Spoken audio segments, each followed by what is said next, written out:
Hey everyone, welcome back to Wondergod. Today we will see second part, what if Harry Potter unlocked his true power before the war. Here is short summary. An intelligent, well-trained boy who lived comes to Hogwarts and Albus Dumbledore is thrown for a loop. Watch as Harry figures out his destiny as a large threat looms over the horizon, unknown to the unsuspecting magical population. Would Harry Potter be willing to take on his role as the savior of magic, or would the world burn in his absence? But before we begin, if you enjoy stories like this, make sure to subscribe to Wondergod and share it with your friends, because it really helps the channel grow. Now, let's begin the story. Things had smoothened out nicely after the incident in the Great Hall. Some of Dylan's classmates hesitantly decided to give him a chance, and Harry was happy to see that they weren't actively shunning him anymore. The boy was also quite close to Astoria, and the two of them seemed to spend time in the library doing homework, or Astoria teaching him about pureblood culture. Of course, people were still calling him a bastard, but Dylan had learned how to deal with that thanks to Astoria's help. If anyone called him that anymore, he would just raise his hand and showed them the Lestrange heir ring on his ring finger, signifying his position even if he was born out of wedlock. That was enough to shut most of them up. The rest couldn't be helped. Harry had also been receiving funny looks from Neville Longbottom. He knew that it was only a matter of time before Neville realized the truth, so when the Gryffindor boy asked if they could talk privately, he had no reason not to oblige. "Harry, what the hell is going on?" began Neville, his eyes wide with panic. I was told that Lestrange was just like his father and that I should stay away from him. My grand said that it was a mistake to let him come to Hogwarts and that he will be just like our Rabaston. But after observing him, he doesn't act like that at all. Harry sighed. "Look, Neville, I'm not blaming you for thinking that way. Your grandmother is too set in her ways, and the incident with your parents has created a block against the name Lestrange. Her paranoia and anger at Bellatrix, Rodolphus and Rabaston have taken a new target. She has been quite outspoken in the Wizengamot about not allowing Dylan to come to Hogwarts. What she doesn't realize is that Dylan is not Rabaston. The poor boy didn't even know who his parents were until this summer. He was raised in a Muggle orphanage, and trust me, living among Muggles when you are a wizard is not paradise. Your grandmother, in her anger at all things Lestrange, is targeting a child." Looking at Neville, Harry continued. "Tell me, what would happen if the three of them broke out from Azkaban and found out that there is a half-blood who now wears the heir ring to their family? How do you think Bellatrix would react were she to realize that the heir of the Lestrange line, to which she is the lady of, is a bastard born out of wedlock? How do you think they would react were they to realize that he is the son of a Muggle born?" Neville swallowed. "He would be killed," he whispered. "Exactly," said Harry calmly. "Your grandmother needs to stop blaming a child for the actions of his father. If I had done the same, I would have bloody murdered Draco Malfoy already for his father's role in Daphne's petrification last term. But I didn't do that. I don't blame Draco for Lucius' crimes. Why does she not blame Narcissa? Isn't she the younger sister of Bellatrix? What about Crouch Sr. for his son's role in the crime?" "I get your point," said Neville. They stayed silent for 10 minutes, looking at the beautiful Scottish scenery outside the astronomy tower. "Do you think I can apologize to him?" he asked quietly. Harry snorted. "Trust me, he will not hold it against you. He's too sweet for his own good. Daphne and Astoria actually think it's cute." Neville snickered as they climbed down the stairs. Peter Pettigrew was in misery. He had not left this cell in nearly 2 years. The wards here prevented him from turning into his animagus form as well. There was a mad glint in his eye as he laughed, watching the warden who was approaching him. The man was going to inspect his cell all alone, without any backup. The fool. But of course, he was poor little Wormtail, who was not talented in magic. It was always about James and Sirius, who remembered poor little Peter when the Potter and Black heirs were nearby. Those two had everything. The money, the brains, magical power, good looks, and dozens of pretty girls running after them, craving their attention, and what did he have? Nothing. It didn't take long for him to kill the pitiful wizard in his anger. Picking up the dead warden's wand, Peter transformed for the first time in 2 years now that he was out of his cell. Scurrying about, he found his robes in the place where he was forced to remove them. Peter was glad that the secret pouch in the robes was enchanted by a spell taught to the Death Eaters by the Dark Lord himself. No one knew about it, and it could not be detected by common DMLE employees. Wearing his old clothes and checking if he had his master's wand with him, Peter transformed to get closer and quickly cast the Imperious Curse on two of the high-level wardens. That, in turn, led to them going into their office to retrieve the ward scheme for the cell doors. The mad glint in his eyes showed how happy he was at the sight of the doors of 9 other cells opening wide an hour later. So much for high-security prisoners. The stupid ministry relied too much on Dementors.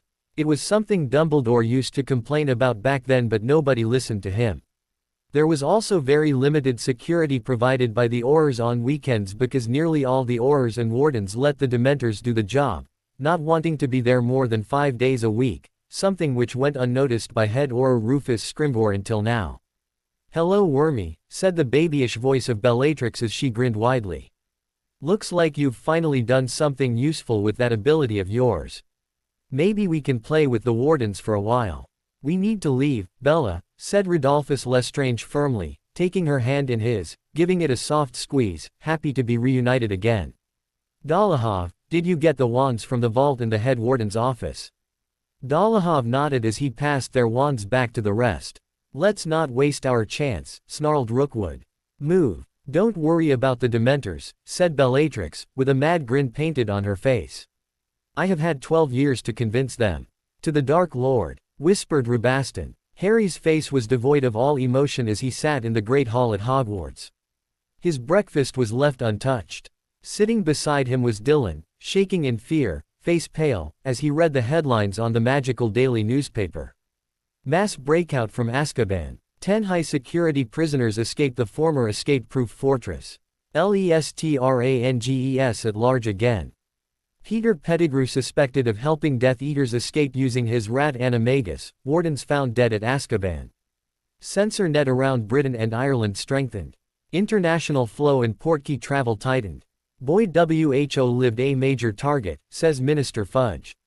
Muggle Prime Minister warned about impending attacks on the Muggle world.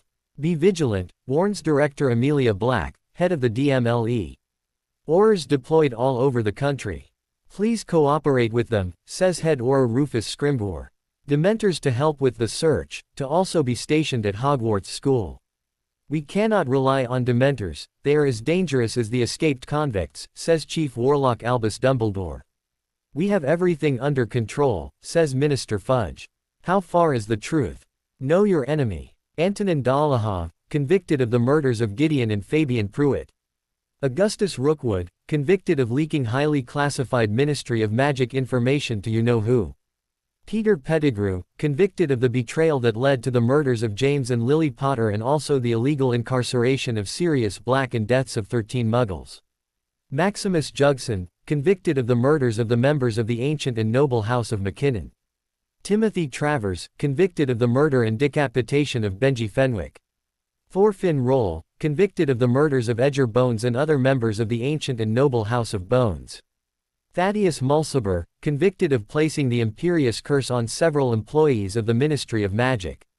Bellatrix, Rodolphus and Rabaston Lestrange, convicted of the torture and permanent incapacitation of Frank and Alice Longbottom. People everywhere were shocked to stillness, terrified at what they were reading. Newspapers were being read and the magical daily news channel on the newly developed e-mirror was running in all households as they listened to experts give information on how to ward and protect your home. The sales of the mirrors increased drastically as the others fled to the stop. Information such as that was pure gold. "That's him?" asked Dylan in a small voice as he looked at the snarling moving photograph of Rabaston Lestrange. "Yes," said Harry quietly. "I can see the resemblance somewhat." "Harry, what are we going to do?" Harry remained quiet, staring at Dumbledore who was quietly talking to Severus Snape. "I don't know, I just don't know." Harry gritted his teeth as he searched for that blasted diadem. He had been at this for nearly 2 months now. Because of the memories he had accessed when he saw the diary and Hufflepuff's cup, he was able to know the location of the other Horcruxes. Ravenclaw's diadem was here somewhere in the room of requirement. The ring was placed in the shack that once belonged to the Gaunts, but Harry had no idea where the hell that was. Slytherin's locket was in a cave, the location of which Harry didn't know. It was turning out to be frustrating because the room here was so huge that it was difficult to locate the diadem. Turning into his animagus form, the golden eagle soared above the junk, occasionally landing on something so that he could observe. It had been a week since the Death Eaters had escaped Azkaban and Harry was on edge. The reason was twofold. 1. The Death Eaters were out there, especially Bellatrix, who would love to get her hands on the boy who lived. 2. There were a bloody 100 Dementors outside Hogwarts Castle.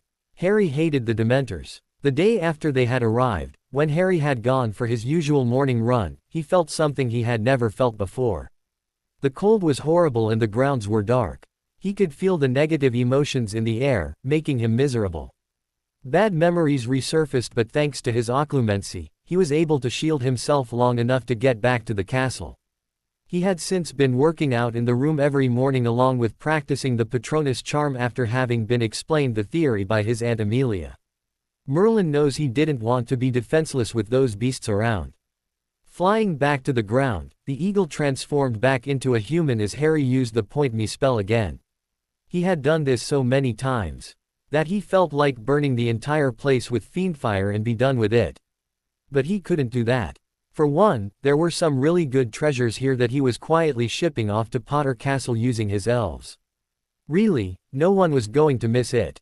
Another Point Me spell showed the bust of an ugly witch with a diadem on it. Another memory slammed into his mind. He laughed loudly as he removed the diadem of Rowena Ravenclaw from under the tree stump in Albania. Stupid Helena, did the ghost really think he would help her and return it to Hogwarts as a lost treasure? Never. He was Lord Voldemort. It belonged to him and him alone. He would turn it into a Horcrux at the first available opportunity. Then, it would be returned home. He would place the diadem in the one place he was confident no one other than him knew about at Hogwarts, right under Dumbledore's crooked nose. Harry gasped as he came out of the memory. This was the Horcrux. Levitating it from on top of the bust, he asked the room to change. The surroundings shimmered and a ritual room appeared with a book on a pedestal. Harry smirked. This was the ritual he and Sirius had found in the Potter Library, an ancient cleansing ritual that got rid of the taint of dark magic on any device. It would not get rid of the Horcrux, but it would take care of any lingering dark magic to make the diadem taint-free. Harry placed the diadem on the ground. Pointing his wand at the item, he summoned all the hatred he could muster. His eyes were an eerie blackish green as he snarled, Avada Kedavra. A jet of pale green light impacted the diadem, making it wobble and scream loudly. After it stopped moving, Harry checked the diadem for the soul piece using the spell which Sirius had found in the Book of Scorpius Black 3. It had been destroyed. Levitating the diadem to the ritual pentagram, Harry began chanting the words in ancient Greek as he walked around the diadem. 15 minutes of chanting later, he found the diadem to be red hot. With a final incantation, he swished his wand, pouring water on it. Slowly picking up the diadem, he scanned it. From what he could tell, there were no more additional spells cast aside from what Rowena cast herself. Swallowing his nervousness, he placed the diadem on his head and closed his eyes. 1 hour later, Harry's lips curved into a smile. Lady Rowena, you were a genius, he whispered to himself. The diadem innocently glinted under the light from the fireplace. The diadem of Ravenclaw did not bestow the wearer with superior intelligence. It actually worked on a more fundamental principle in that it allowed the wearer to remember everything he had in his mind, an artificial eidetic memory. Harry, being a natural occlumens, already possessed a perfect recall memory, but he had been unable to access Voldemort's memories which were in his mind. He had only gained the passive abilities from those memories, helping him with his practical application of magic, making it much easier for him to learn it in the process. But now, thanks to the diadem, Harry was able to access all of Voldemort's memories which were in his mind. He would truly learn from the Dark Lord like a student would from a teacher by viewing the memories. He would be the Dark Lord's equal, even if it would take some time and a lot of effort. Most importantly, as he accessed more memories, he would be able to know the location and defenses of the rest of the Horcruxes. Mr. Lestrange, the headmaster would like to speak to you, said Professor McGonagall, giving the boy a rare smile. Please stay behind after class. Oh, Merlin, thought Dylan. He nodded to her but gripped the locket with the Potter crest that was hanging from around his neck. It was something which Harry had given him after the mass breakout from Azkaban. He had seen Daphne wear a similar one too. Harry had said that if Dylan ever needed him, to grip the locket tightly and call for him. It was connected to the locket which Harry wore himself. Once the class was over, Dylan was being escorted to the 7th floor when Harry came towards them from one of the corridors leading to the head's office. "Ah, Dylan," he nodded. "You're already here. Good, let's go." "What are you doing here, Mr. Potter?" asked Professor McGonagall in surprise. "Mr. Lestrange has a meeting with the headmaster." "I know, Professor," said Harry. "That's why I'm here." "I'm afraid I don't understand," she frowned at him. "What does that have to do with you?" "I have this letter here from our guardian, Lord Sirius Black, which says that Dylan is not to meet the headmaster unless I'm present at all times.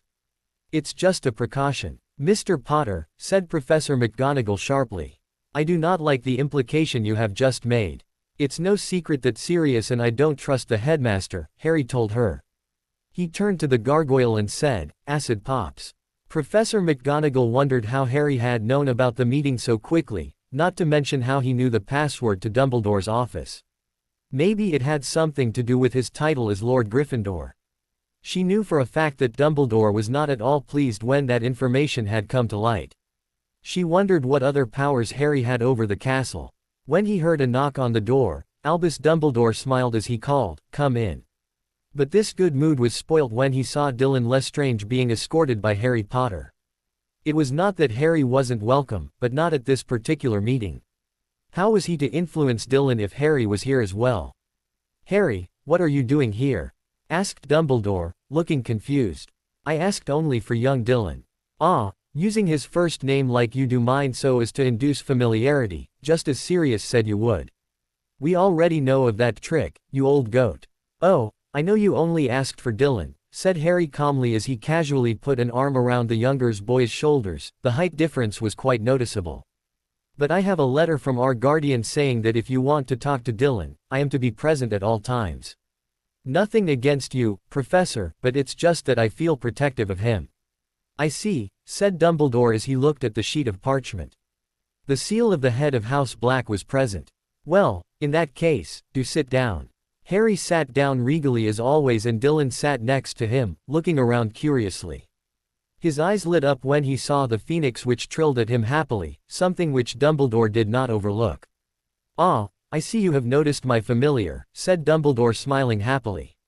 "This is Fawkes. He is a phoenix, Dylan. Fascinating creatures, phoenixes. They can carry immensely heavy loads, their tears have healing powers second to none and they are also amazingly loyal.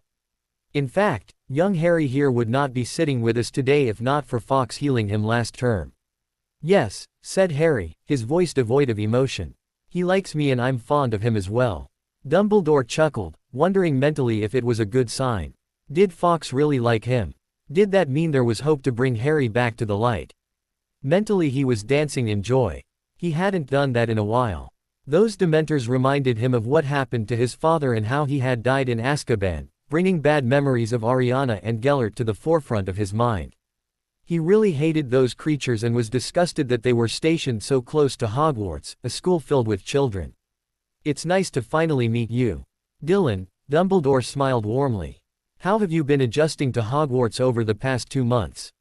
I have heard from all your teachers that you are doing quite well in your classes." "It's much better than my earlier life, Professor," said Dylan smiling brightly, but Dumbledore noticed that the boy would not meet his eyes. Dumbledore sighed, shaking his head sadly. "It truly is sad what happened to you, my dear boy. I'm sure life has not been easy for you, but as I always say, happiness can be found even in the darkest of times.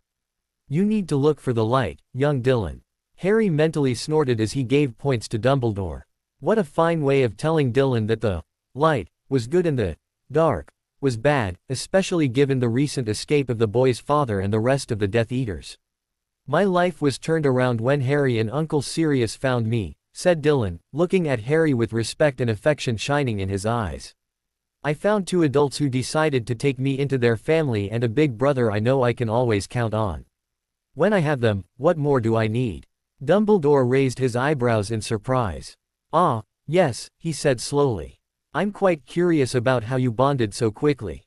For someone who met only about 4 months back, you have already established that you consider each other siblings. Curious, wouldn't you say?" "Oh, I don't know about that, Professor," said Harry, leaning back in the chair as he crossed his legs, looking very much like a prince of the realm. "Dylan and I have a lot of things in common and it was easy for us to bond. Both of us are technically orphans and were raised in an abusive environment. I spent several days in the hospital with him when he was there and we just clicked. I, unfortunately, will never be able to have siblings considering that my parents are dead, but if I wouldn't trade Dylan for anyone in the world." Said Dumbledore, stroking his beard. He had underestimated just how much Harry cared for the boy. "How are you feeling about the whole incident with Azkaban, Dylan?" asked Dumbledore gently. "I'm sure it is not easy knowing who your father is. He was actually a nice boy when he was your age. Sure, he and his brother had a tendency to practice the dark arts, but no one could have imagined them turning into something like this. They were enamored with Lord Voldemort and his ideals and it twisted them. I know it is not easy being Rabaston's son, knowing that he has escaped Azkaban and is roaming free." "Where are you going with this, Professor?" asked Dylan slowly. "If you're worried that I would seek out my father then you are worried about nothing. I know that he will kill me the second he realizes who I am. He may be my father, but Harry, Uncle Sirius, Aunt Amelia and little Rigel are my family now." Dylan felt his hand being squeezed comfortingly and he let out a shaky breath. He had not felt very certain about that last part, wondering if they truly thought of him as part of the family, but this was certainly a confirmation. His chest tightened as he felt a warm emotion in his heart. "I'm happy for you, my boy," said Dumbledore, eyes twinkling. "It is for that reason I must insist that you stay at Hogwarts over the winter holidays. It is not safe to leave the confines of the school and the wards would more than compensate for any lack of protection which would be provided to you. You need to be safe." "Excuse me," said Harry haughtily. "Déjà vu, Headmaster. I seem to remember something similar about me staying at Privet Drive for my own protection." "Lack of protection? Do you think we would abandon him somewhere during the holidays?" "Absolutely not. Dylan is not staying here alone. I repeat, the war wards I can raise around Potter Castle are more than sufficient to keep us safe.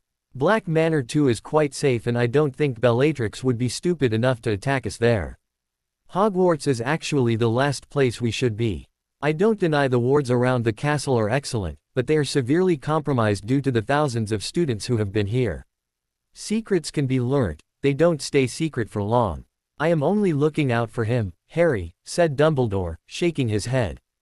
"Just like how I was looking out for you when I said that you should have returned to Petunia. But you never listened and now that her family has moved away, there is no point in talking about it." Harry's eyes grew colder. "Is that all, Headmaster?" Dumbledore sighed as he dismissed them. Well, he did learn some valuable information, but he had never expected for a moment for the insistence of staying at Hogwarts would work. He needed people to check the wards around Potter Castle, just in case. "Severus, can you come up to my office, please?" "Expecto Patronum," chanted Harry. A bright silver mist formed from the tip of his wand, but it didn't take a corporeal form. "Why wouldn't it work?" said Harry, his eye twitching in annoyance. "You're trying too hard," said Daphne, pushing him back on a soft armchair. "You need a distraction. And what would that be?"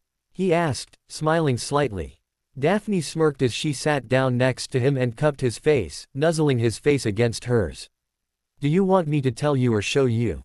she whispered lightly as she keyed at his cheek. Wrapping one arm around her waist and another stroking her soft, wavy dark blonde hair, Harry leaned forward and captured her lips with his.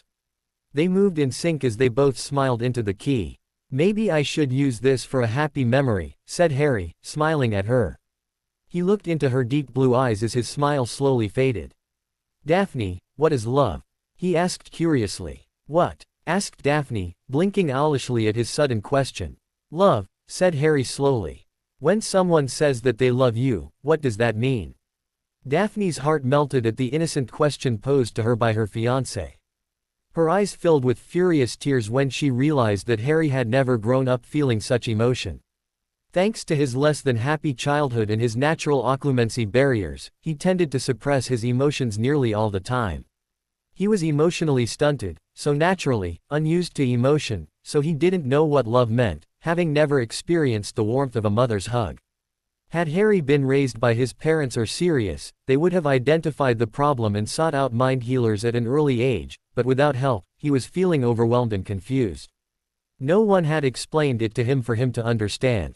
Love is an emotion when, she began but didn't know what to say. How do you explain love? It is a strong feeling of affection you feel for someone you care about. There are different forms of love. There is romantic love between two romantic partners. Then there is parental love which one feels for their mother and father, or the love a parent feels for their child. There is the sibling love which one feels for their brother or sister. It comes in various forms and intensity, and it can be a wonderful thing. Really? Asked Harry, looking thoughtful. He sounded like an inquisitive 4-year-old child. Sadly, when it came to understanding emotions, Daphne's assessment wasn't far from the truth. Do people who love someone care deeply for the other? That's how it is supposed to work, yes, said Daphne slowly. In its truest form, when one person loves another, be in any form of relationship, you tend to think of them and their happiness before yourself. Your parents stood in front of Voldemort and fought him till their dying breath to protect you. That shows how much they loved you. Harry swallowed. He had never thought about love like that before. Is that the parental love you were talking about? He asked. Then what about what I feel for Sirius and Aunt Amelia? That is also another form of parental love, explained Daphne patiently. They are the closest thing you have to parents, and they treat you like their own son.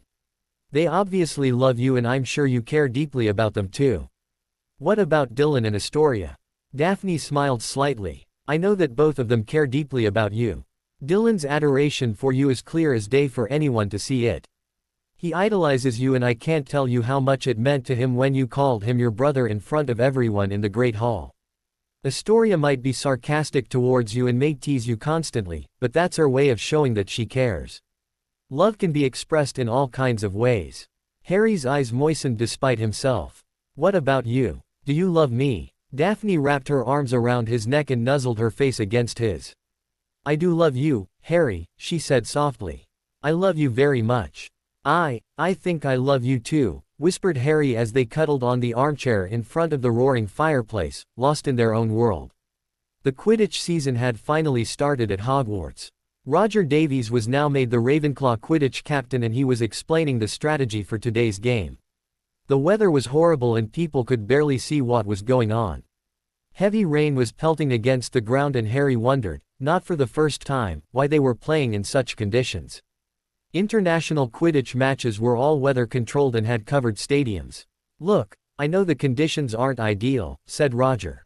But we won the Quidditch Cup last year and we have to win this year too. We have the best team in the school, so let's show them what we Eagles can do.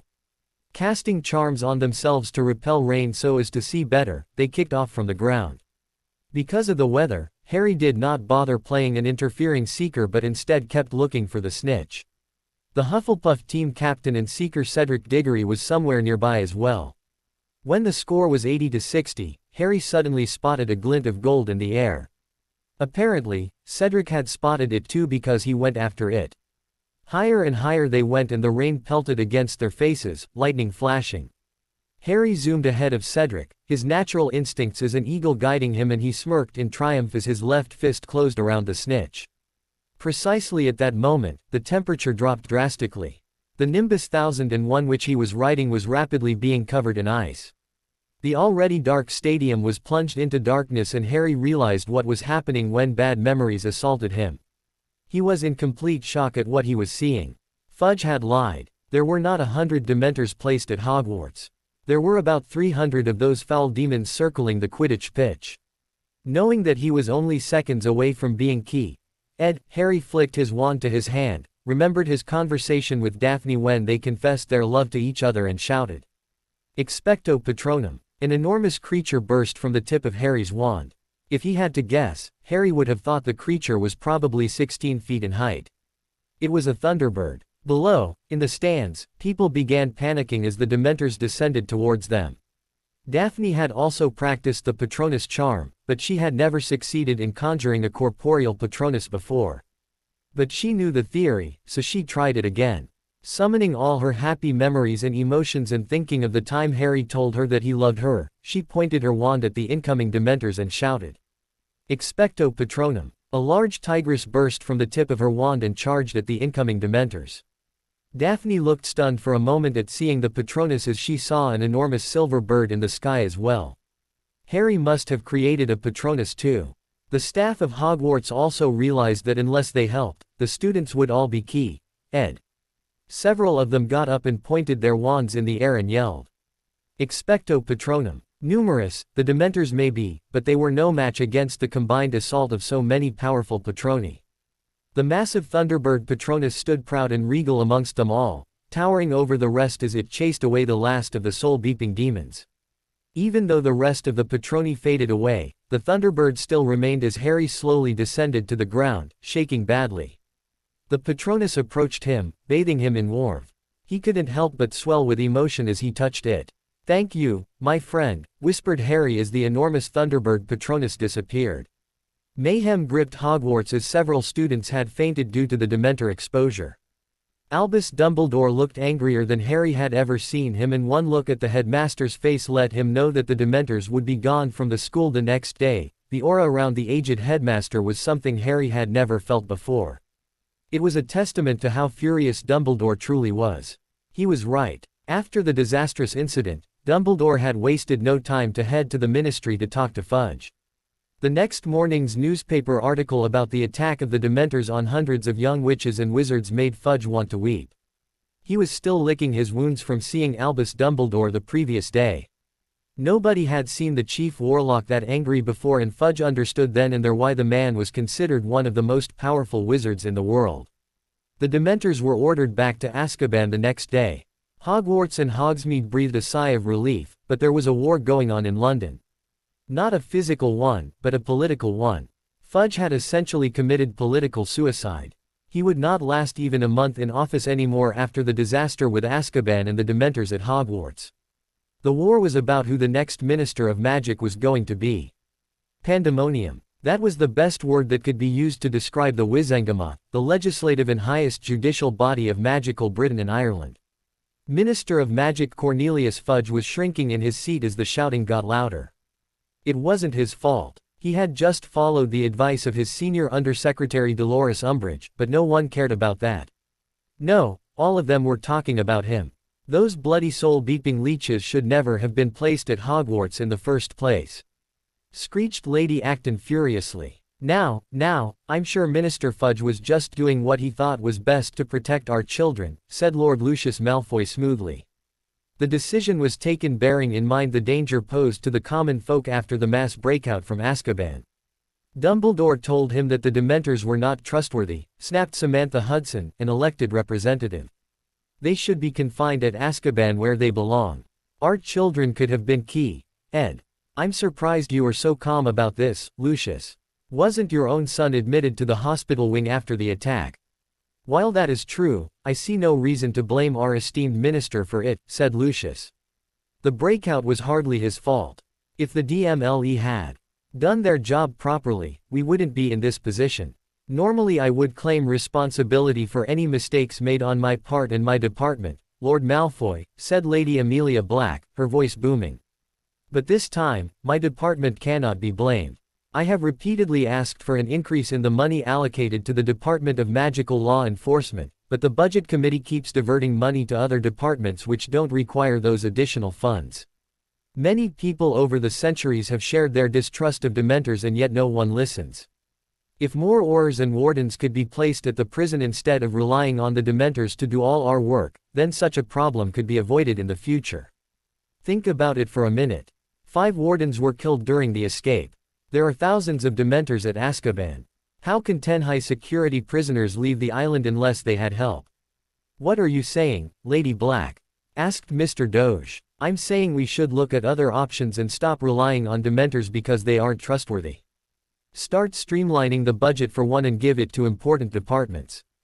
My department is the one which maintains law and order in the country, for Merlin's sake. If we don't have funds, who is to take care of the people? Are you saying that your department alone is important? Shouted the head of the Department of Magical Transportation, Corbin Yaxley. Members of the Wizengamot, said Sirius, standing up. There are 10 high-security prisoners on the loose, all of them Inner Circle Death Eaters. This situation would never have existed if we had actually taken action 12 years ago. Each one of them has committed mass murder. Those people should never have been sent to Azkaban in the first place. They should have been executed. Is that so, Lord Black? Asked Dumbledore sharply. If that had been done 12 years ago, then you would not be alive as of this moment. Yes, thank you so much for reminding me of my 10 years of illegal incarceration in that hellhole, Chief Warlock, said Sirius sarcastically. If the people responsible for granting me a trial had done their job, I wouldn't have lost 10 years of my life and my godson wouldn't have had to grow up in an abusive household. Thank you very much. Execution is not something we consider good for the society, said Lord Knott. It is better if they are imprisoned. If we can find them, Amelia added bitterly. Really? Asked Sirius sarcastically. You think pushing such people through the veil of death is more inhumane than making them stay in Azkaban for life? I would love to speak more about this, but that's not the point of this meeting. We're not here to talk about the living conditions in Azkaban but about the safety of the people of magical Britain. All of you please realize that at times like this, we must act. If we sit here talking about budget cuts and the past, it won't solve anything. We are currently a laughingstock in the international community. We have to catch the escaped Death Eaters before the Quidditch World Cup this summer. Millions of galleons of taxpayers' money have been invested in it, and what now? Can we let it all vanish because we are not willing to fund the most important department in the ministry at a time of need? How do you expect Hogwarts to host the Triwizard Tournament if the visiting schools don't feel safe? What do you suggest, Lord Black? Asked Dumbledore. Sirius took a deep breath. Magical means of transport have been cut off, he explained. The censor net has been strengthened to the maximum level possible around the borders. If magical means of escape is not possible, then the only other alternative is leaving the country through mundane modes of transport that cannot be tracked. Tell the Muggle Prime Minister to use the army he has at his disposal and monitor every method one could possibly use to leave Britain. We can focus our efforts on chasing them inland. If they reach the continent, they will not be under our control. It is still not too late. We need to act. You can't be serious, scoffed Lady Rosier. You expect those muggles to actually find the escaped convicts? Maybe not, but it will give us an edge, snapped Amelia. Our oars are spread thin as it is and we don't have the personnel to carry out the large-scale search which Lord Black is suggesting. Time is of the essence. The quickest available option is for us is to use the superior numbers of the muggles. It may not work, but why leave it to chance? Even if we capture a single Death Eater, it brings us that much closer to finding the rest. Lucius Malfoy pursed his lips in frustration. Sirius and Amelia were getting more powerful in the political sphere by the day. He had tried to contact the escaped Death Eaters, but they obviously didn't trust any of those who had evaded Azkaban. Lucius had no option but to wait and hope for the best. He didn't know what Bellatrix and the rest were attempting. The Dark Lord was dead. What could they hope to achieve? I feel that this current administration does not have the capacity to lead us in these dire times, said Lord Cyrus Greengrass calmly. Fudge whimpered. I suggest that new leadership is needed. I hereby call for a vote of no confidence in Minister of Magic Cornelius Fudge. Seconded, said Sirius. In early November, the Magical Daily had reported the impeachment of Cornelius Fudge from office as Minister of Magic. The vote of no confidence called by Lord Cyrus Greengrass had been backed by a majority of the Wizengamot and even the public was all for it. They had enough of the incompetent minister and they wanted someone who would act. The election for the office of the Minister of Magic was complex. The people who wished to run for office needed support from both the public as well as the members of the Wizengamot. Those who believed they had support would submit their names to the Chief Warlock. The contestants would then do their best to sway the masses, and once the election campaign was done, the election would be held. All citizens of magical Britain and Ireland who were above the age of 17 had the right to vote. The top 3 contestants who had the majority of the votes would then proceed to the Wizengamot. The members would then vote on who they wanted as minister. The witch or wizard who won the confidence of the Wizengamot would be sworn in as minister. He or she held office for the next 7 years. But as Minister Fudge found out, they could be impeached early if the Wizengamot reached a majority, which was not as easy as people thought. Fudge was only the second minister to be impeached in the last 250 years. The Chief Warlock, on the other hand, was someone who was elected only by members of the Wizengamot. After Fudge's disgraced exit, Dumbledore was filled to the brim with work. Until the new minister was appointed, he was the acting minister with limited powers. The chief warlock was a powerful post, but it was quite different from that of the minister. Both of them were equally important. Right now, there was a tight race between the candidates. Dumbledore had extended his support to Amos Diggory from the side of the Liberals. He had a good feeling about that win until he received an affidavit from the newest contestant. Sirius Orion Black, the Lord of the most ancient and noble House of Black, the Regent of the most ancient and noble houses of Potter, Gryffindor and Lestrange, husband to the head of the Department of Magical Law Enforcement, was contesting for the post of Minister of Magic. Dumbledore felt his plans crashing around his ears. At any other time, he wouldn't have been worried, but he had sensed a subtle shift in power in the Wizengamot over the recent months, especially after Harry's elevation to Heir Gryffindor and the appearance of Dylan Lestrange. Since then, Sirius and Amelia had not been afraid to make bold speeches which they otherwise wouldn't dare. Sirius already had the support of the traditionalists through intimidation and blackmail. The centrists were firmly in the pocket of Cyrus Greengrass, who would support Sirius. The Liberals could see that Sirius could offer them better protection than Amos Diggory. It was an outstanding move. However, Dumbledore was not out of options. The best way to undermine Sirius' support base was to subtly destroy his credibility amongst the public. While he was doing that, he also stirred the Bowtruckle's nest with the traditionalists so that they would drop Sirius and choose a new candidate. It had worked, for a while. He had not anticipated one important variable. Harry Potter, the boy who lived. When Harry had realized what Dumbledore was up to, he had swiftly taken charge on the advice of his godfather. With a few well-placed interviews in the Magical Daily and the e-Mirror channel of the Magical Daily News, he soon had people flocking to Sirius, making them look like they had been betrayed by everyone, including Albus Dumbledore. The questions Harry had raised regarding the Fidelius charm, the Potterwell and Sirius incarceration made Dumbledore's job more difficult. Meanwhile, in the Wizengamot, Dumbledore's plans seemed to have succeeded. Sirius certainly struggled for a while there, which was when Harry entered the fray with the public, leaving his godfather to take charge of the governing body. Corbin Yaxley had been given support from the traditionalists and they were not willing to support Sirius. It was a difficult time for Sirius, but he finally managed to overcome the difficulties. Lord Aidan Avery and Lord Theodore Nott Sr. realized once again why the Blacks were not to be messed with. Discreet information given to the press had the two families backtracking, not wanting their family secrets aired to tens of thousands of people in the country. Yaxley's nomination was withdrawn, leaving Sirius to take his place again as the leader of the Dark faction. So by the last week of December, Sirius Black had been voted in by the public by a landslide, easily outstripping Amos Diggory. In the Wizengamot, Sirius was favored by different people for different reasons.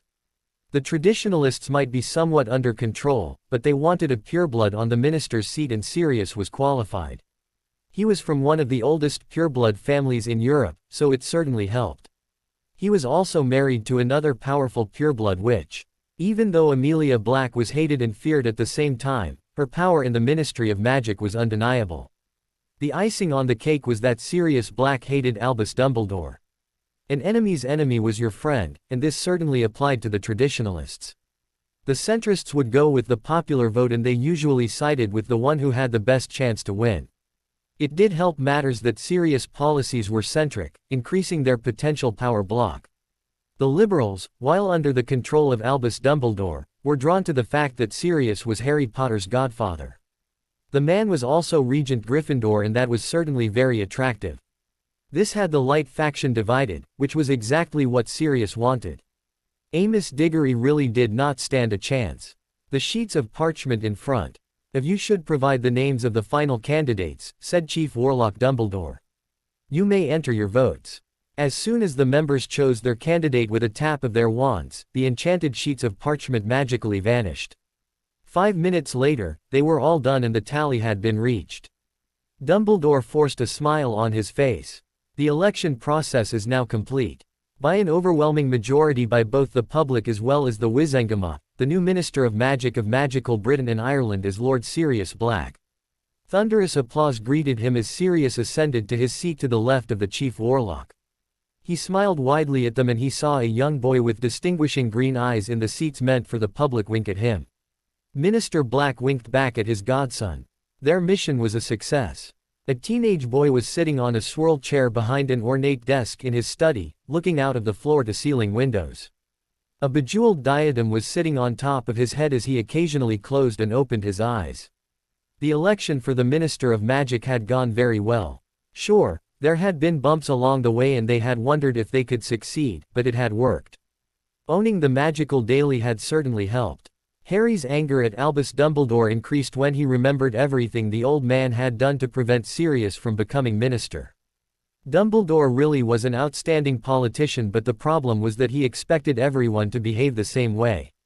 In the political sphere, two people may be opponents, stabbing each other in the back one day, but they may become the greatest allies a month later. Dumbledore obviously thought Harry would do the same. Wrong. Harry would never forget. He couldn't describe the number of problems Dumbledore had caused Sirius over the past 2 months. The aged mage was also responsible for Sirius' incarceration. Him being abandoned at the Dursleys, and Harry was pretty sure there was something shady about his parents going under the Fidelius charm as well. Even the prophecy brought about warning bells. He made a note to hear the entire contents of the prophecy sometime. He had wanted to go during the summer, but with everything that had happened, he had been too busy. What were those escaped Death Eaters after? Were they trying to bring Voldemort back? How did they know that he was alive in the first place? Nobody knew about Voldemort's Horcruxes, right? That's what the Dark Lord thought anyway. He didn't know that Harry now had a lot of information about that. The diadem of Ravenclaw was really the best thing that had ever happened to Harry. His training and knowledge in all fields in magic were improving by leaps and bounds. Tom Riddle in his youth had taken to studying all forms of magic. Voldemort had later improved upon that by traveling around the world and learning magic from different people. While it was true that Harry was still learning the NEWT material from the memories, he spent more time skimming through them to get information on Horcruxes. The first Horcrux, the diary, given to Lucius Malfoy, had been destroyed. The cup of Helga Hufflepuff given to Bellatrix, which was safely kept in the Lestrange family vault at Gringotts, had been retrieved and the soul piece destroyed. The diadem of Rowena Ravenclaw, which had been kept in the Room of Requirement, had been retrieved and the soul piece destroyed. That only left the Gaunt ring and Salazar Slytherin's locket, both of which were extremely well protected. He knew that he should be doing this with Sirius, but he didn't want to put his godfather in needless danger. Sirius would also not approve of Harry's methods, he knew that. Besides, Sirius was still in a high of winning the election and was enjoying a quiet evening with his family. Dylan was at Greengrass Manor, so Harry had time. Placing the diadem back securely in a small vault, Harry walked out of the study and made his way to the dungeons of Potter Castle. The sun had nearly set by now and the dungeons looked menacing under the dim lighting charms. Not breaking stride, Harry simply disabled the wards on the doors with a few flicks of his wand. Several minutes later, the door to the room which housed some of the prison cells opened. "Hello, family," said Harry with a dark smirk on his face. "Long time no see." In front of him behind bars were the weak, frail forms of Vernon, Petunia and Marge Dursley. Once Harry had realized back in his first year that Dumbledore had an unusual interest in the Dursleys, doing his best to force Harry back to their house, he had taken a bold step. Dumbledore had still been his guardian then, and Harry really did not want to take any chances. How could the old man force him to return to Privet Drive if the Dursleys no longer lived there? House elves were really useful creatures. They were extremely loyal to their masters and lived for much longer than witches and wizards. Their loyalty, once earned by a witch or wizard, was something which was extremely valuable. The Potters and the Blacks had known this. Once upon a time, they had used this to their advantage. The Blacks, being the ever-politicians, used to send their house elves to spy on people. They had an outstanding idea on how to do that. They opened a shop, not in Diagon Alley, but in one of the other smaller shopping districts in magical Britain and similar ones all over magical Europe. The company would let families hire house elves to do their job and pay money to the company for their services. Since not all families had elves, it worked amazingly well. No one realized that the Blacks owned the company. It had been skillfully hidden by a mountain of paperwork and aliases. By the 16th century, the Blacks' information-gathering skills were unparalleled by anyone in Europe. Using intimidation and blackmail, they had been the power behind the throne in the country. That was the reason generations of Blacks considered themselves close to royalty. The Potters, on the other hand, did not care about politics. Someone from the family would always be present at the Wizengamot, as it was their duty, but it was not something they focused on until Lord Charles Potter, Harry's grandfather, took his seat. Unlike the Blacks, who used the house elves for information, the Potters used them to raid the homes of their enemies. The family was notorious for their obsession with wards, and they had used that to their best advantage. The Potters had always been wealthy, but they wouldn't have become one of the richest families in the world if they hadn't plundered the fortunes of several families all over Europe and beyond. Using a combination of runes and stealth spells, they gave their house elves power to help them in their raids. Rich, snobby purebloods who had opposed the Potters and their business deals soon found their large fortunes gone, leaving them destitute, and the best part of it all was that no one ever connected it to the Potters. In fact, the Potters had even taken advantage of the Muggle-English Civil War, stealing plenty of royal gold and treasures in the process, and the same was done again during the Muggle-French Revolution. Between the huge amounts of money they got through robbing their enemies, combined with their smart business tactics and magical innovations, they controlled a lot of international trade around the world. That was, of course, until they were brought down to their knees after the Potter massacre. The family business of robbing enemies had been tucked away, never to be used again. They began managing their very large fortune instead.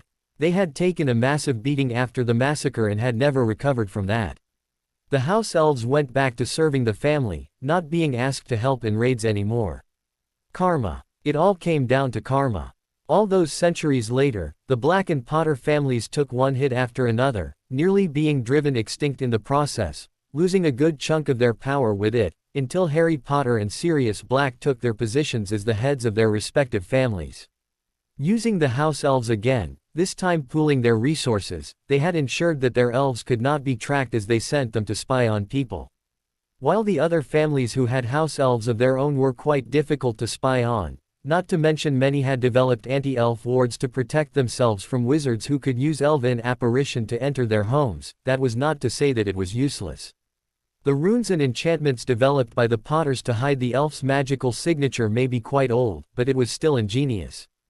That was how Sirius had gotten enough information to blackmail his opponents in addition to the information his family had collected over the centuries. And that was also how Harry had kidnapped the Dursleys. There was no way he was not going to exact revenge for all that they had put him through when he had been under their care.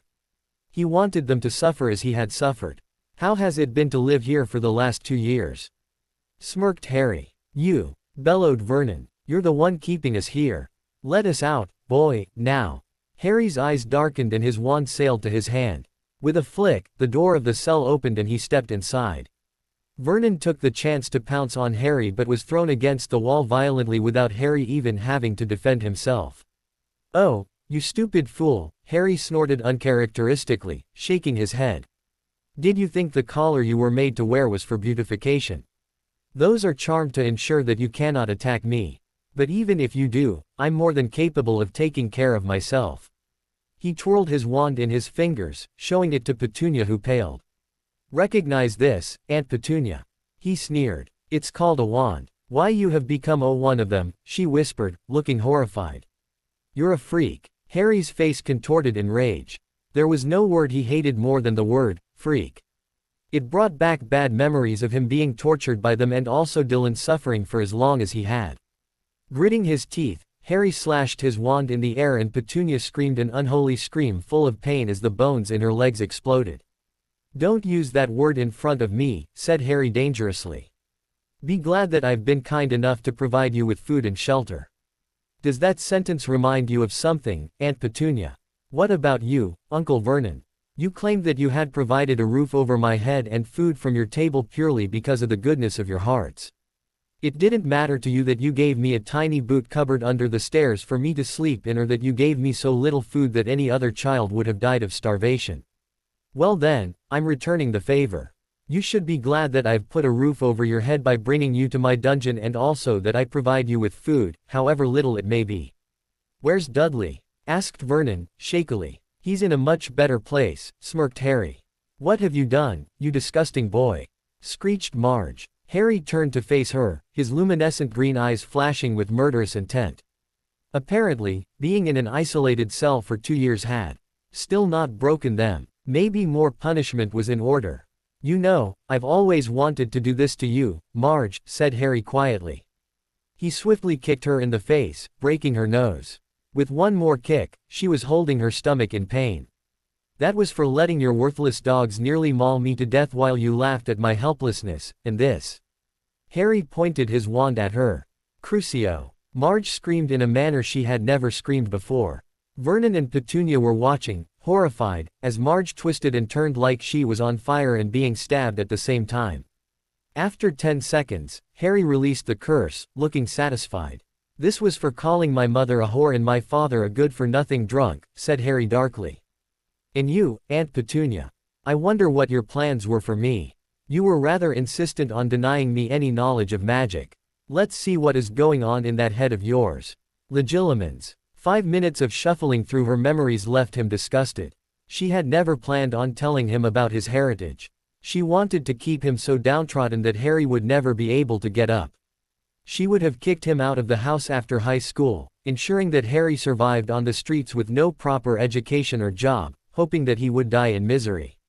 She had wanted to do that because she hated the fact that Lily had been magical while it had been denied to her.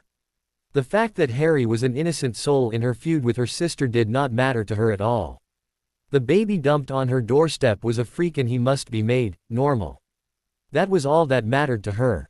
"No," croaked Petunia when she saw the expression on Harry's face, it was terrifying.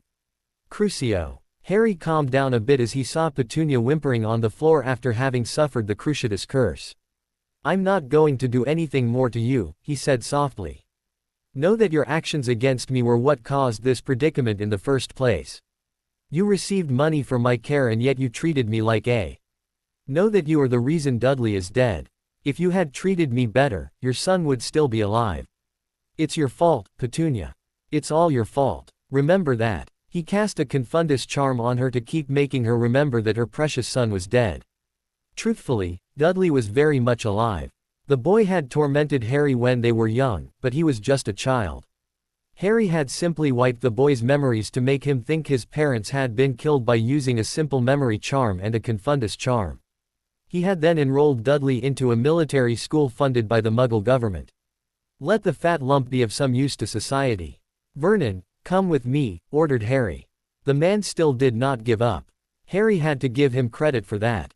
"Oh no, boy. You will let us go and I'm not going to follow your orders." Harry rolled his eyes. Vernon would get what's coming to him soon enough. Pointing his wand at the man, making Vernon flinch in terror, Harry simply chanted, "Imperio." The two of them left the dungeons quietly, not listening to Petunia's cries or Marge's beeps of pain. Harry and Vernon walked to the edge of the property from where Harry took his uncle's arm and disapparated. When Harry opened his eyes, he could immediately smell the sea water. His informal robe slung over his shoulders was fluttering about him due to the wind and Vernon had a blank expression on his face. Harry frowned. The cave was warded against people approaching through any magical means, so they had to swim. He looked at Vernon. "You are to swim to that cliff over there," said Harry commandingly. "Don't drown." With that, Harry dived into the sea, trying not to think how deep the water was. Doing his best to avoid the waves, he slowly emerged at the entrance of the cave, the warming and drying charms on his clothes working overtime. Harry began running his fingers over the cave wall, looking for the place. After about a minute, he found it. Pressing his hand over a rock, a pedestal appeared. Making Vernon come forward, he poured a few drops of his uncle's blood on the pedestal. It glowed and the entrance materialized. "Don't touch the water," he ordered as they walked inside. It was dark and eerie and Harry knew exactly what was inside the lake. Carefully waving his hand over thin air, he remembered what Voldemort had done to raise the boat. He tapped his wand on his other hand, and the thick chains appeared, bringing the boat along with it. "Sit down and ensure you don't touch the water," said Harry, taking control of Vernon's actions through the curse. Once they were on the small island where the pedestal which contained the Horcrux was located, Harry conjured a small crystal glass and made Vernon drink the potion.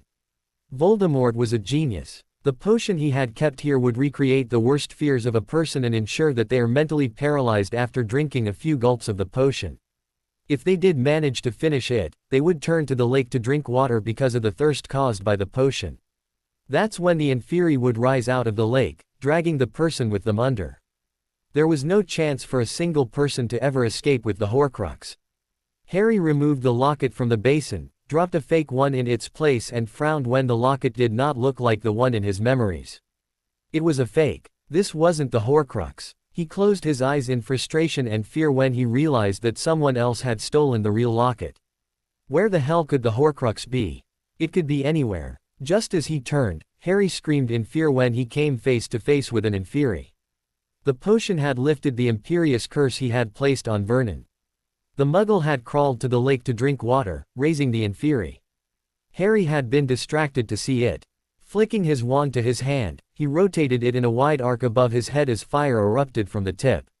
A ring of fire surrounded the hundreds of Inferi, making them go back underwater. Harry's heart was thumping a mile a minute as he realized that Vernon had already been taken underwater. Stepping into the small boat, Harry crossed the lake and made his way out. With a silent pop, his disapparated. Dylan Lestrange was in a good mood. He had just come back from Greengrass Manor where he had spent the day with Astoria and some of their friends from school. He never thought he would see the day when he actually had friends. Sure, it had been bad in the first month at Hogwarts, but with Harry's help, people began warming up to him. He was not liked by everyone, but that hardly mattered. He had a few friends and he was content with that. He also had Astoria, his best friend. What more could he ask for? Stepping out of the fireplace at Potter Castle, he briskly made his way to Harry's study. The two of them alternated between staying here at the castle or at Black Manor. Harry. Dylan frowned when he entered the large study. The boy in question was sitting in an armchair in front of the roaring fireplace. His frown deepened when he saw that Harry looked grim. "Harry, are you okay?" he asked again, taking a seat on the arm of the chair. "What's wrong?" Harry looked up and saw the concerned face of the boy he had come to regard as his own brother. He simply stared at Dylan. Both Harry and Dylan had grown up in similar environments. Both of them had been physically and psychologically abused by Muggles. Harry, at least, had the opportunity to escape at the age of 7, but not Dylan.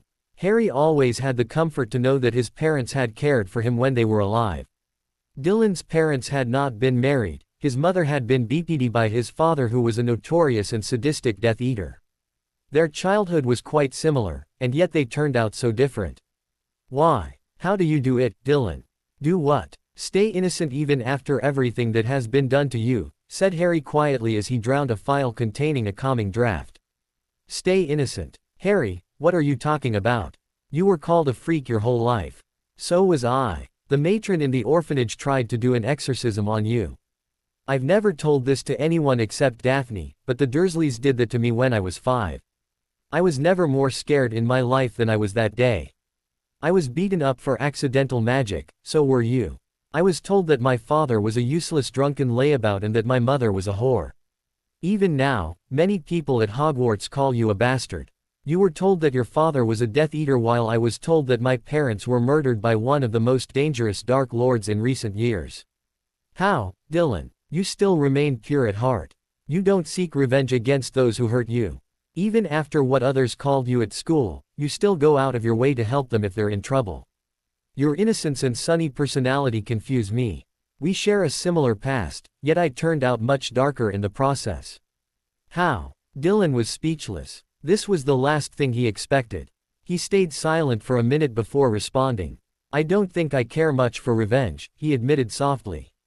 "When I was growing up, I tried to fight back, but whenever I did, it only got worse. I used to get angry at them for the way they treated me, but I realized later that there was no point. I was alone with no one to help me. I had to rely on myself for everything. If I had to survive, I had to avoid them. I did not have the power to take them head on, so I kept to myself. I don't understand why you call me pure at heart.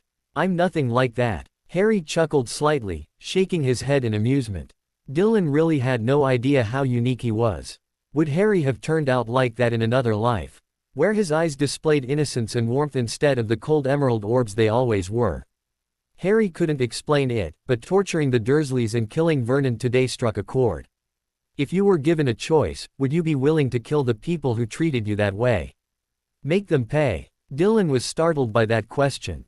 He swallowed as he answered, I won't lie and say that they don't deserve punishment, but I wasn't the only one those older boys and people at the orphanage tormented. But would I intentionally torture or kill them? No, I don't think I could do it. After a pause, he asked hesitantly, can you? Harry looked at the boy directly in the eye and said, yes. I've already done it. Dylan's eyes widened and he involuntarily moved back as though burned. Killed, he whispered, but Harry didn't answer. Technically he had killed. He may not have used his wand to strike the final blow, but he was the reason Professor Quirrell and Vernon Dursley were dead. He had used the Cruciatus curse on Marge Dursley and Aunt Petunia.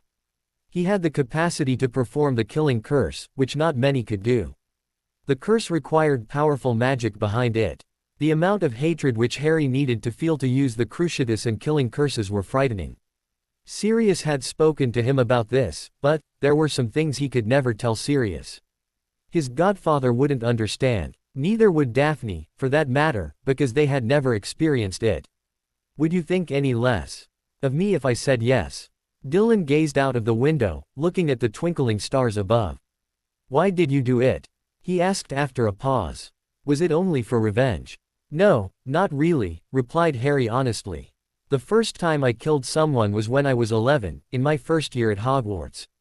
There was a teacher by the name of Professor Quirrell who taught defense.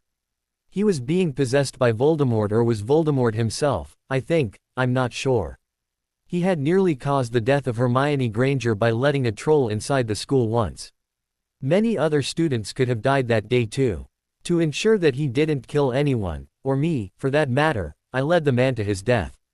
I stunned him and let the Cerberus at school do the rest. Dylan remained silent. This evening, I had something important to do with regard to Voldemort's continued survival, he continued. I needed someone to drink a very painful potion that makes the drinker relive his worst memories. No one knows this, but I kidnapped my Muggle relatives some time back and kept them locked up in the dungeons. I made my uncle drink the potion, but he unexpectedly died today. But you didn't actually kill both, said Dylan hesitantly, trying to wrap his mind around what he was hearing. The first one, you were trying to stop Voldemort. The second one was an accident, wasn't it? You didn't kill him either. So, why are you feeling guilty?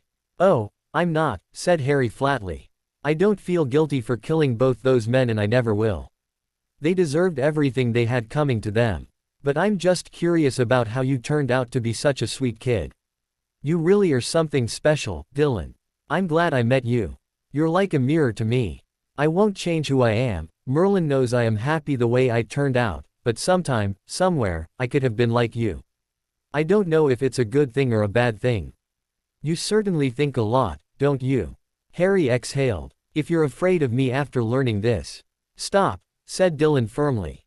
That will never happen. You're my brother, Harry. Granted, we might be cousins 10 generations removed and not actual siblings, but that doesn't matter to me. You're my hero. You always help me when I need you.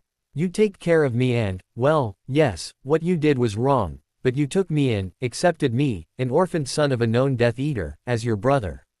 You gave me a home and spent time with me, taught me advanced magic. How can that make you a bad person? I don't know what else to say. Harry stood up and pulled the younger boy into a tight hug.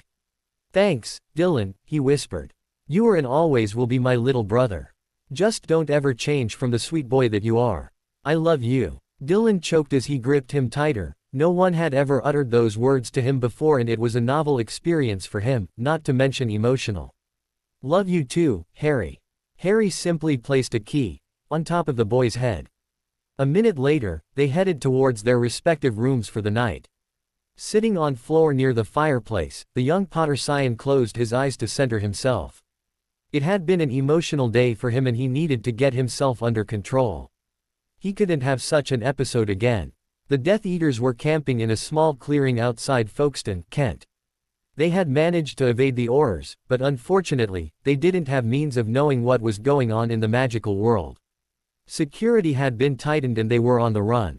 They knew for sure that any home of theirs would be very closely monitored, so they had to make do with forest clearings. Thankfully, magic could make things a lot easier. They didn't want to contact the Death Eaters who had evaded Azkaban because they didn't trust them. There was no way to tell who was still loyal to the Dark Lord. "We found something that can get us off the mainland," said Rabastan as he and his brother entered the clearing. They took the offered food they had stolen from the Muggles. Killing those animals would only attract attention, so they had to restrain themselves. "What is it?" asked Rookwood. "The Muggles have built a tunnel under the English Channel," Rodolphus answered. "Since it goes underground, we may be able to avoid the censor net. I recommend that we don't apparate, but use the Muggles' stupid train instead. We'll have to be extremely careful with our disguises, though. It's risky," said Roll, rubbing his face. "For all you know, this apparent blind spot in the censor net might be a trap set by the Aurors to capture us." "Rookwood is the expert on the censor net here," snapped Bellatrix. "And we will be going. The Dark Lord needs us. I'll know more only after seeing this tunnel, but if we don't use magic, I think we can escape. Once we reach France, cross-country apparition will become easier," said Rookwood. "But too many of us will increase the chances of being discovered by the International Magical Border Patrol. We can evade the British Aurors, but we can't afford to have the ICW getting involved." "He's right," said Dolohov. "Fine," spat Bellatrix. "We'll split up. 4 of us will leave using that filthy Muggle tunnel and the rest are to stay here and find out everything you can. Once we return, the Dark Lord will demand information. Start gathering intelligence. Cornelius Fudge is an idiot from what I've seen during his inspection of Azkaban, but that Bonesbeak is a problem." They decided who was to go. Bellatrix, Rodolphus, Rabastan and Rookwood were to find the Dark Lord. The rest would stay out of sight while gathering useful information about the Ministry. Pettigrew's animagus form would be useful to spy on people. A few hours later, the 4 Death Eaters disguised themselves and left.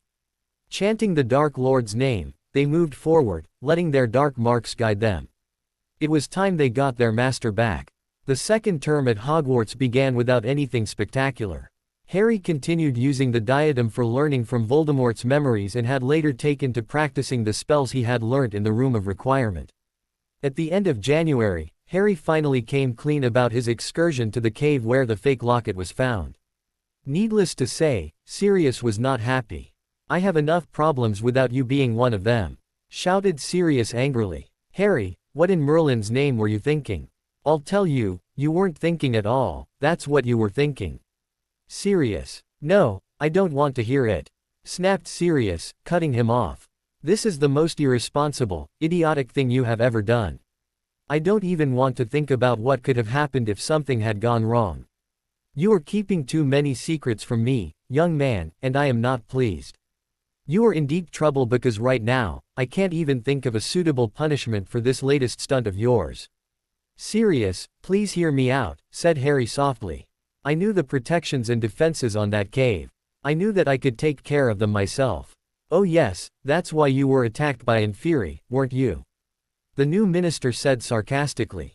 Normally, Harry was quite mature and Sirius loved the lad with all his heart, but damn, there were times like this he wanted to show the boy how displeased he really was. The late Lord Orion Black would most definitely agree. "I was distracted by finding out the fact that the Horcrux was not real," said Harry, his eye twitching in annoyance. "Until then, I was completely in control." Sirius emptied a glass of fire whiskey as he sat down on his chair in his study, hating the fact that he was also dealing with annoying teenagers along with the incompetent ministry. Dozens of files were placed on either side of his table which contained reports from different departments of the Ministry of Magic. He was really getting short-tempered because of the amount of work he needed to get done. He was close to smacking Fudge upside the head for being such a useless leader. "I want you to know," said Sirius slowly, the anger clearly evident in his voice, "how deeply disappointed in you I am. You broke your promise when you said that you wouldn't risk your life unnecessarily and I can't think of a punishment that will be suitable for this, mostly because you are not staying at home right now and I doubt grounding you during the school year would help and considering how you react to it, I will never bend you over my knee either, though I am tempted. I can only hope that it means something to you." "It does," said Harry quietly, sounding abashed, blinking the tears away. Sirius was the only father figure in his life and Harry really looked up to the man. He was the first living person who had taken an active interest in Harry's life and he did not like disappointing his godfather who loved him so dearly. It means I've let you down, and for that, I deeply apologize. But I was only trying to look out for you. I didn't want you to be in danger. You have a family now and you are also a part of that family, son, said Sirius, looking at Harry with piercing gray eyes. And it is my job to look after you, not your job to look after me. You may be smart and mature for your age, but you, Harry James Potter, are still 13 years old and it would be wise if you remembered that. I want you to promise me that you won't do anything this reckless again. I can't do that, said Harry, looking out of the window, mentally cringing in anticipation.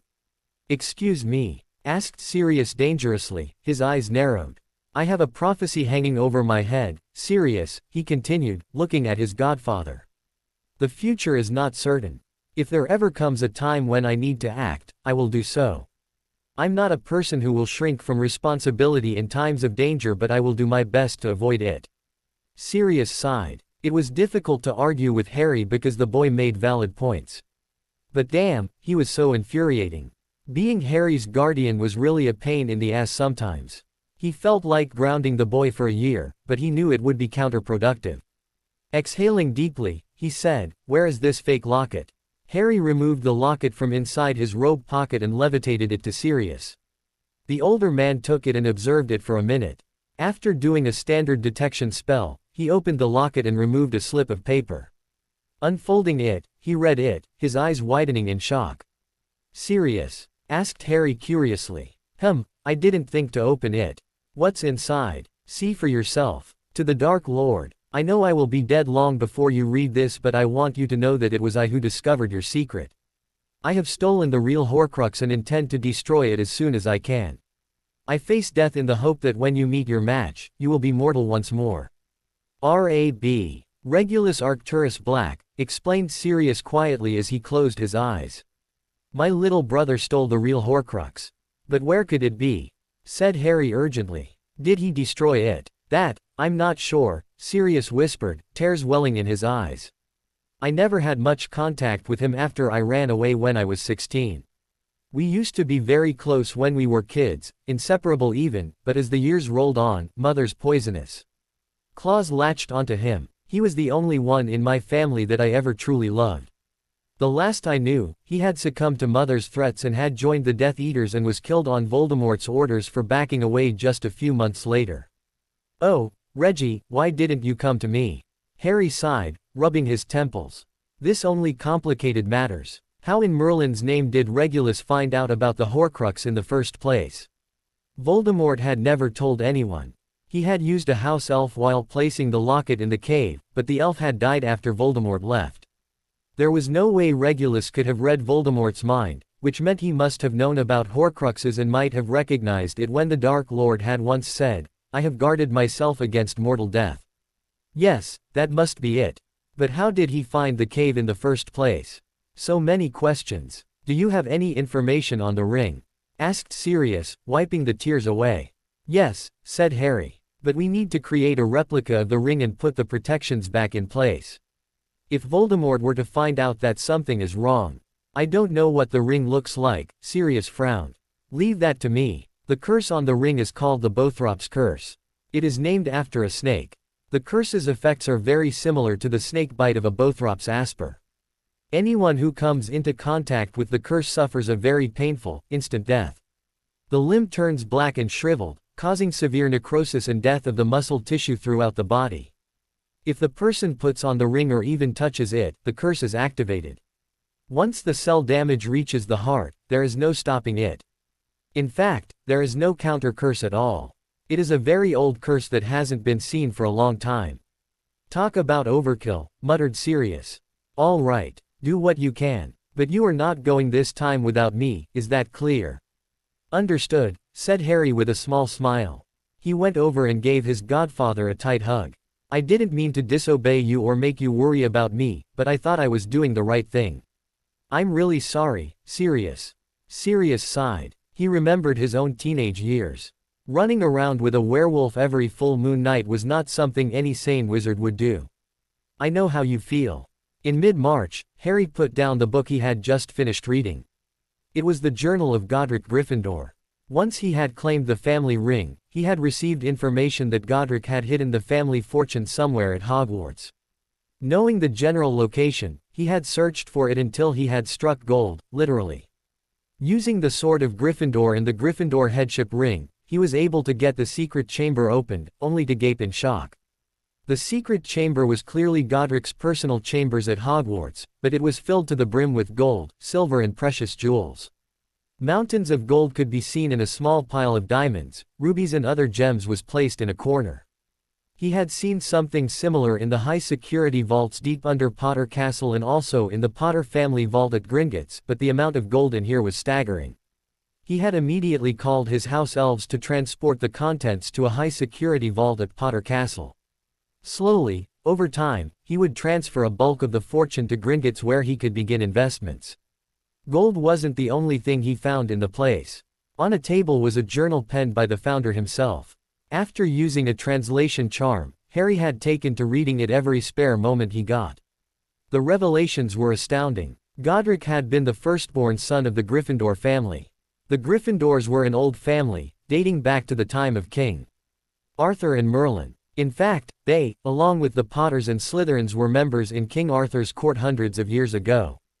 It was once during their childhood that Godric had met Salazar, a boy 5 years younger than him, but they didn't have much contact since.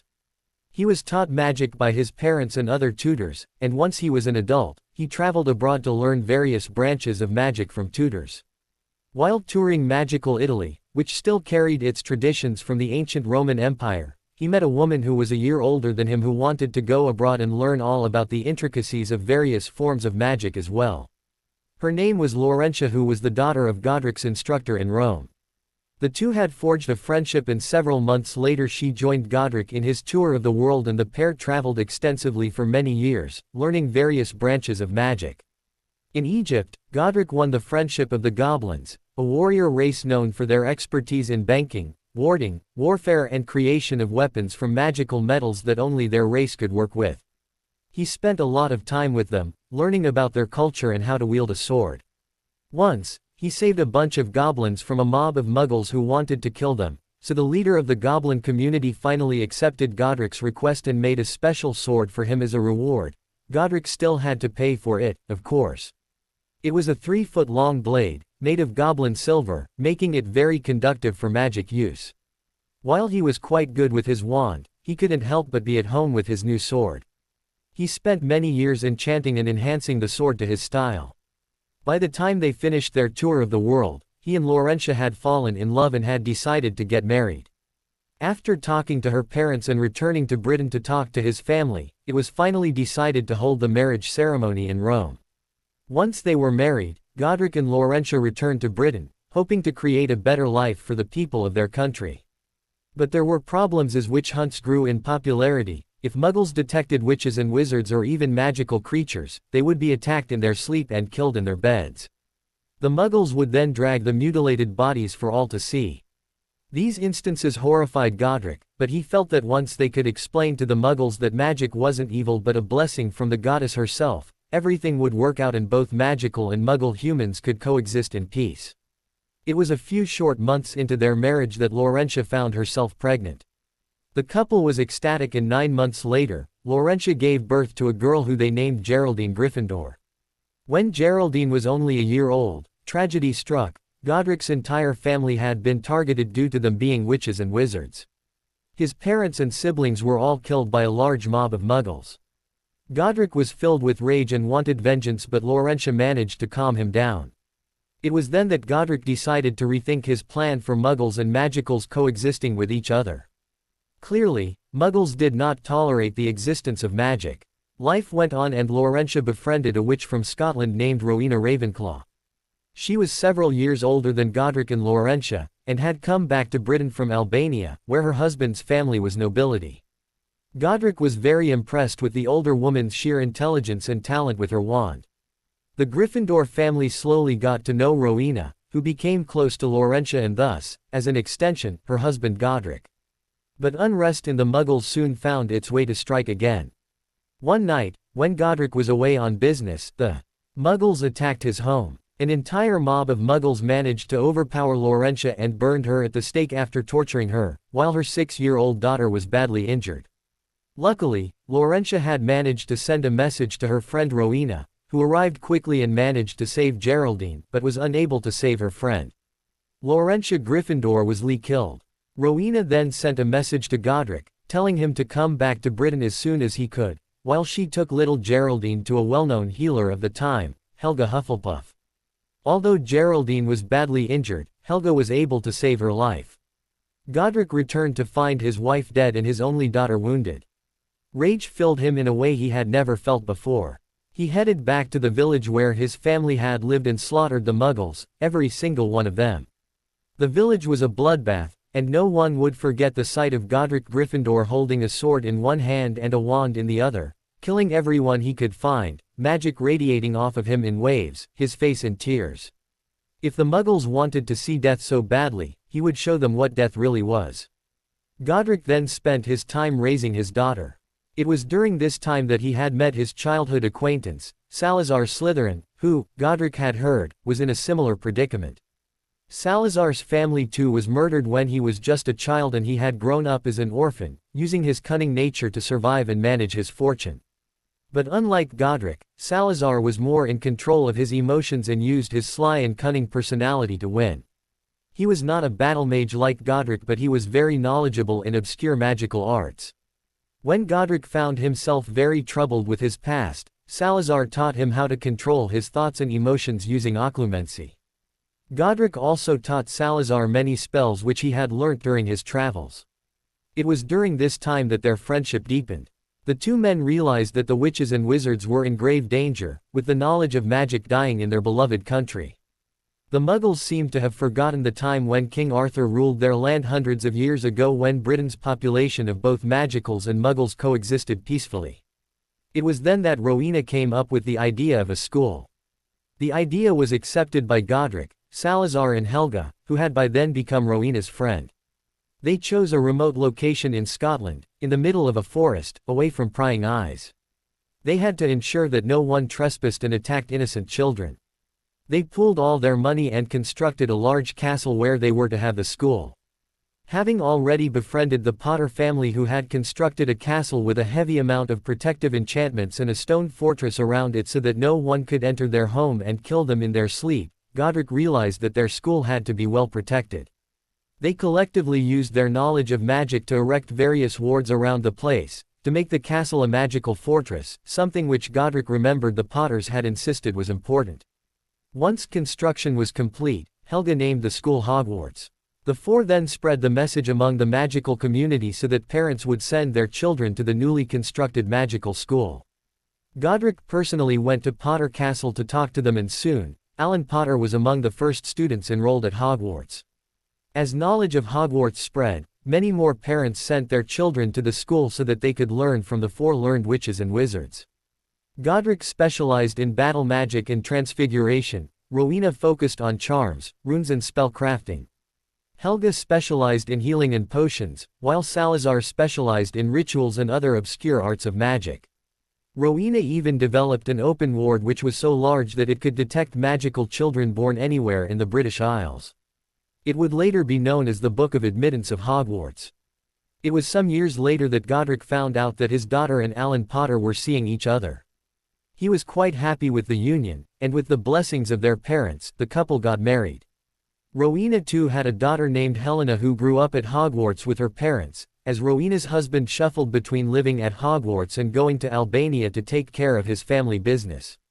Helga had several children with her husband, who was the herbology teacher at Hogwarts. Although he remained unmarried, Salazar too wanted children, so he blood adopted a young boy, who was also surprisingly a Parselmouth, and gave him his own name, Salazar Slytherin. Godric had, however, years later, always suspected Salazar to have had a biological child of his own, a girl, whom Salazar was very fond of and also possessed the man's vibrant green eyes. Unfortunately, Godric never found out if the girl was indeed Salazar's daughter or not. Salazar Jr. grew up at Hogwarts raised by his father, but he tended to be very arrogant and treated everyone as his inferior. The boy also hated Godric with a passion, which annoyed his father as Salazar and Godric considered each other brothers in all but blood. The two men, of course, had their differences because of their clashing personalities, as Godric was loud and brash while Salazar was calm and cunning, but they both counted on each other as family. This slowly created a rift between Salazar and his son. Several years later, when Salazar Jr. did something unforgivable, the founder banished his son from Hogwarts, telling him to never come back ever again. By this time, the founders were not their youthful selves. Rowena's husband had passed away, her daughter had disappeared, and so had her diadem. While witches and wizards lived much longer than muggles, emotional distress tended to make them age a lot faster in their later years rather than physical problems. Rowena was dying, and there was nothing Helga could do to prevent it. Even on her deathbed, the once proud woman craved and cried for her daughter, begging Godric to bring her back so that she could see her one final time before she died. But by the time Godric had found out that Helena Ravenclaw had been killed by the Baron, Rowena had breathed her last. It had been a sorrowful time at Hogwarts after they lost Rowena. But the other three decided to move on and ensure that Rowena's name would live on at the school. After a span of a few years, whispers began to reach the school that Salazar Jr. had started killing various witches, wizards and muggles alike so as to become the ruler of magical Britain. Salazar finally had enough of his son's actions, so he decided to go confront him and end his life once and for all. Godric had wanted to come along with him, but Salazar refused, stating that this was an internal matter between father and son. Salazar left Hogwarts so as to stop his son from killing any more people, against Godric's advice. That was the last time Godric saw his friend. There was no news of his death, but Godric had used an arcane spell to check if he was alive. Godric was devastated to find out that Salazar Slytherin had been killed by the latter's own son. By this point in time, Godric was old and all the hardship that he had endured had weakened him. Salazar Jr. launched a massive offensive at Hogwarts, hoping to take the castle by force, but was thwarted by the wards and the combined forces of Godric Gryffindor and Helga Hufflepuff. Helga was the one who finally fought Salazar Jr. and killed him, but she later succumbed to her injuries while Godric dealt with Salazar's forces. The battle had severely weakened the aged warrior, and he soon left to spend his remaining days at Potter Castle with his family. Harry was sitting still, his face blank as he explained the story to Daphne. They were in the room of requirement. "It is so ironic," said Harry softly, "that the man everyone believes to have been a Muggle lover slaughtered an entire village of Muggles when the said Muggles murdered his wife, and everyone vilifies a man who actually died while trying to stop his son from killing innocent witches and wizards. Who wrote our history books again?" Daphne nodded. "It was Salazar Jr. who wanted to wipe out Muggle-borns, not Salazar. History is confused and clouded, and everyone thinks the founder was the one who was evil. How sad. What is actually ironic is the way they all died. Did you observe that?" she asked. Harry nodded. Godric was a warrior who died of depression and old age. Rowena was highly gifted and intelligent but died of heartbreak. Helga was a healer and her house is said to be non-confrontational and are widely called duffers, but she died a warrior's death after dueling and defeating Salazar Jr. Salazar was widely known for his cunning nature, but he let his heart overrule him and rashly decided to confront his son and died in a duel with him. It's completely contradictory to their given traits, but it shows that while they were great men and women, they had their share of flaws too. "I'll set history straight," muttered Harry as he picked up the journal. "They deserve to be remembered in their truest form, not the way they are now." "Report," said Amelia. "Ma'am, as you know, the Muggle Prime Minister has also informed the heads of all the other European countries about the missing Death Eaters," said Auror Kingsley Shacklebolt. "A Muggle couple in southern Italy apparently called the police when they saw someone they thought looked like Bellatrix Lestrange. The Ministry of Magic of Italy began sending their Aurors all over the country to track them down, but there have been no leads yet." "Italy?" Sirius frowned heavily. "What are they doing in Italy?" "I'm not sure, Minister," said Kingsley. "In fact, I'm still trying to figure out how they got out of Britain in the first place." Amelia pursed her lips. "Thank you, Shaq. Dismissed," she said. With a nod, the tall Auror left the room. Sirius sat down at his desk, thinking hard as Amelia sat down on the chair in front of him. "Why would they go abroad at all, Sirius?" asked Amelia, frowning. "It serves no logical purpose. Maybe they are trying to find Voldemort." Voldemort has not been sighted since that night he attacked James, Lily and Harry, said Amelia, shaking her head. Even if they try to find him, how do they know where he is? They have been in Azkaban for 12 years. Voldemort may not be dead, but who knows what form he is in. No, we're missing something.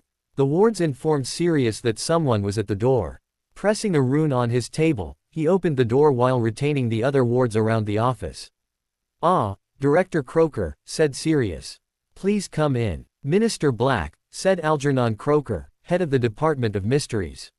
He nodded at the witch, Amelia. "Any leads?" asked Sirius. "My people have been keeping a constant watch on them all," said Croaker. "Not one of them seems to be doing anything suspicious, although Lucius Malfoy has attempted to find the escaped Death Eaters. So far, no luck. It seems the prison escapees don't trust those who evaded Azkaban. Damn, so there goes tracking them to lead us to the Death Eaters," muttered Sirius. "I also have some good news, though," said Croaker. Seeing Sirius nod, he said, "The intelligence wing of my department was able to figure out how Bellatrix was able to sneak past the censor net. It seems the Muggles have built an underwater tunnel that connects England to France." "Oh, Merlin," muttered Amelia. "How deep?" "About 200 to 250 feet below the seabed," replied Croaker. "We were not informed about it, so the censor net has not been applied to the area." Sirius narrowed his eyes, thinking. "Fine," he said quietly. "There is nothing we can do about it now. But what we can do is ensure that we are prepared. Get the censor net down to that level. If Bellatrix does return through the tunnel, we'll be able to catch her. Amelia, inform the French Ministry of Magic about this discovery. They've probably not done it either. If Bellatrix is abroad, what about the rest?" asked Amelia. "My guess is that they are still in Britain," said Croaker. "Though I'm surprised they have not attacked anyone yet. It is getting difficult to judge their actions. They're quiet, too quiet." Sirius nodded. Once Croaker left, he began pacing. "Amy, why did Alistair Moody retire?" he asked curiously. Amelia scowled. "Fudge," she spat, decided that he wasn't needed anymore. Alistair's paranoia was getting the better of him, and I heard rumors that Malfoy might have pushed for the retirement. Rufus Scrimgeour tried to keep him in the Auror Academy as an instructor, but it was shot down. "Well, I think it is time we brought him back," said Sirius. "Give him all the help he requires. Merlin knows he is more than qualified in capturing those Death Eaters, considering he put them there in the first place." "Understood," said Amelia as she got up to leave. "I need a vacation, Siri, between the issue with the Death Eaters, taking care of Rigel and the upcoming Quidditch World Cup. I'm running myself ragged." "You think the World Cup is bad?" exclaimed Sirius, shaking his head. "You don't even want to know the stink the Triwizard Tournament is causing. No one in Europe wants to come to Britain right now with 10 high-security prisoners on the loose. I'll be leaving tomorrow morning for a meeting with the ICW Triwizard Committee in Paris. I'll have to convince them that we'll take care of any security issues." Amelia nodded. "I'll let you know of any updates." Harry Potter twisted his wand slowly, his face scrunched up in concentration. In front of him was a ring on which a black stone was placed. He was trying to create a replica of the Gaunt ring which he was trying to recall from memory. He had been working on this for more than 2 months and it was finally ready. He didn't know what that symbol meant, but it was the only design on the ring, so it had to be perfect. "Done," he breathed. Picking up the ring, he turned around and asked, "How does it look?" "Humph," asked Daphne as she looked up from the book she was reading. "Oh, yeah, it looks perfect, but the ring itself is quite ugly looking." Harry's eyes twinkled in amusement. "We're not going for aesthetics, Daphne. I wanted a replica of the ring. Still, it's ugly. You're leaving now?" "Yes," answered Harry as he put on his leather cloak. "Sirius is back from Paris and he wants to get this done. There is still that locket which we are searching for, but one step at a time. Damn, why couldn't that bastard have died when that curse rebounded on him all those years ago? It would have saved us a lot of trouble." Daphne smiled sadly. "My grandmother always says that life isn't fair." "It never is," said Harry grimly. Nodding her goodbye, he made his way to the Shrieking Shack to get out of Hogwarts. With a crack, he disapparated from Hogwarts. 2 cracks could be heard in the middle of a clearing in Little Hangleton. The 2 hooded figures were walking towards a forest which they could see in a distance. After walking for 5 minutes, they stopped. "There is a barrier that deters people who come too close," said Harry. "It really is a wonderful piece of magic. You wouldn't even recognize it until you have walked for about 10 kilometers. By then, you'll probably be fatigued and wondering why you are tired of walking just a few short meters when you have in fact walked for about 2 hours." He then went to a specific tree in the forest and began feeling the magic around it. Concealment charms always left traces. Tapping the knot on the tree with his wand, he hissed in Parseltongue. The air seemed to shimmer for a few seconds until the wards dropped. "Come on," said Harry as he and Sirius walked forward. "Those snakes would be just around the corner. Any second now." A dozen poisonous snakes suddenly crawled all around them. Harry removed the sword of Gryffindor from inside a bag and began slicing them clean off. Sirius used a modified fire spell and burnt them. With a flick of his wand, Sirius vanished any traces of the snakes. "That's it?" asked Sirius, eyebrows raised. "Oh, no," said Harry, shaking his head. "The wards around this place are very advanced, but since I am a Parselmouth and I know all the passwords, it is much easier to get through. Even someone like Dumbledore would be stumped here for a while." With that, Harry began hissing in Parseltongue as he waved his wand in a delicate pattern. 10 minutes later, the wards finally came down, revealing a rundown shack in the distance.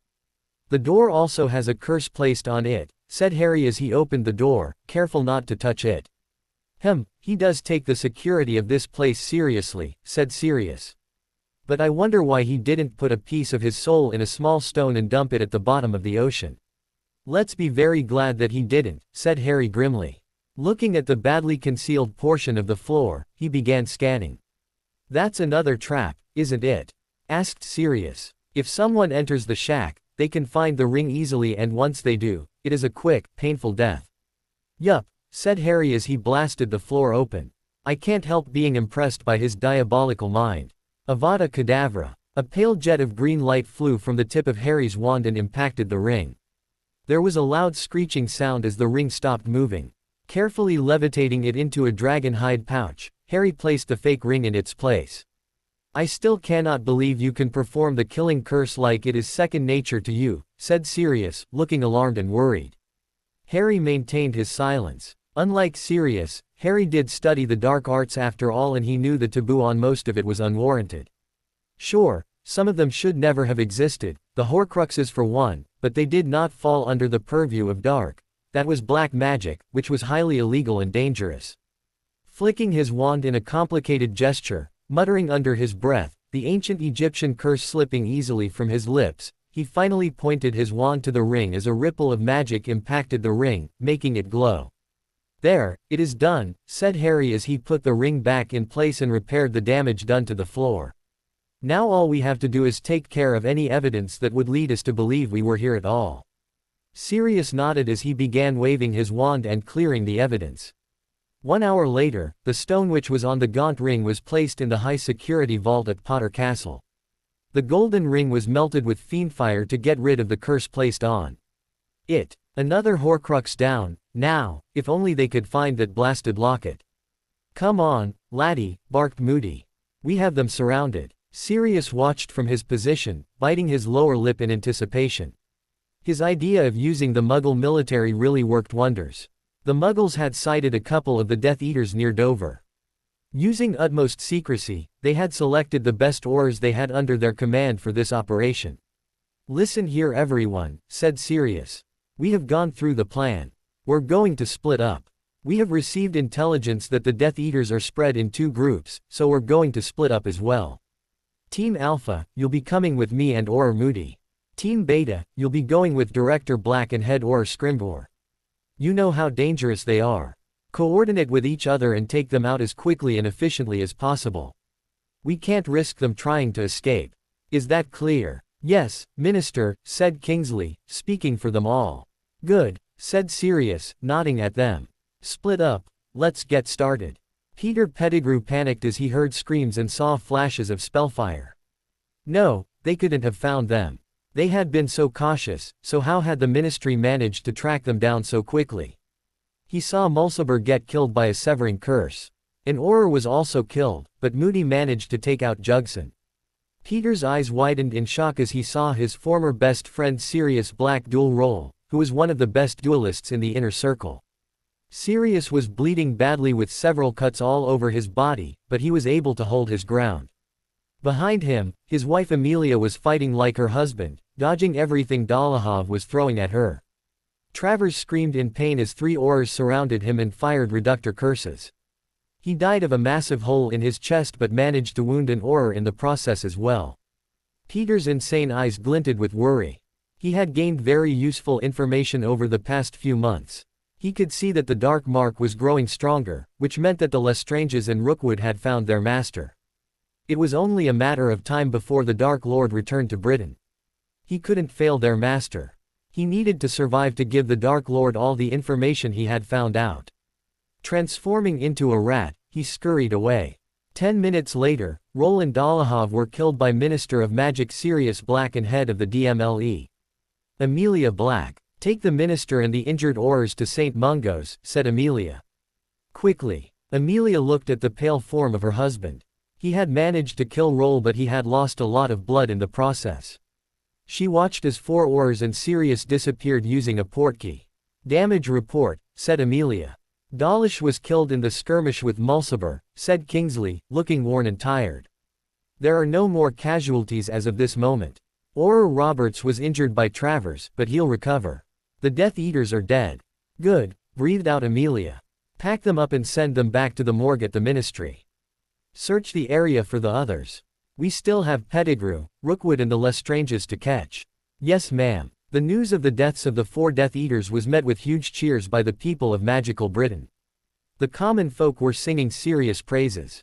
The fact that the Minister of Magic himself had been involved in the fight and had killed Roll personally induced a reaction of awe in everybody. Amelia was also highly praised. The head of the DMLE had been the one to hold the press conference after the attack.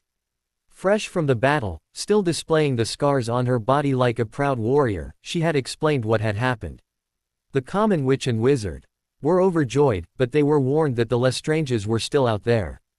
Those 3 were nearly as dangerous as Voldemort himself. The Quidditch World Cup was being held in Britain this year and massive preparation was needed to ensure that there were no problems. Muggle-repelling charms were placed over the entire area and any Muggles living near the site were confounded and sent away for the duration so that the international statute of secrecy could not be breached. Hundreds of thousands of witches and wizards from all over the world were coming to watch the matches, especially the finals. International flow and portkey travel would become very busy, so more people were diverted to that. The Aurors were ordered to secure the area of the stadium so that security was not compromised. Once he became minister, Sirius had not wasted any time in allocating more funds for the DMLE. In fact, he had personally donated 100,000 galleons to the department himself, so they were quite well staffed. Not wanting to be outdone, several other families had donated as well after the Department of Magical Revenue introduced a tax deduction on donations to the DMLE, but a certain shady kind with questionable connections stayed away. Sirius had also met with the Triwizard Committee to discuss the tournament that was to be held at Hogwarts. The negotiations had been going on for 3 years and it was finally coming to fruition. The only black mark over the whole issue was that Barty Crouch was still the head of the Department of International Magical Cooperation. Sirius had been very ticked off about that fact. Even though he was minister, heads of departments were recommended by him but appointed by the Wizengamot. That's why even though Fudge left office, the rest were doing their jobs. Crouch may have made a blunder with Sirius, but the man was still respected by many from when he was the head of the DMLE during the last war. So he was here to stay, for now. Being so busy with the ministry and international relations, Sirius and Amelia didn't have time to take care of the politics of the Wizengamot. Rigel was also growing up and the summer demanded that he was irritable. Of course, that's when Harry decided to step up and take charge. Once the second term at Hogwarts was over, he had enlisted the help of the Greengrasses and began planning a ball at Potter Castle, which left Sirius free to work on other matters. Harry smiled and chatted with Lord and Lady Acton as they gathered in the grand ballroom at Potter Castle. The Potters had not thrown a ball at the castle for a couple of 100 years now and so no one here had seen the place. They were in awe of the wealth and splendor it had to offer and Harry had gone all out to impress the influential witches and wizards with it. The grand ballroom was really well decorated. The house elves had done a marvelous job. The marble floor had been charmed to make it sparkle, as if the floor was actually carved out of diamond. Multicolored flowers were placed in different areas of the ballroom and the decorations were exquisite. Large chandeliers emitting a golden light gave off an amazing display. All in all, it now looked fit for a king, a fact which wasn't far from the truth as the Potter family had stolen from Muggle royalty in the past. "He's so adorable," gushed Samantha Hudson, one of the elected representatives on the Wizengamot, as she joined Lady Acton and Madame Marchbanks. Little Rigel Black was nested in his godfather's arms, looking at everyone curiously. His hair was bright blue and eyes a stunning green, looking identical to Harry's. "Oh, don't be fooled by his display," said Harry wryly. "He really knows how to get away from those taking care of him. I haven't had a good night's sleep in a week." Rigel giggled and tapped Harry's face with his little hand. Harry smiled fondly as he at the boy's temple. "Please enjoy yourselves. I'm very happy that you could grace us with your presence here this evening." Many others wanted to meet the little heir Black, so Harry was constantly surrounded by a group of girls. Of course, unknown to Harry, those girls not only wanted to meet the cute 10-month-old Metamorphagus but also wanted to flirt with Harry. He was dressed today in navy blue acromantula robes, his shirt buttons made of platinum and embedded with diamonds, handpicked by Lady Greengrass. His raven black hair was let loose this time, framing his face delicately so that Rigel could grab his locks whenever he wanted, making the girls coo over the baby's display in the process. Harry was now standing more than 6 feet in height. His powerful inherent magic had made him reach puberty earlier than usual, and that was by magical standards, and magical children reached puberty faster than Muggles anyway, and his body reflected that. He was hardly the only one, as this phenomenon was common among witches and wizards who were above average in terms of magical power. The daily exercises he did really helped him look positively scrumptious, giving him a strong, athletic and perfectly cut body. Right now, dressed in rich, tasteful-looking clothes that fit his muscular frame perfectly, he looked very handsome indeed. "Can he change his hair color to anything?" asked Parvati Patil excitedly. "As long as he likes the color, yes," said Harry, smiling at his godson. "Rigel, look." Opening his palm, Harry released a puff of dark red-colored smoke. Rigel giggled as he tried to catch it with his palms, his hair turning from blue to a deep shade of red.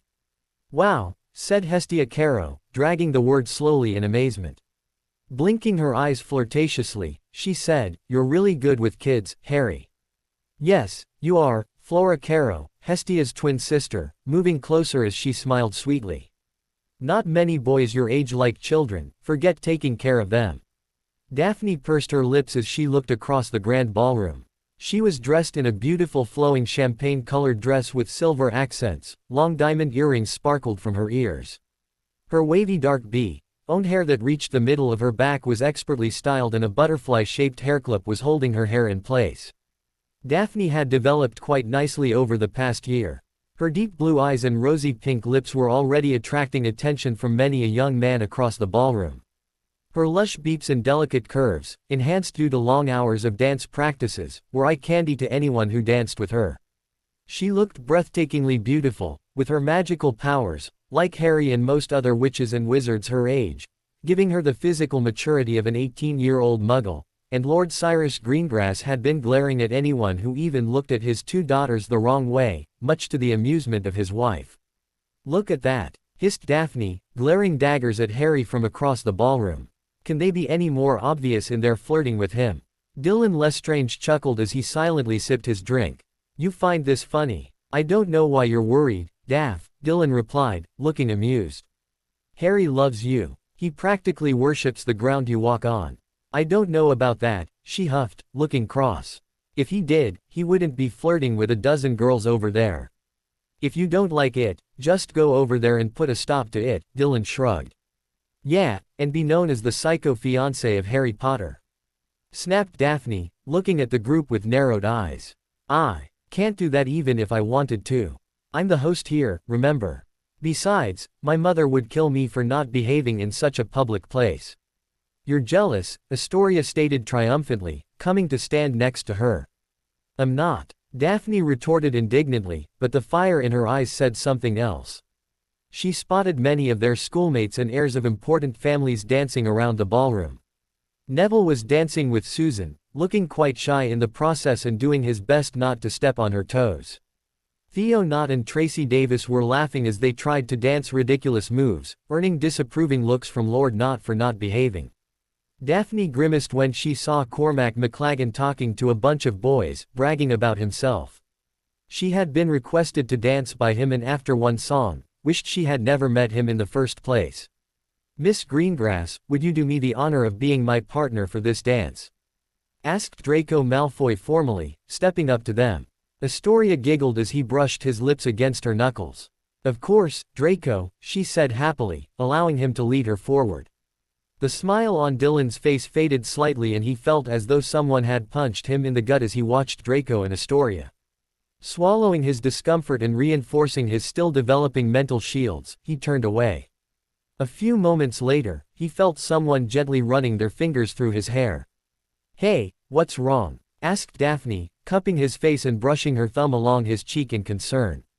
"Nothing," Dylan murmured. "If you're sure," said Daphne, looking at him skeptically. "Miss Greengrass, may I have this dance?" asked Cedric Diggory, extending his hand to her.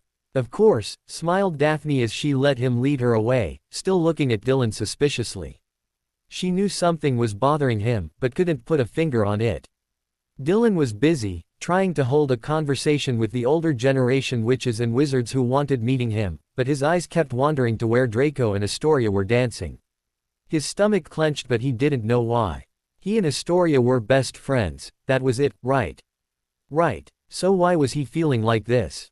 Smiling stiffly at Lord and Lady Rosier who were speaking to him, rather disdainfully, in his opinion, he tried not to think about it, but it was proving to be difficult. There was only one person who could help him but it would have to wait until the ball was over. He needed to talk to Daphne about this. Harry wouldn't understand anyway, so there was no point in even mentioning it to him. Dylan and Daphne had grown closer over the past year too. She was quite different from the emotionally detached Harry Potter, which was a good thing. She would most definitely help him here. But another question kept nagging in his mind as his eyes trailed Draco and Astoria again. Did Astoria have a crush on Draco? That thought alone was enough to put a knot in Dylan's stomach. "Ah, Harry Potter," said Lucius Malfoy smoothly as he approached the host. "This is a very impressive castle you have here. It is our pride and joy, Lord Malfoy," said Harry, subconsciously tightening his hold on Rigel protectively. "It was constructed a few years prior to Hogwarts, actually. Some of the wards installed by Godric Gryffindor at Hogwarts were based on those installed here at Potter Castle." "Really?" asked Lucius, looking at Harry speculatively. "Yet some would think your family is simply overly paranoid. A stone fortress around the grounds, a magical moat around the castle and the wards themselves, a bit of overkill, in my opinion." Harry simply smiled slightly. "This castle is the reason the most ancient and noble house of Potter is not extinct when there was an attack on the family about 200 years ago. When one has a lot of enemies, you tend to protect yourself and unfortunately, I'm as paranoid as my ancestors, having a lot of enemies myself. The confines of this castle provide me with the best protection possible." "Indeed," said Lucius, having to grudgingly admit that the defenses were very good. He still kept his eyes open for any vulnerability that could be used to exploit if the situation ever arises. The Potter Massacre, such a horrifying and dark past which the Potters have to remember forever, isn't it? The black mark can never be erased. "Oh, we all have some shady characters in the family tree, Lord Malfoy," said Harry with a hint of a smirk tugging at the corner of his lips. "And in some cases, we have some dangerous skeletons in our closet as well." "Why, your family has it too, doesn't it?" "Oh, the horror of a pureblood Malfoy trying to curry the favor of a muggle in order to marry her." Lucius' eyes were slits of fury as his upper lip curled. "Good luck with your NEWTs, Mr. Potter. You'll be taking them at the end of next year, I trust. I shall be looking forward to seeing what you do with your life. Stay safe. It is not wise to remain unprotected when you are housing a dangerous target. I wonder what Rabaston Lestrange would say were he to know that his illegitimate son now wears the heir ring. Well, since House Lestrange would have gone extinct if not for Dylan, I would say he should be pleased," said Harry dispassionately. Malfoy pursed his lips and nodded, walking away. He would have to explore the place to the best of his ability and find a weakness to it. Even the most heavily fortified structure had a weakness, he just needed to find it. After the last of the guests had left, Harry changed out of his dress robes, opting to wear only his boxer briefs instead.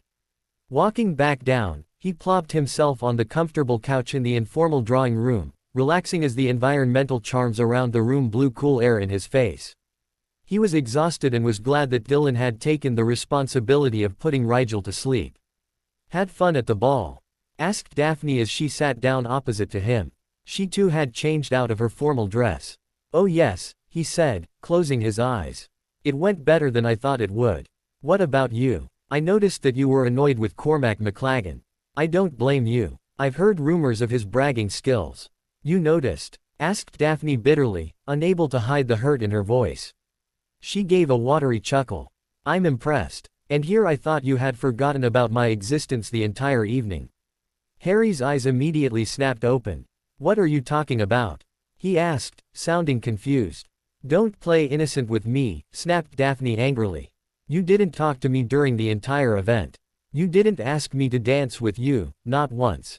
Instead, you were flirting with every girl that caught your fancy. If you were planning on, do you have intentions of, why did you do it, Harry?" "Do what?" asked Harry incredulously. "Daphne, the whole point of this ball was to socialize with everyone. Everybody present wanted to talk to me and, well, I didn't have time to search for you. Besides, we were hosting the ball, and with everything going on, it's not like we had to talk to each other at the time." That was the wrong thing to say. Daphne shook her head, and the young wizard was startled to see tears pool in her eyes. He couldn't understand what was going on. "So, you had been planning it all along," she said in a hollow voice. "I should have known. How stupid of me to have not realized it until now." Swallowing hard, Daphne stood up shakily and murmured, "Good night, Harry. I'll see you at the World Cup." Harry's eyes widened. World Cup? That was weeks away. Did his fiancée just say that he wouldn't get to see her until then? Getting to his feet, he rapidly moved towards her to stop her from leaving. "Daphne, what the hell is wrong with you?" asked Harry angrily. "What's wrong with me?" shouted Daphne, her eyes suddenly blazing with fury.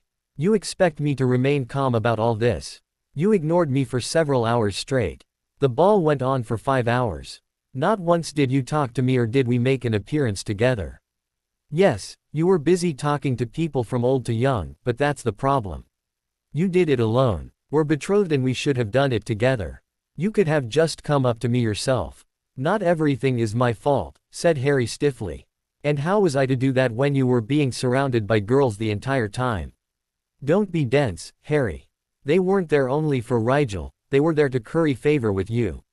"But what's the point?" asked Harry coldly. "I'm already betrothed to you, aren't I? How would it matter if they flirted with me? Why in Merlin's name are you blowing things way out of proportion? You're honestly not making any sense." "Really?" asked Daphne incredulously. "You still haven't realized why I'm this upset? Why didn't you just tell me what you were planning? At least then, I wouldn't have gotten this emotionally involved with you." "Oh, just spit it out, will you? What the hell has gotten into you today?" asked Harry, gritting his teeth. "If you're jealous because people were around me." "Not another word, Potter," said Daphne, her eyes glinting dangerously, not wanting to admit that he was spot on in detecting her jealousy. "Clearly, since you are too stupid to realize what is going on." Harry's eyes flashed angrily at being called stupid. "Well," he hissed, switching to Parseltongue for an instant in his anger. "Tell me, Greengrass, what did I miss?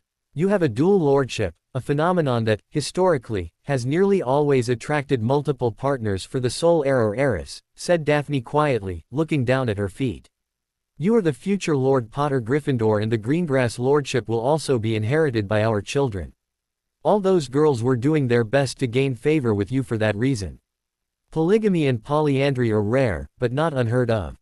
Since you avoided me the entire evening, it's not far off for me to assume that you were looking for a future wife for those titles.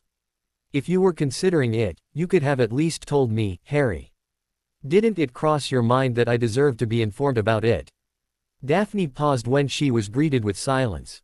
She looked up in confusion and blinked in surprise at the shocked expression on her fiancé's face. They stood there for a few moments, simply staring at the other, trying to understand what the other was feeling. After nearly a minute, Harry sighed and gently guided her to the sofa. Kneeling before her, taking her hands in his, he began. "Daphne," he said softly. "I swear to you, such thoughts never even crossed my mind. I didn't know. I swear, I didn't know." "Why you mean," she stuttered, "you weren't actually." "No, never. And as for us not making an appearance together, Daph, I seriously don't think anyone noticed." "You may not have noticed it, but everybody at the ball did," Daphne whispered miserably as she wiped the tears away. "Just wait and see. Girls will start flirting with you shamelessly to gain your attention, thinking you're willing to take another wife. You might start to get offers from their parents for betrothal contracts and—" That was all she said before Harry silenced her with a key. Sitting down next to her on the couch, he grabbed her by the waist, pulling her closer. Tilting his head to the side, he deepened the key, making Daphne beat slightly. Pushing her on her back, he collapsed on top of her, still keying her. After a minute, they broke apart, gasping for air. "I know that I should say this more often," said Harry quietly. "I love you very much, Daphne. No girl could compare to you, now or ever. I didn't know that they were flirting with me, honest. I thought they were there for Rigel. I didn't think you would jump to conclusions like this. I'm really sorry, Daphne. But if you're worried about the future, then don't, because there is no way in hell that I'm getting married to anyone but you. You are my one and only. A wise man once said that you insult your wife by taking another, and I truly believe that with all my heart." Daphne's heart swelled with emotion, and she looked like she would burst with happiness. Cupping his face, she whispered, "I'm sorry too, Harry." Not giving her a chance to speak, he once again keyed her passionately.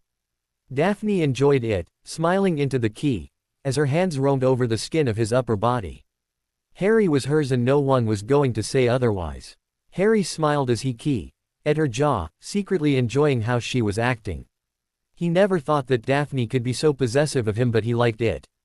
They were already betrothed, so it was natural that they felt the other belonged to them, but he had to admit that neither of them had any experience with romance.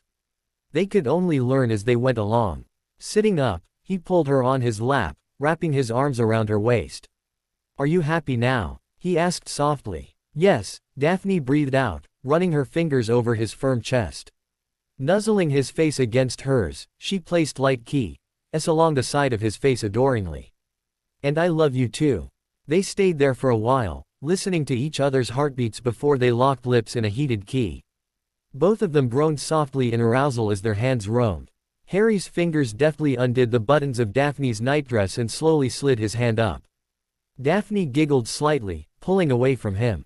"Someone's being a bit forward," she teased. Harry looked back at her with mock innocence. "I figured you'd stop me if you didn't want me to proceed." "Just stop you. I have half a mind to chop your hands off, Potter."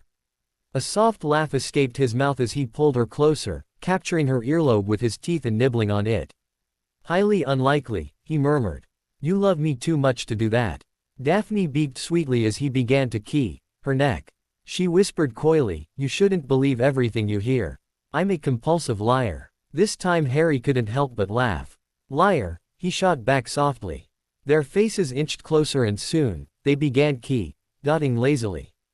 Daphne's dress lay pulled on the floor next to them, with her sitting on Harry's lap wearing only her beep and beep. "You're so beautiful," murmured Harry in awe, taking in the sight before him. Daphne blushed. She captured his lips in another searing key, as his hands moved towards her beeps, cupping them. He seemed unsure of how to proceed, so she placed a hand on his and squeezed gently. Wanting to pleasure her fiancé in return, the young Greengrass heiress traced her fingers over the prominent bulge in his underwear. Harry groaned into her mouth and Daphne couldn't help but smile. With quick movements, his cock was free from the confines of his underwear and Daphne wasted no time in wrapping her hand around it. It felt warm and hard in her hand. Slowly, she began stroking it. Pulling back from the key, she murmured, "Is that okay?" Harry made a noise of agreement. They continued dotting slowly, both enjoying the development in the physical aspect of their relationship. 10 minutes later, they heard the patter of feet on the marble floor outside the drawing room, and within moments, Dylan interrupted their solitude. Strangely, he looked crestfallen, something the couple picked up immediately. Harry raised his eyebrows at his fiancée, but Daphne shook her head, indicating that she too had no idea why the younger boy was upset. They untangled themselves from each other's arms, looking at the boy worriedly. "Okay, there's something bothering you," said Daphne quietly as she got off Harry's lap to get dressed. "What's wrong, Dylan?" Dylan simply raised an eyebrow at their appearance. Harry was practically bipedal, with his erect cock sticking out of the waistband of his light gray boxer briefs, while Daphne's nightdress was on the floor, wrinkled and creased, with her wearing only a pair of black-colored beep and beep. With a mental shrug, he sat down. After having walked in on them various times over the past year, he was not surprised or embarrassed to see them in such a state. "I don't understand it myself," he admitted finally. I felt like someone had punched me in the stomach when Draco Malfoy asked Astoria to dance." "Oh, Dylan," said Daphne softly, moving over to give him a warm hug. He immediately melted into her embrace like it was the most natural thing in the world. "It's just a dance." "Yeah, and they spent the next 2 hours with each other," muttered Dylan. Harry and Daphne shared looks with each other. Clearly, they had not anticipated this. "Do you harbor romantic feelings for Astoria?" "I don't know," he said, running his fingers through his brown hair, upsetting the loose curls. I think I do. I mean, she's my best friend and, well, what's there to not like about her?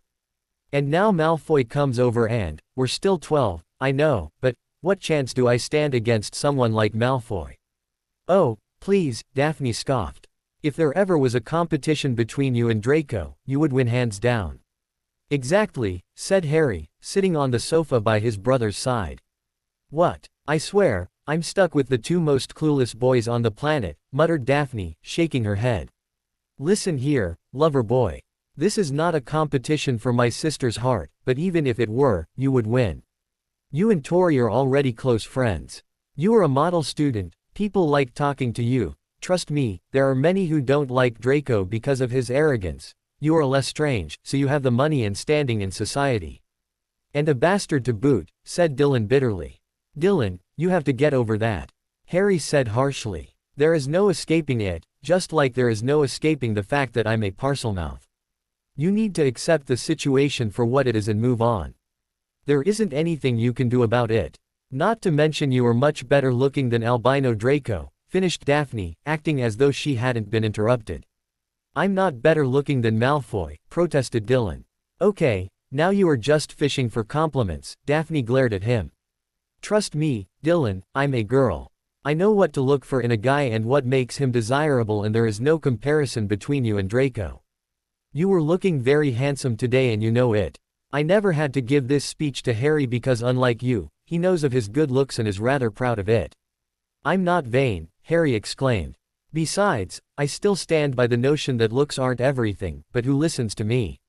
"I never said you were," Daphne chuckled. "My point is, if there ever is a choice between you and Draco, I'm confident Tori will make the right choice." "Daphne, they're only 12, said Harry, rolling his eyes. "Yes, and we are only 14. It doesn't matter. From what I have heard from some of the Muggle-borns in school, most Muggles tend to date a lot of different people before they settle down. In the magical world, that doesn't happen, does it? My grandmother, who is a magical theorist, mind you, believes that a witch or wizard's inherent magic would guide them to people who might be the best match for them. Not sure how true it is, but it does explain why such attraction starts young for some and later for others. Your father had an eye on your mother since the age of 11, did he not?" Harry nodded in confirmation. "Well, with my parents, they hardly dated anyone until they were 19, which was when they became friends and developed feelings for the other," said Daphne. "But that's not the problem right now. Let me talk to Astoria and—" "Wait, don't," cried Dylan, panicking. "If she realizes that I like her then—" "Oh, give me some credit, Dylan," said Daphne, sounding irritated. "I'm not going to do it directly. I'll let you know of any progress. I'll see you guys tomorrow." Giving Harry a key on the cheek, she headed towards the fireplace to flow home. Harry folded his arms behind his head.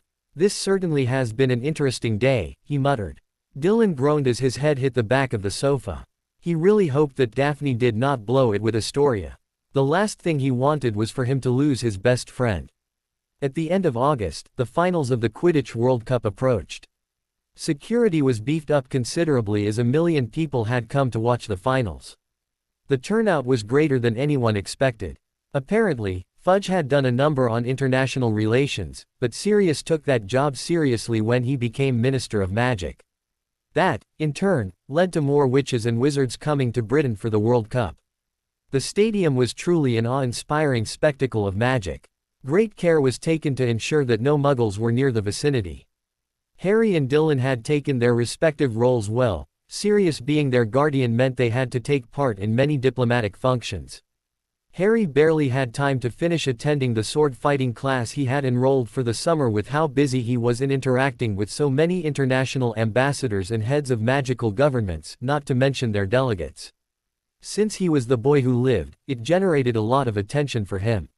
No one else in the history of the 900-plus years of the Killing Curse had ever survived it after making contact with a person, much less reflected back at the caster, as a baby.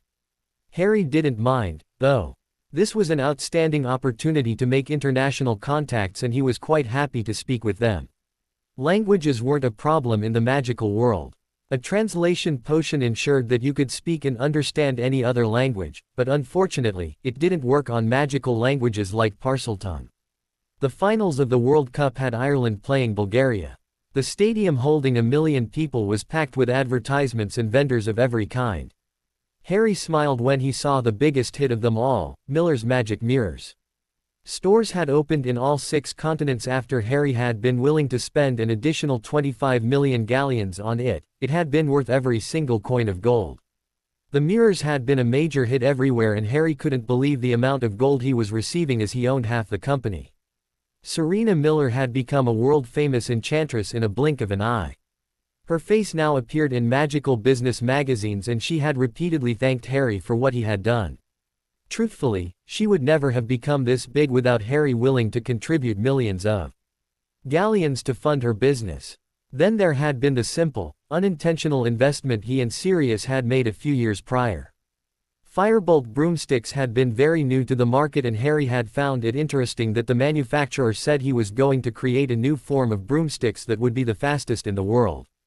Giving him a chance, they both had invested in it on the advice of Ragnarok, not knowing that it would be very profitable in the future.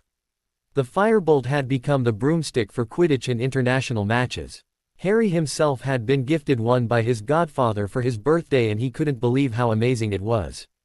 As they climbed up the stairs of the stadium, they reached the top box which had several purple and gilt chairs, clearly meant for important people, and those who could afford the outrageous prices needed to sit here.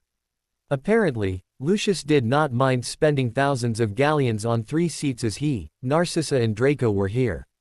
Harry chuckled mentally. Say what you want about Lucius, but there was no denying that he loved his family. Not many would have spent that much money to take their son to a Quidditch match and acquire seats at the top box, but then again, Lucius might have been here to make business connections himself. Sirius and Amelia were dressed in rich robes as they greeted the delegation brought by the Minister of Magic of Bulgaria. Harry had to blink a few times when he spotted the last people he expected to see here. "What are you guys doing here?" asked Harry with a surprised smile. "Attending the Quidditch World Cup, of course," said Fred Weasley happily. "Ludo Bagman owed a few large favors to Dad," George told him quietly. "Ah, understood. Harry, this is our oldest brother Bill," said Fred. "He works for Gringotts as a curse breaker. And this is our second oldest brother, Charlie. He works in the Romanian Dragon Reserve. Guys, this is our friend, Harry Potter." "Nice to meet you, Mr. Potter," Bill smiled as he shook Harry's hand. "Fred and George have told us a lot about you. It's not every day you get to meet your boss," grinned Charlie. Harry chuckled as he shook Charlie's hand. Ron Weasley apparently heard that, so he said, "What boss?" "Harry owns the Dragon Reserve Charlie works for," George answered with a casual shrug. Daphne had been observing the family critically. The Weasley family, until recently, had been very poor, but the incident with Lockhart, however bad it was, helped them as it gave them a lot of money. They got half of Lockhart's total wealth, which thanks to his book sales, was considerable for someone of their station. The clothes they now wore were not second-hand and the increase in their confidence was noticeable. Hearing a child crying, Harry turned around. Amelia was trying to calm Rigel down, unsuccessfully, as she already has her hands full. "Harry, please calm him down," said Amelia desperately, handing the baby off to his godfather. "Don't worry, Aunt Amy, I'll handle it," said Harry soothingly, taking the baby from her arms. "Oh, come on Rigel. Cheer up. Look, those advertisements are sparkly." Dylan also joined him and people in the top box were given a show of the 12 and 14-year-old boys trying to calm down the 1-year-old baby.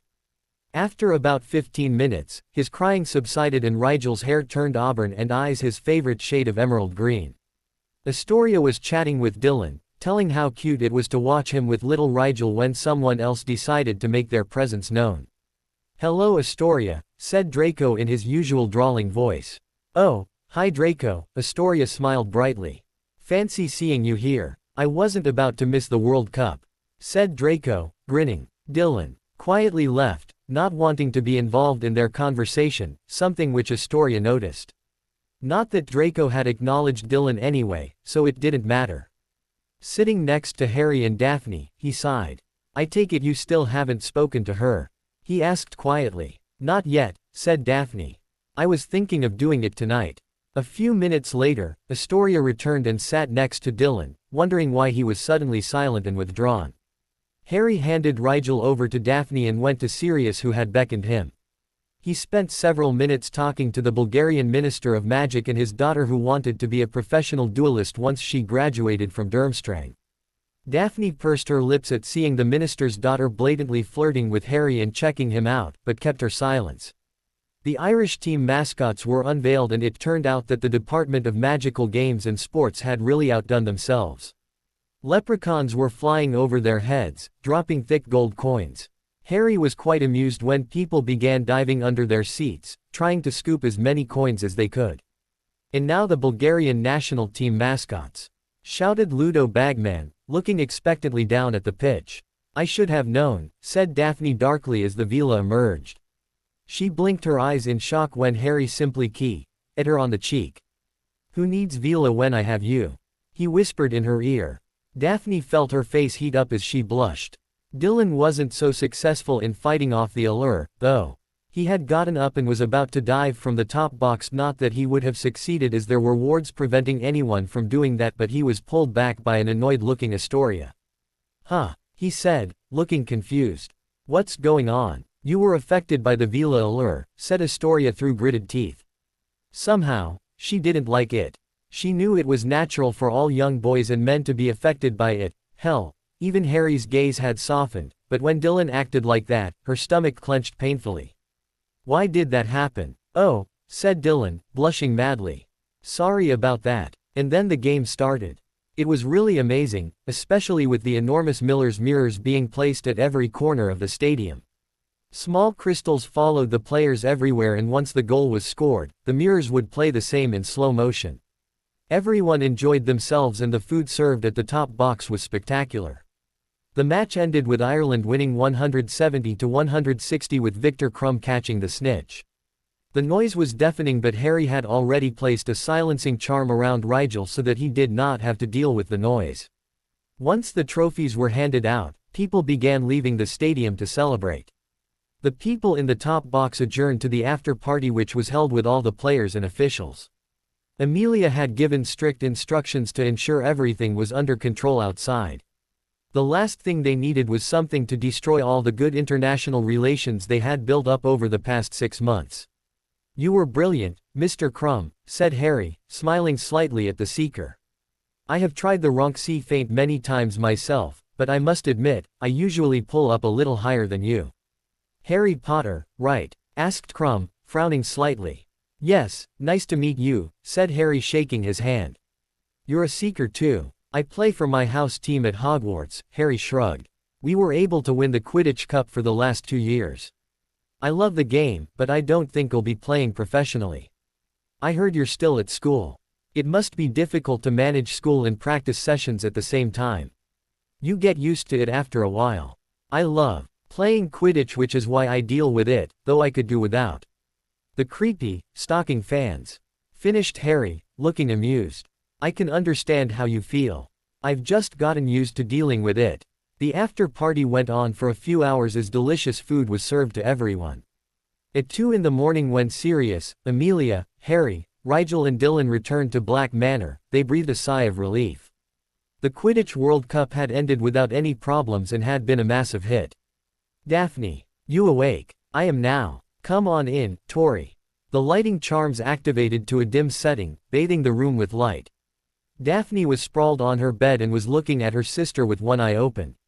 Astoria closed the door of the room and sat down on the bed. I was wondering if I could talk to you about something, said Astoria, looking nervous.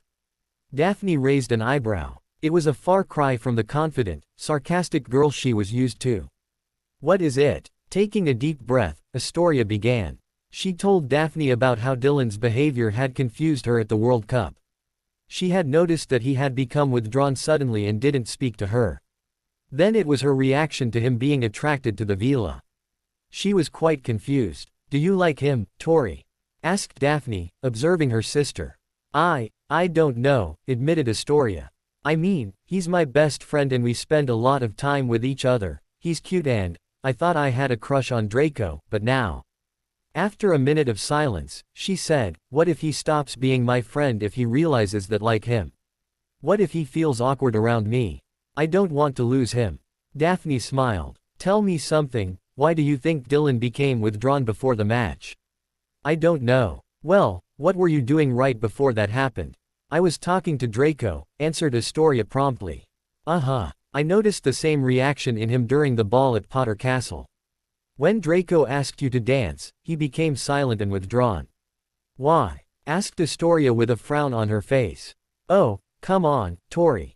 Snapped Daphne. You're smarter than that. Put the pieces together. Dylan is a chatterbox. For him to become silent like that means he didn't like you spending time with Draco. But why would he not like it?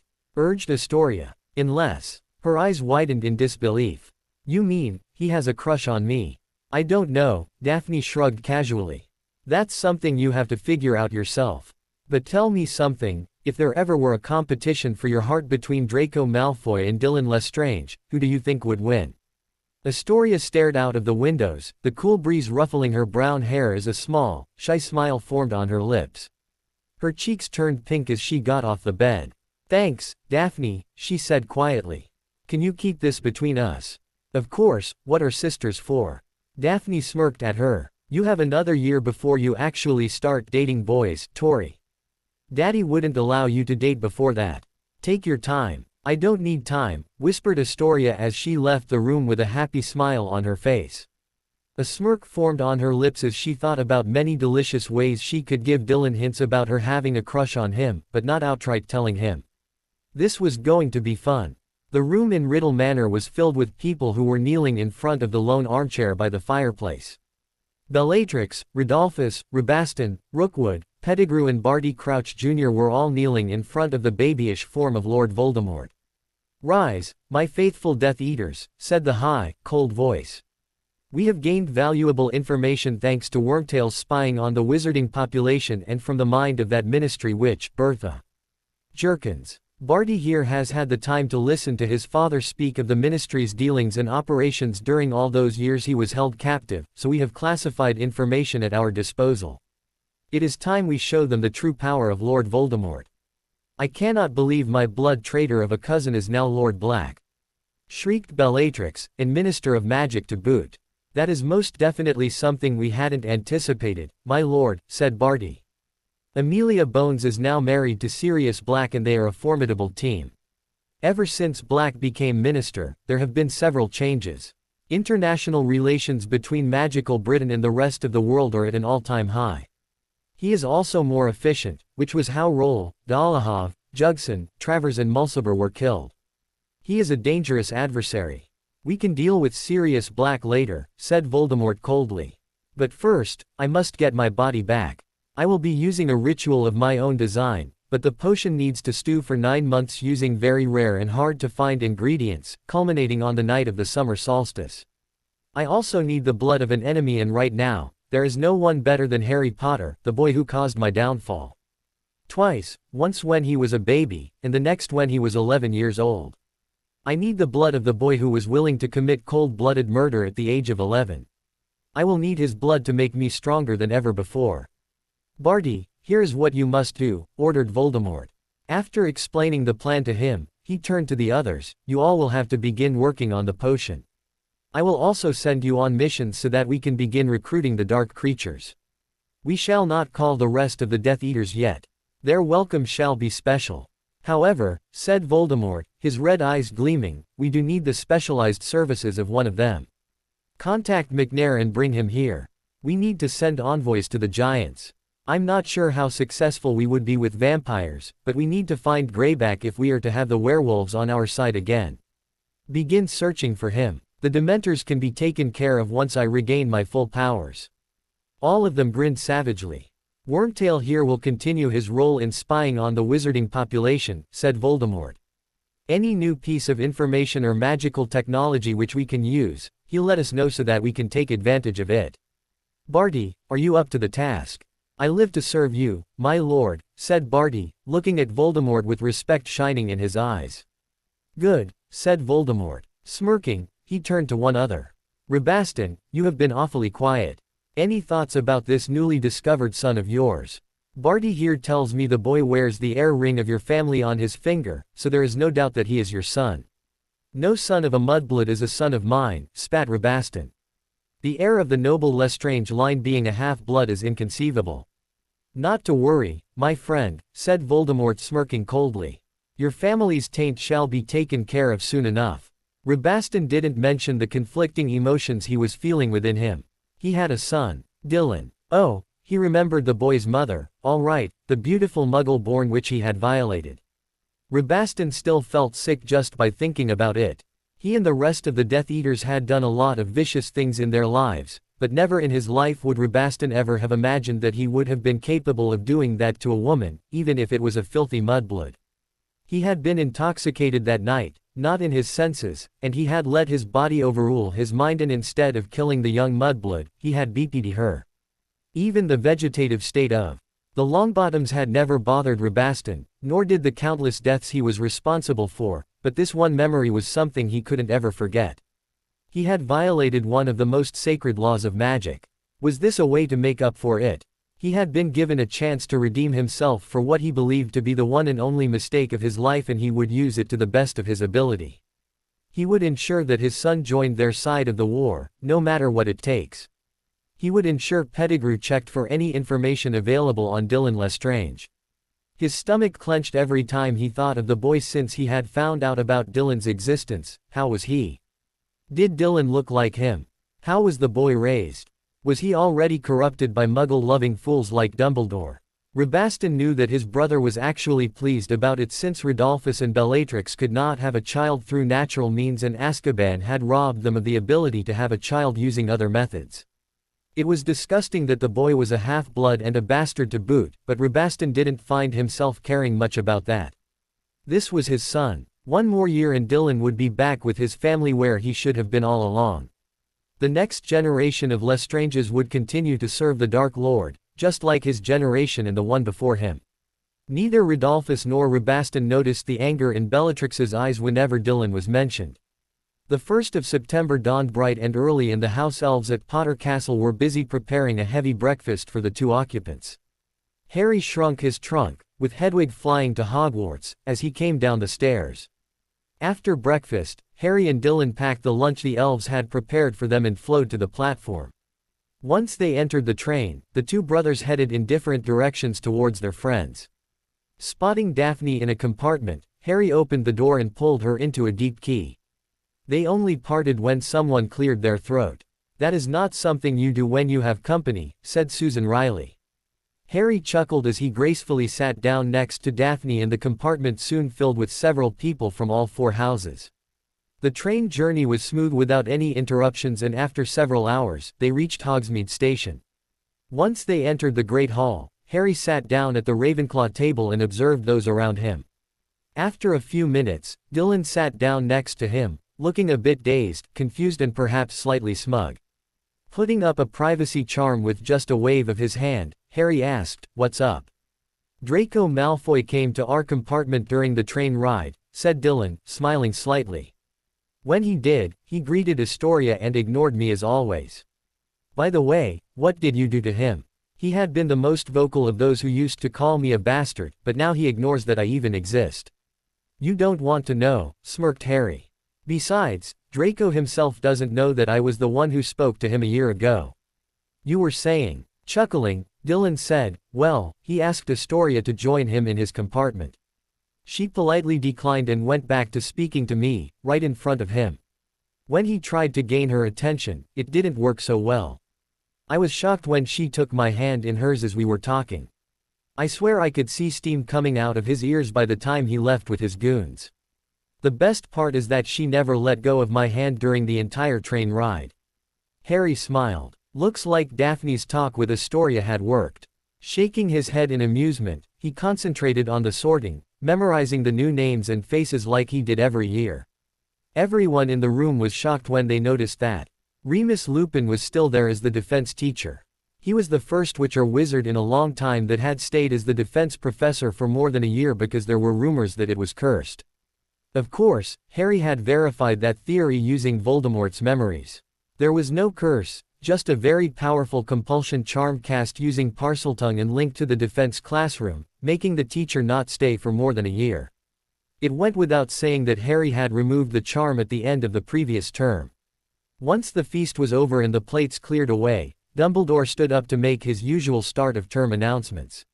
Once the usual speech was done with, he continued and said, "I have a great pleasure in announcing that we are to have the honor of hosting a very exciting event over the coming months, an event that has not been held for over a century. The Triwizard Tournament will be taking place at Hogwarts this year."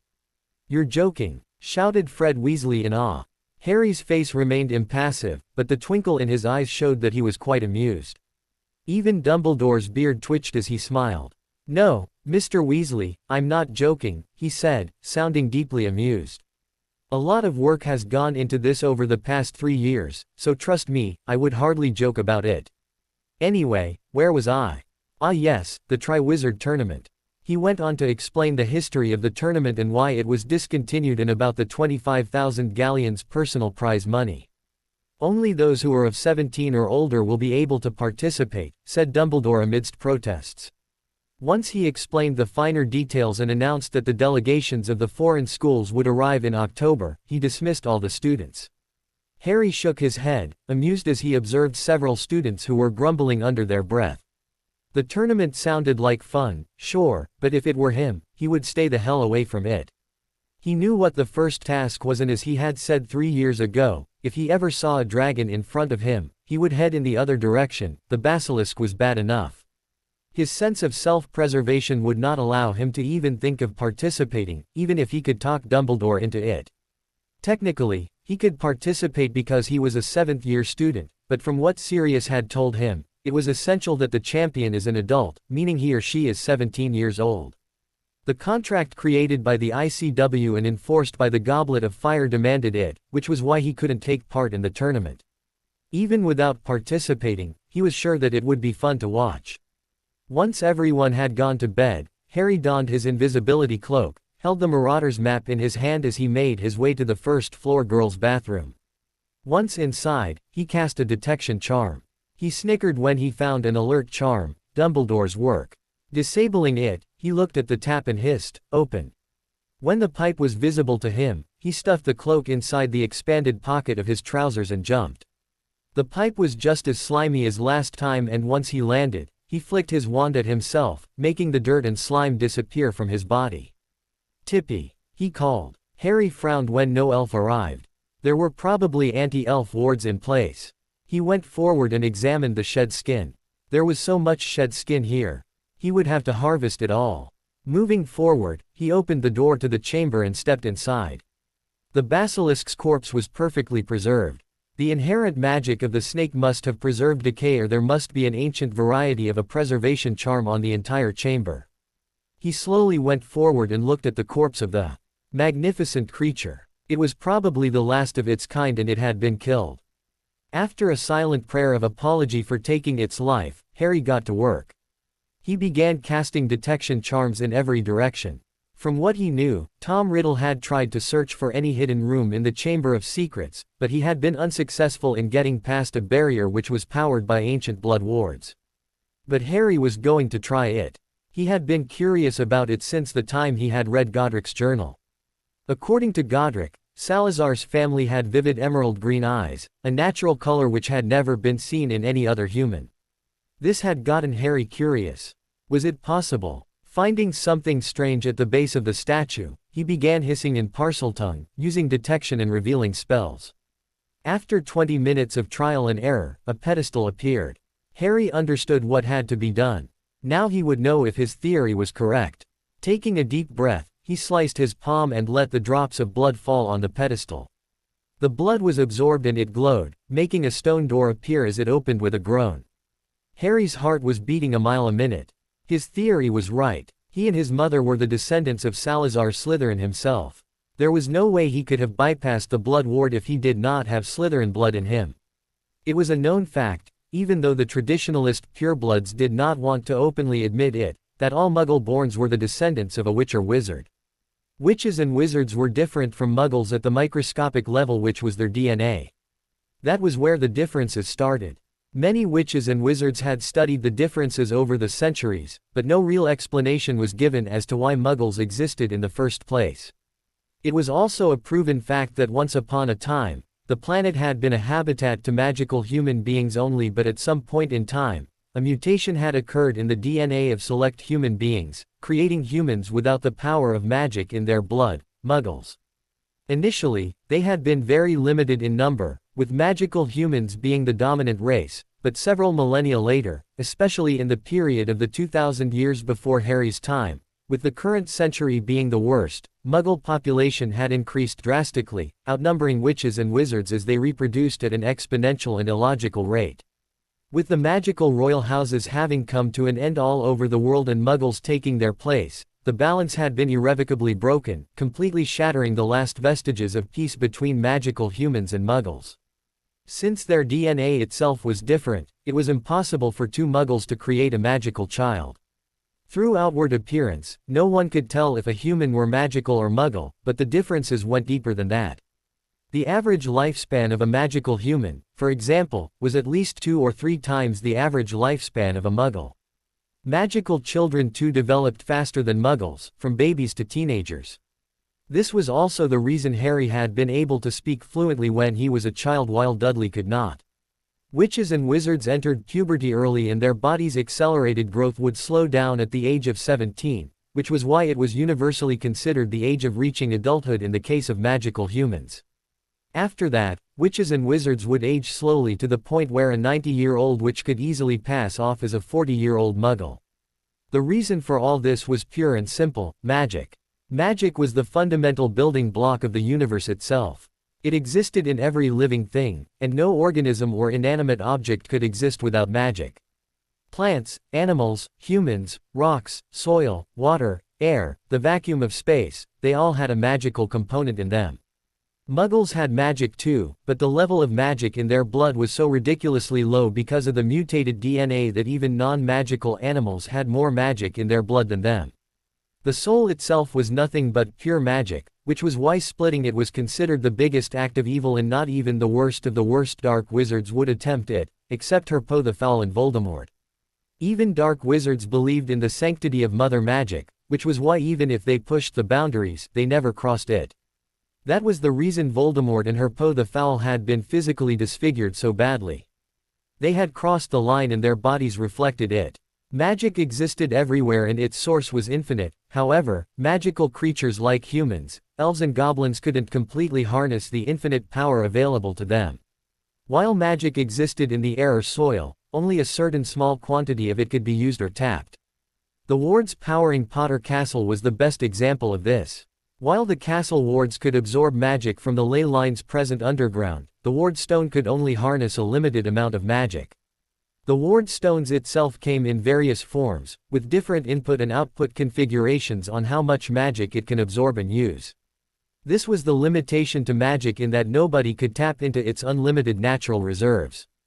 It was always finite as far as witches and wizards were concerned. Using a lot of magic to power the wards meant dumping a huge amount of gold and maintaining it. The ward stones at Potter Castle were very expensive, which was why the war wards were not always powered. The standard wards would be powered when the Potters did not occupy the castle, but if the situation demanded it, the full might of the wards could be raised, but it did not come cheap. Hogwarts and Gringotts worked on a similar approach.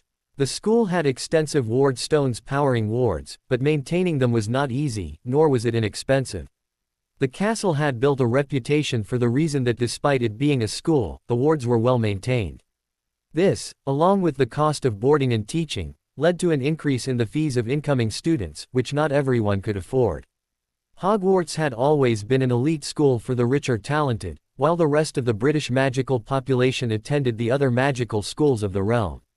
At Gringotts, since the bank's primary function was to protect the treasures of its clients, the ward stones for the high-security vaults, in particular, were constantly replaced because of the high amount of magic used to power them.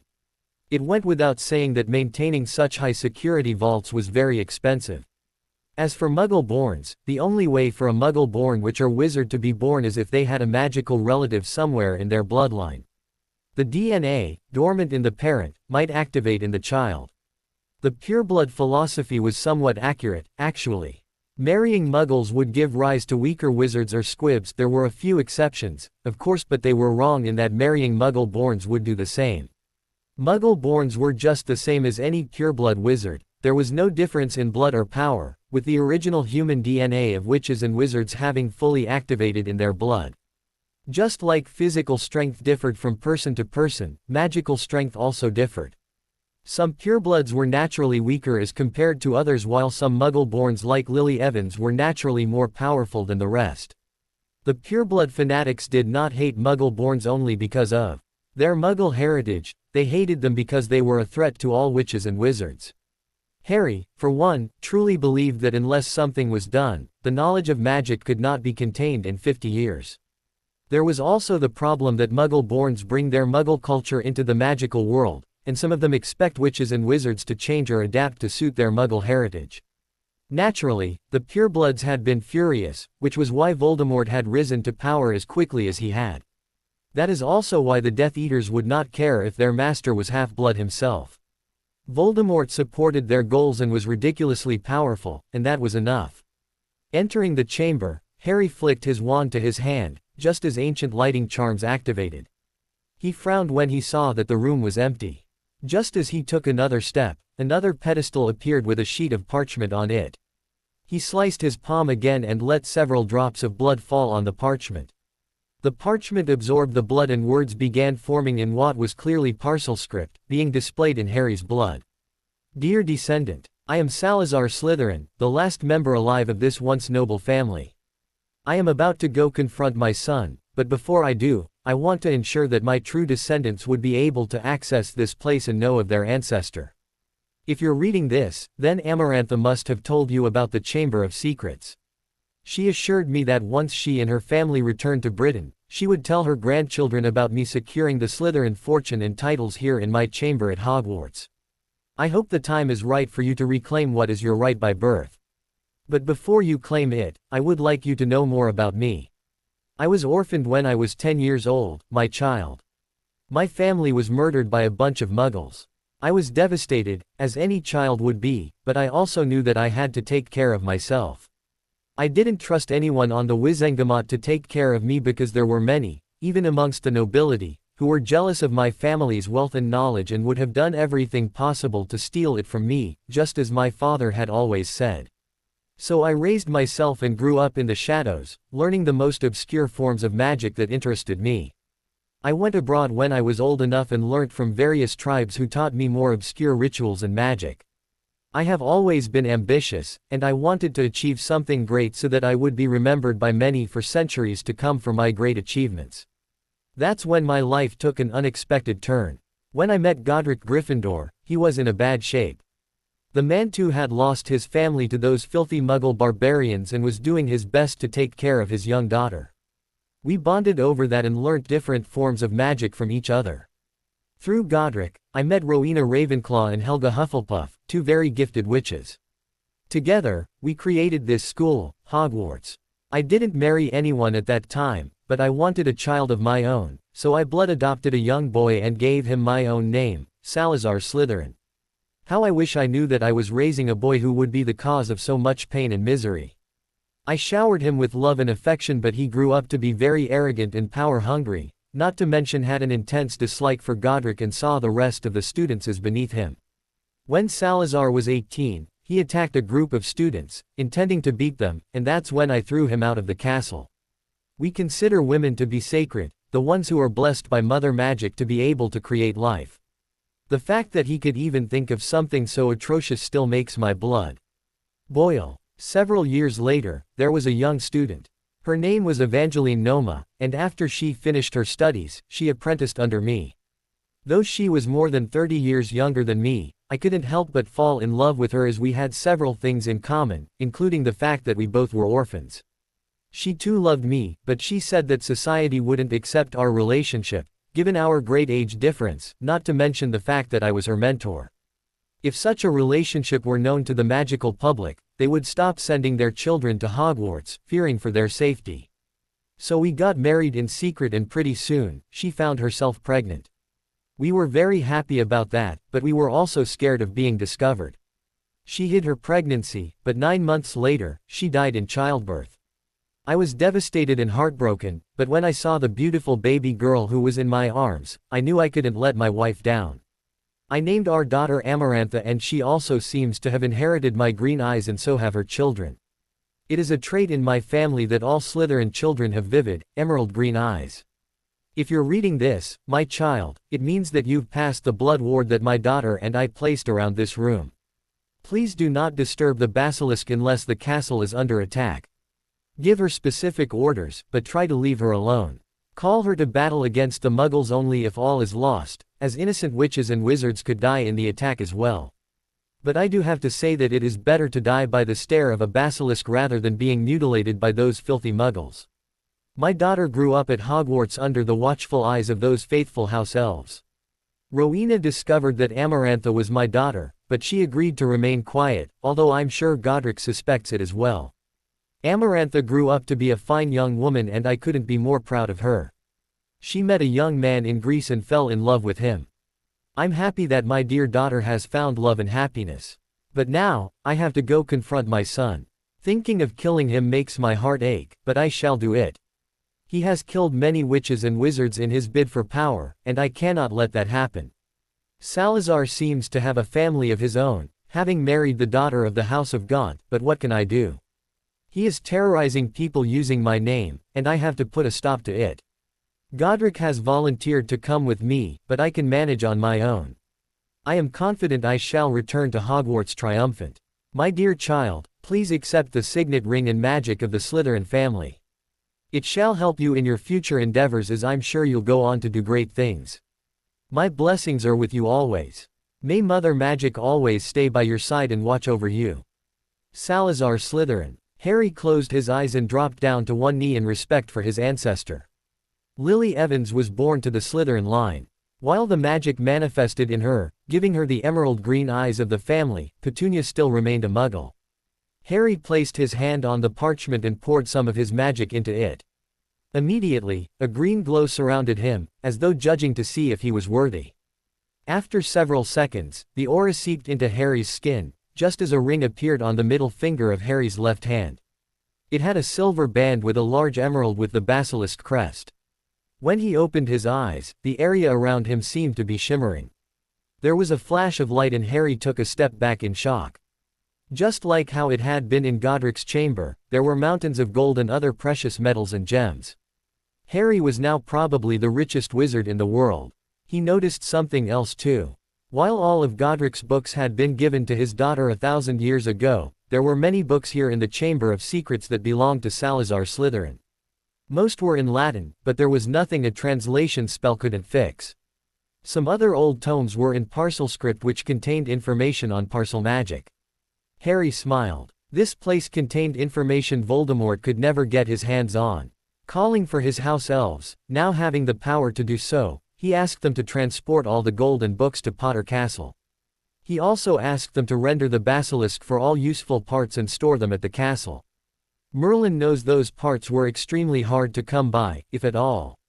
After exploring the chamber for another 3 hours, he found an alternate exit that led him to a passageway on the 4th floor.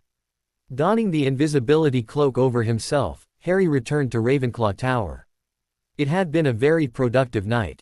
He wondered how people would react when they realized that he was now the official heir apparent of the most ancient and noble house of Slytherin. Dumbledore's reaction would be absolutely hilarious. The month of September passed by without a problem. Harry had once again started his rapid routine of studying.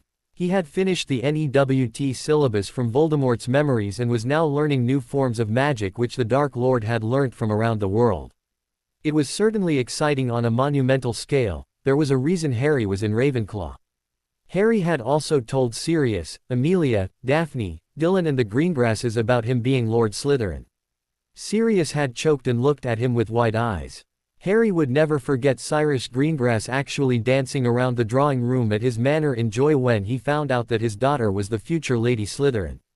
They had decided not to announce it so soon, but do it during the Yule holidays when Harry and Sirius planned on releasing Godric's journal to the public. Obscurus Books had already begun printing the books and they would go on sale in December. Sirius had decided that the winter session of the Wizengamot was the perfect time to announce it. In the room of requirement, Daphne slashed her wand in the air as she twisted her body to avoid the incoming spell. Gritting her teeth in frustration, she glared at the smirking form of Harry Potter who was currently dueling with her. They had been at this for nearly 3 hours and she was utterly exhausted, but Harry wouldn't let her stop. Every time she opened her mouth to utter a spell, as he demanded non-verbal spells only, or if she was about to say that she was tired, Harry would fire lethal spells at her, forcing Daphne to fight back. Damn her for asking Harry to train her in dueling. This was way beyond 4th year syllabus. But Daphne had to admit, Harry was an outstanding teacher. He may be very strict and frustrating, but his methods were infinitely more rewarding. Harry had started teaching her how to duel since her 2nd year, and after the escape of the Death Eaters from Azkaban, he had been teaching Dylan too. Daphne was grateful for that, however, it didn't discount the fact that he was too demanding of his students. She had struggled to master silent casting as Harry had refused to teach her without it. Harry repeatedly scoffed at uttering spells out loud, saying that it was a terrible weakness and thus, she and Dylan had been forced to learn the technique in advance. Once they were adept at non-verbal casting, Harry began training them in how to fight. Daphne was amazed at Harry's technique when it came to dueling. He would curse the life out of his opponent one moment, switch to a combination of transfiguration and charms the next, and also used a wide range of acrobatic moves to dodge spells which were thrown at him. Of course, the reason for this was twofold. 1. Harry had been trained in martial arts since a very young age, so dodging spells came naturally to him. And 2. Harry had a wealth of knowledge in his mind from Voldemort's memories which he was slowly learning from, combined with rigorous practice sessions with Amelia every week. Combined with his inherent magical power which was already high on the scale, he was quite a formidable duelist for his age. "Not so fast, Greengrass," said Harry coldly as he saw her move further back so as to stop the fight. Slashing his wand as he moved closer, cornering her against the wall, firing spells at her which Daphne managed to shield and deflect. When Daphne's back touched the wall, with her wand on the floor as she was disarmed, he conjured a wooden sword and raised it above his head, but before he could strike, a wandless shield prevented him from coming close to her neck. "Nice," commented Harry, smirking slightly. "I thought I had you there." "This is ridiculous," cried Daphne, panting hard. "I know that you enjoy sword fighting, but I certainly don't." "I did it because you were not expecting it," explained Harry. "I could have easily taken you out with a wand, but you would not have learned anything. Aunt Amelia always says that in a fight, you must expect the unexpected. You have no idea what surprises she can bring up in a fight. I should know, I've been at the receiving end of it many times. Through pure will and desperation, you were able to conjure a wandless shield, something which you were not able to do before." "Oh, I was desperate all right," muttered Daphne. Just as she picked up her wand, she saw a jet of light coming towards her. With a yelp, she dodged to the other side, only to see more spells being fired at her. Cursing Harry to the pits of hell, Daphne got up from the floor and danced around him, doing her best to dodge his spells. Her anger increased multifold as she saw the smirk on Harry's face. Couldn't the bloody emotionless nitwit give her even a minute to relax? Screaming in rage as the pain in her limbs became unbearable any longer due to the constant stress, she fired several curses at him. Bombarda Maxima. Confringo. Expulso. There was a loud explosion as Daphne collapsed on the ground, panting hard. Her eyes widened when she saw the destruction around the room of requirement. There was debris all around, with no sign of Harry. Harry. With tears streaming down her cheeks, Daphne ran forwards, moving the debris with her bare hands, her wand forgotten on the floor. Just as she removed another conjured rock, she was caught off guard when she was thrown away from the pile of debris by a banishing charm. "When I said to expect the unexpected, I meant it," said Harry impassively as he emerged from the debris without a scratch on himself. "You opponent, who you think is defeated, might only be playing you and would choose the best moment to attack when your guard is down." According to Sirius and Aunt Amelia, the Death Eaters during the last war used this to their advantage, and even Alistair Moody was caught off guard. "You complete ass, Harry Potter!" screamed Daphne, as she pinned him to the ground. "Do you have any idea what a dirty trick that was? I thought I had killed you." "That was the point," said Harry, frowning slightly. He didn't get it. Why was Daphne worked up over this? "That was the point," hissed Daphne, her blue eyes flashing an eerie white for an instant as she glared at her fiancé.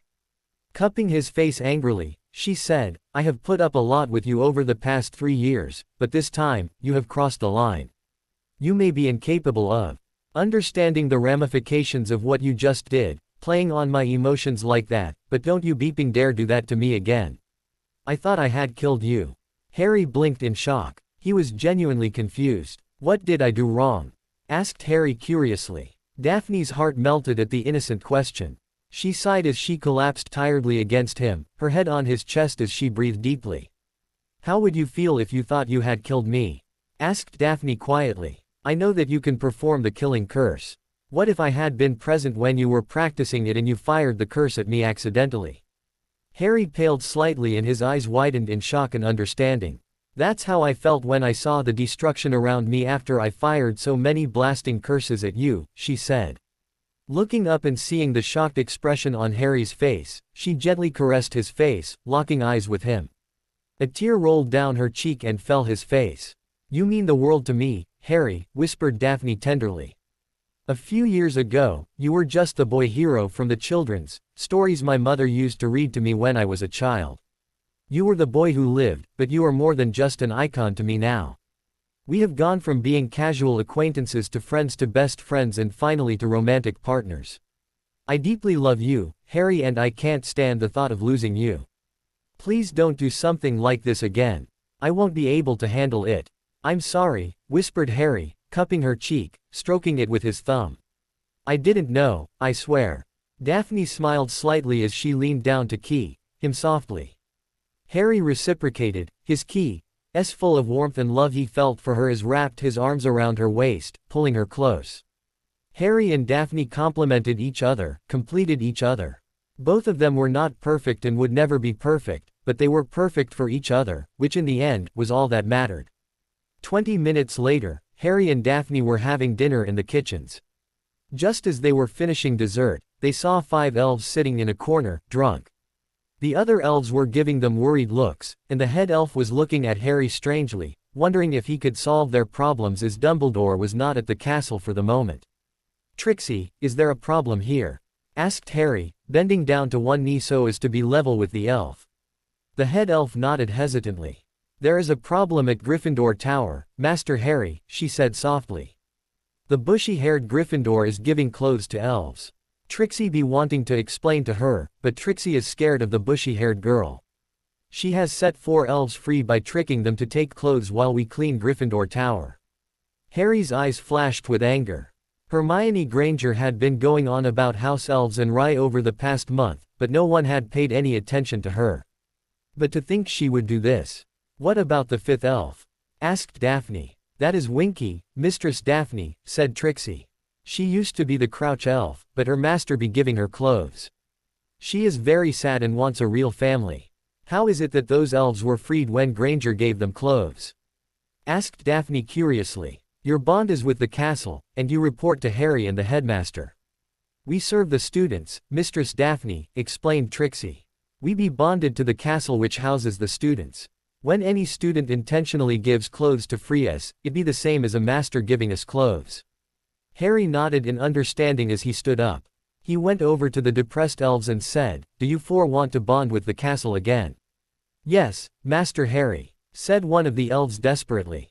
Tears leaked from the elf's big eyes as he said, The bushy hair be trying to kill us. Calm down, Floppy, said Harry. I'll take you back. Winky, would you like to work here or do you want to work with a family? Winky would want to work with family, Harry Potter sir, said the elf miserably. Well then, I have a master who would be delighted to have you, said Harry with a hint of a smile. At Ravenclaw Tower, you'll find a second-year student named Dylan Lestrange. Go to him and explain what happened and tell him that I would like him to bond with you. Explain why it must be done and then go to Potter Castle. My elves will give you a job to do, okay. Winky's face brightened immediately. Thank you, Harry Potter sir. With a pop, she was gone. Harry turned to the others. I, Harry James Potter, Lord Gryffindor Slytherin, do hereby take back these elves to serve the residents of Hogwarts School. I also give an order to all the Hogwarts house elves that any clothes intentionally given to you by the staff or students will not affect you unless you wish to be set free. There was a small magical discharge and the elves were suddenly feeling better as the bond from the castle helped them recover. They immediately hugged Harry's legs, making him smile. I'll take care of the Granger problem, said Harry as he and Daphne walked out of the kitchen. I can't believe her, said Harry, sounding annoyed. It is because of Muggle-borns like her that the rest of them suffer, muttered Daphne, as Harry made a noise of agreement. Taking out the Marauders map, Harry checked for Hermione Granger and found her in the Gryffindor common room. Deactivating it, he took Daphne's hand and led them forward. How have the teachers allowed this? Asked Daphne quietly. I was under the impression Muggle-borns have private sessions with their heads of house so that they could adjust to the magical world better. Professor McGonagall probably doesn't even know what Granger is doing, muttered Harry. She's the most overworked member of staff at Hogwarts. Besides, just because Granger has been informed of the culture and traditions of the magical world doesn't mean she has to respect them, does it? Haven't you listened to her go on about how wizards don't have logic? Daphne hummed. I doubt there is a single person in the castle who hasn't. I don't get it. What could possibly make her say something like that? Harry smiled grimly as he said, only those who have lived in both the Muggle world and magical world will realize that Muggle logic is quite different from wizard logic, a fact which Granger, unfortunately, fails to understand. When they reached the tapestry of the Fat Lady, they stopped. My lord, my lady, how may I serve you? Asked the Fat Lady as she curtsied for them. We would like to enter the tower please, said Harry impassively. Of course, my lord, she said as it swung open, revealing the portrait hole. They entered together, but Daphne stayed behind, leaning against the wall as she watched her fiancé do the work. Potter, what are you doing here? Asked Ron Weasley, frowning. How do you know our password? I don't need a password to enter Gryffindor Tower, Weasley, said Harry calmly as he walked forward. I get automatic entrance. Where's Hermione Granger? What? Said Hermione, looking up from her needlework. In front of her were several woolen hats and socks. Granger, I need to talk to you, privately, said Harry, coming to a halt several feet away from her. Whatever you have to say to her, you can say in front of us all, said Ron, sounding annoyed. Hermione looked at Harry curiously, wondering what this was all about. Very well, said Harry dispassionately. He flicked his wand and said, Accio House Elf. Clothes. Hermione flushed in outrage as dozens of hats and socks flew to him from different corners of Gryffindor Tower. What may I ask is this? I don't answer to you. Snapped Hermione angrily. You're not a prefect or a teacher. Yes, but I am an older student. I'm asking you again, what is this? You already seem to know, said Hermione angrily. It's the clothes I made for house elves. To set them free, asked Harry, his face not displaying a hint of emotion at all. Yes, said Hermione, sounding superior as she held her head high. I'm doing them all a service. I can't believe witches and wizards condone rye. The house elves should be set free and that's what I'm going to do. Neville opened his mouth to reply furiously when Harry raised his hand, shaking his head at him. "And what if I told you that it won't work anymore?" he asked, with eyebrows raised. "What if I told you that I have rebonded the house elves you set free and that I have ensured that none of the clothes you tricked them into taking will have any meaning to them anymore?" "How dare you?" she shouted angrily, standing up to face him. "How dare you condone Rye? That's barbaric. I'm surprised that no one has tried to stop it yet. It just shows how backward your thinking is. House elves need to be free, they need wages and sick leave and better working conditions. I can't believe the Ministry of Magic condones this. Making them is monstrous. Why, in the Muggle world?" "Oh, don't act almighty Granger," snapped Harry, his eyes darkening slightly. "I understand that you want the best for them and I appreciate that, but your actions say different. Tell me, have you actually met a house elf before?" "Of course I have," said Hermione loftily. "I saw you summon that elf a year ago when you showed those memories to the school." "That's not what I meant," said Harry quietly. "Have you personally spoken to them? Have you asked them if they're happy? Have you asked them why they need to bond with witches and wizards? Professor McGonagall must have told you, if you had cared to ask her, that the bond between a wizard and house elf goes back for millennia. Have you ever tried to understand why that is so? They're obviously brainwashed by," began Hermione, but she was cut off. "So, you came to your own conclusion, did you?" asked Harry in a deadly voice. "That's the problem with you, Granger. You read what is given in one book, not verify it with others, not listen to others who try to correct you, not look at the real-life scenario, and jump to conclusions. That's what you have done with regard to house elves. Let me enlighten you," he continued, as the entire Gryffindor house listened in rapt attention. "House elves have always existed in our world, but they are not the only form of elves. There are wood elves which exist in the forests all over the world, but they are very, very rarely seen as they prefer to remain isolated due to the danger of them being hunted down. High elves exist who are considered by many as one of the oldest sentient magic species, but they too prefer an isolated environment and haven't been spotted for hundreds if not thousands of years. Just as all of us serve a purpose and function for the society at large, house elves are a species meant to serve. That is their function, as I'm sure it was explained to you numerous times. If you rob them of their ability to do their job, then they lose the will to live as they have nothing else to live for." "Right," began Hermione, but was again cut off. "The bond between a house elf and a witch or wizard has existed for tens of thousands of years. That is the way for them to survive. Without the bond, their existence has no meaning, they were born to serve. Unlike in your precious Muggle world where humans and other humans, we don't do that. Because Mother Magic herself has created a species who serve us to help better ourselves so that we can improve our society. Every society needs others who cook, clean, do the housework, and take care of the children. In the Muggle world, it is done by other humans, while in the magical world it is done by house elves. You can't expect them to accept wages because they have no use for it. What do you think they would do? Go to a party?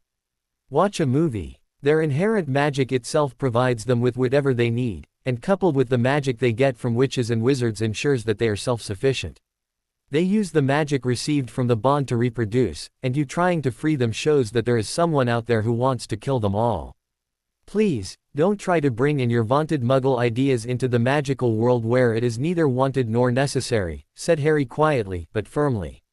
"But of course you need Muggle ideas," screeched Hermione furiously. "The wizarding world is still stuck in the Dark Ages with backward and outdated traditions, and only by adapting to the Muggle world can bring them out of stagnation.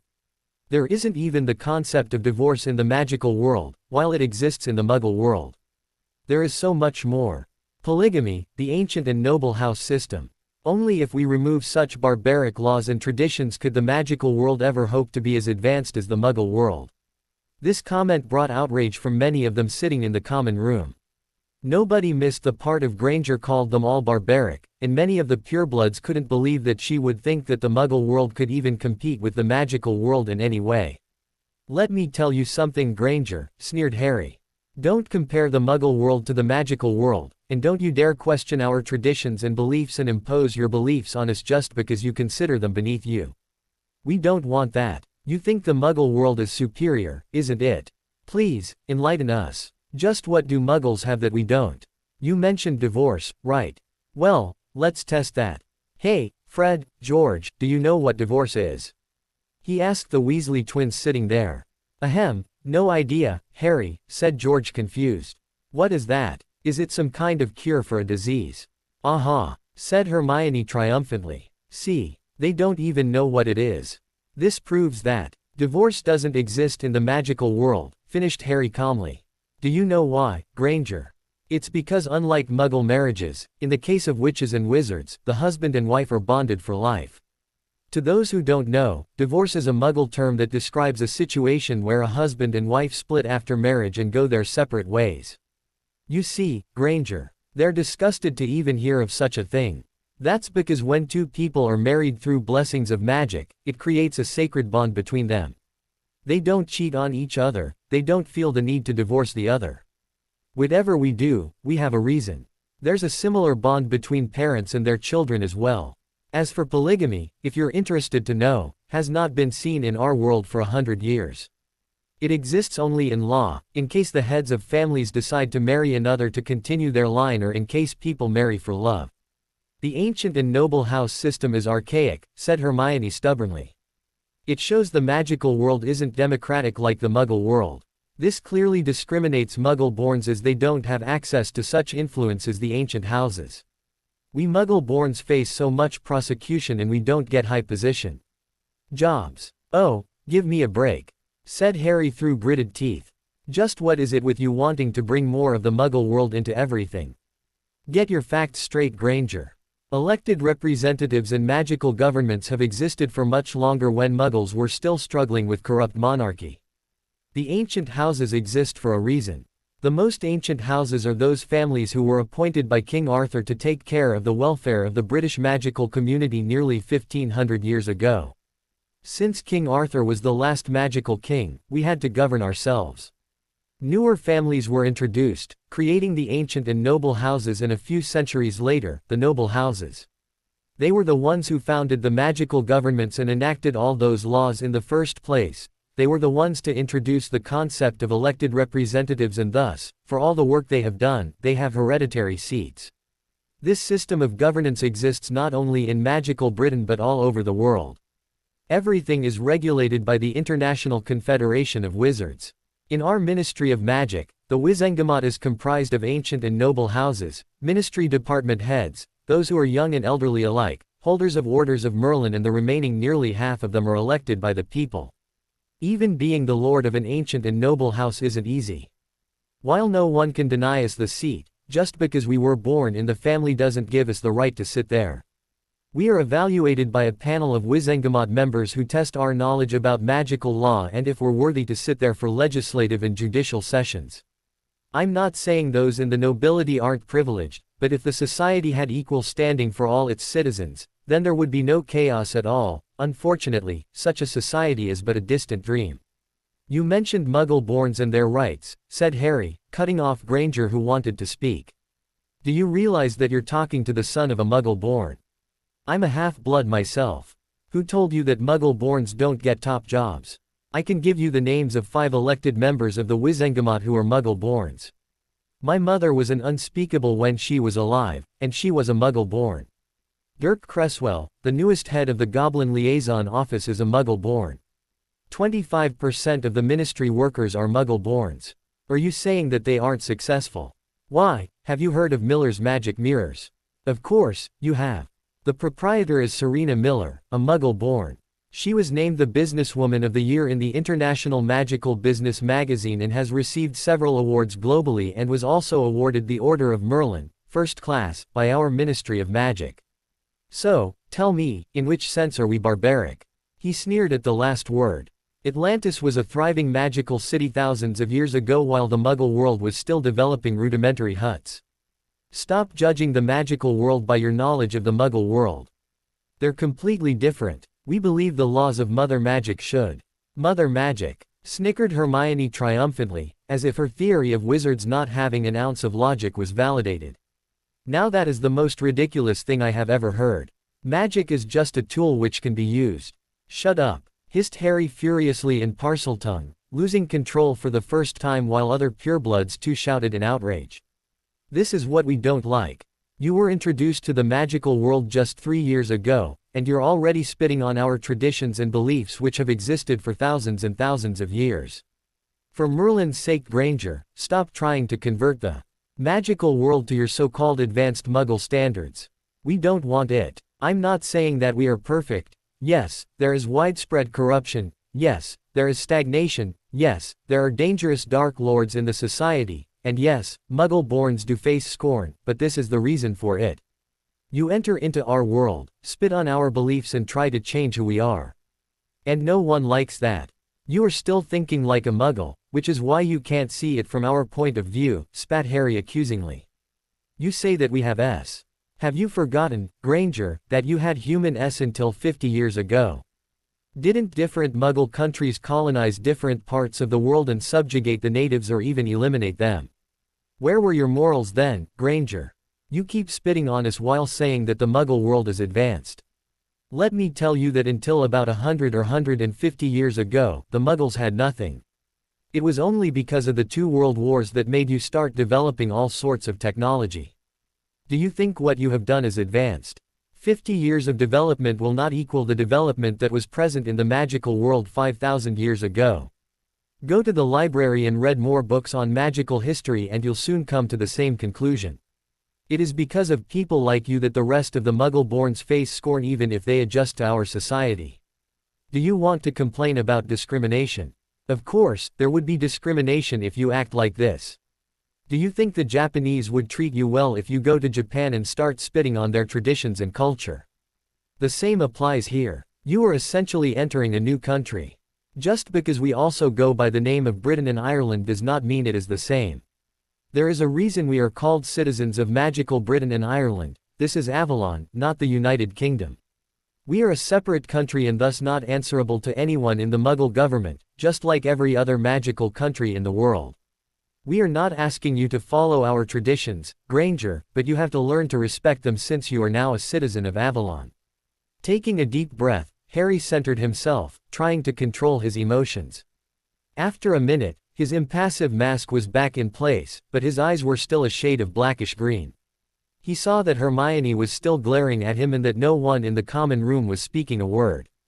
Supremely unconcerned, Harry turned around, with Daphne taking his hand in hers comfortingly, and the two of them walked out of the tower. Pandemonium ensued as nearly everyone in the common room was shooting filthy looks at one Hermione Granger. Backward, barbaric, archaic, magic is just a tool to be used. Those words echoed in the minds of every witch and wizard present in Gryffindor Tower. You okay? Whispered Dylan as they stood outside the castle on the 30th of October, waiting for the delegations of Beauxbatons and Durmstrang to arrive. I'm fine, said Harry quietly, but he didn't mention that he had been training like a madman over the past month. The meeting with Hermione Granger had shaken him to the core. She was arrogant and bigoted, not to mention self-righteous.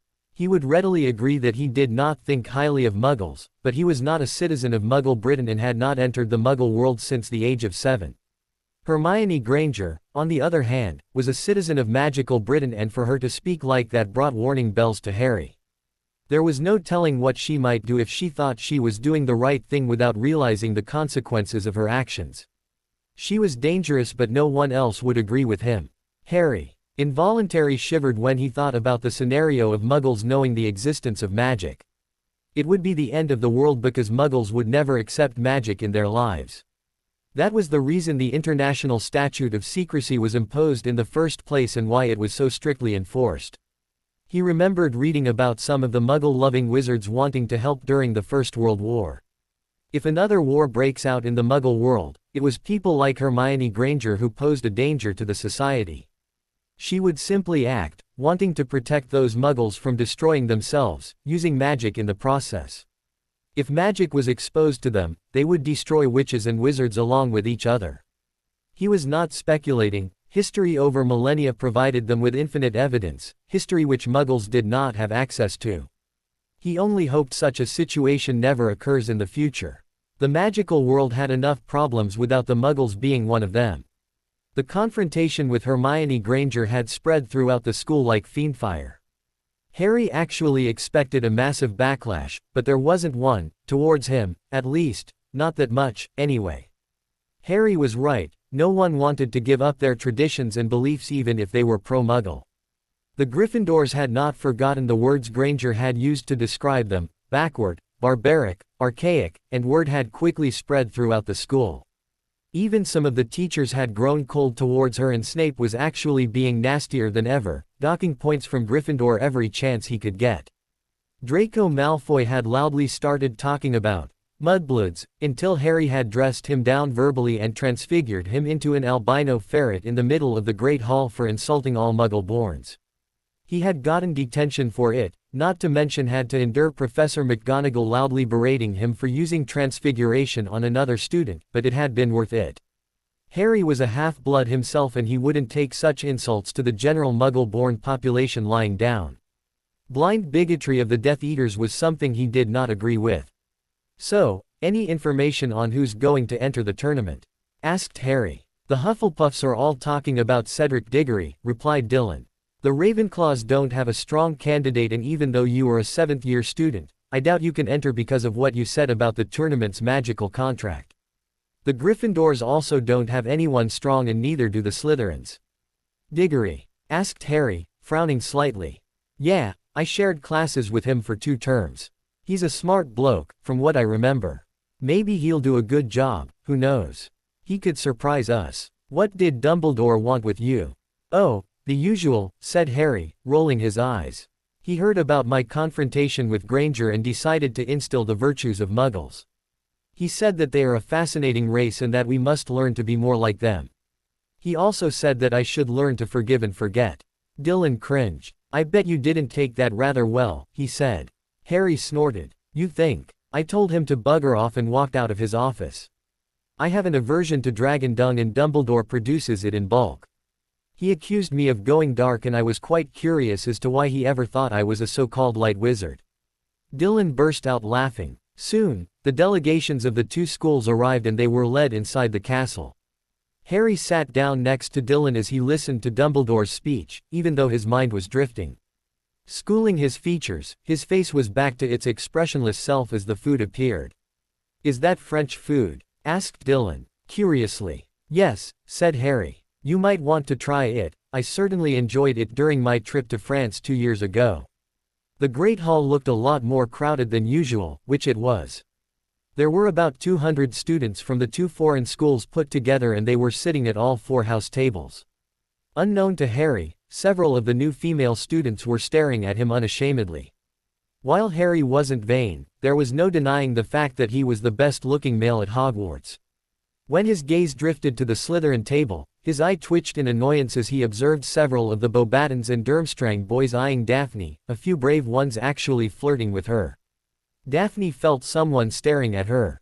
She smirked as she saw Harry looking at her, his anger and, dare she say it, jealousy, barely concealed to her. Wanting to nip things in the bud before Harry actually killed someone, she had no doubt he was capable of doing it and was already considering it. She winked at him and subtly blew him a key. She snorted in amusement when she saw the pleased look on Harry's face as he went back to his dinner. Sitting beside him, Dylan was covering his mouth with his hands, laughing his ass off. "Shut up, Dylan," muttered Harry, cuffing the boy on the head. At that moment, a musical voice said, "Excuse me, but may I take the bouillabaisse?" "Of course," said Harry, not reacting to the silvery blonde-haired beauty in front of him. As far as he was concerned, the dark blonde-haired beauty sitting at the Slytherin table was more beautiful than any Vila in the world, and nothing or no one would change that. "Of course, it wouldn't hurt to look. You have finished with it?" asked as the beautiful girl, smiling flirtatiously at him, wondering if the handsome boy in front of her was resistant to her allure. She noticed that his emerald green eyes did soften, so maybe he wasn't completely impervious to it. "It's not my favorite dish, so you can have it," said Harry with a small smile. "But the crème brûlée has my name written on it, sorry." "Oh, that's quite all right," she said, smiling widely. Extending her hand, she said, "I'm Fleur Delacour." "Charmed, Ms. Delacour," said Harry, taking her hand to key her knuckles. "I'm Harry Potter and this is my brother Dylan Lestrange. It is a pleasure to meet you both," said Fleur happily. "I have to get back to my friends. I hope to see you later." "Of course," said Harry, turning back to his food. "You are in so much trouble," muttered Dylan. "Why do you say that?" "Daphne." Harry subtly cast a glance at his fiancée. Even though her face was not showing it, her deep blue eyes were glaring daggers at Fleur Delacour. Smirking slightly, he too blew her a key, making Daphne smile back at him slightly, though it looked somewhat forced. Many boys in the Great Hall were gaping at what had just happened. Ron Weasley's eyes were glazed slightly as he glared hatefully at Harry. Just as the desserts were cleared, Harry saw Sirius enter the hall along with Barty Crouch and Ludo Bagman. "What is Uncle Sirius doing here?" asked Dylan curiously. "He's the Minister of Magic of the host country," Harry shrugged. "It's expected that he be here. Dumbledore is actually not only the headmaster of the host school, but also the supreme mugwump of the ICW. He is representing the Confederation because they were the ones who organized the event." "Before we begin," said Dumbledore standing up, "let me introduce you to our new arrivals. First, we have Mr. Bartemius Crouch, the head of the Department of International Magical Cooperation, and Mr. Ludo Bagman, the head of the Department of the Magical Games and Sports. We also have with us today Lord Sirius Black, the Minister of Magic of Magical Britain and Ireland." Thunderous applause greeted Sirius as he stood up, smiling at them. "Madame Maxime, Professor Karkaroff and I will be judging the 3 tasks along with 2 other randomly chosen representatives of the International Confederation," said Dumbledore. "We will be judging the champions' efforts in participating in the tasks." Dumbledore then tapped his wand at a casket, making the wood around it melt, revealing a large, handsome goblet. The brim of the goblet was full of dancing blue flames. "Anyone who wishes to submit themselves as champion must write their name in school clearly on a sheet of parchment and drop it in the goblet of fire," explained Dumbledore. "To ensure that no underage student yields to temptation, I will be drawing an age line around the goblet of fire once it has been placed in the entrance hall. Nobody under the age of 17 will be able to cross this line." After the feast was done, Dumbledore dismissed them and everyone headed to their respective dormitories. The Beauxbatons and Durmstrang students returned to their carriage and ship too. Nobody could stop talking about the tournament and champions. The next day, once Harry finished his morning run and shower, he made his way to the Great Hall, only for Dylan to grab his arm and drag him over to the Slytherin table. "Let me guess," said Harry wryly. "You got a mirror call from Daphne last night and you were under orders to ensure that no girl flirts with me. She's turned you into her minion. Any news on who entered their names yet?" asked Dylan, looking around at the group, ignoring his brother. "Not yet, though a few of the 7th-year Slytherins did it early this morning," said Theo as he helped himself to breakfast. "Makes sense," said Blaise as he sat down. "You wouldn't want an audience when it happens. Angelina Johnson from Gryffindor put her name in and the Hufflepuffs are chanting Diggory's name as though he is Merlin himself," he finished in disgust. "Did you find anything?" asked Daphne quietly. "Her name is Fleur Delacour," said Astoria, ignoring the boys as she spoke to her sister softly.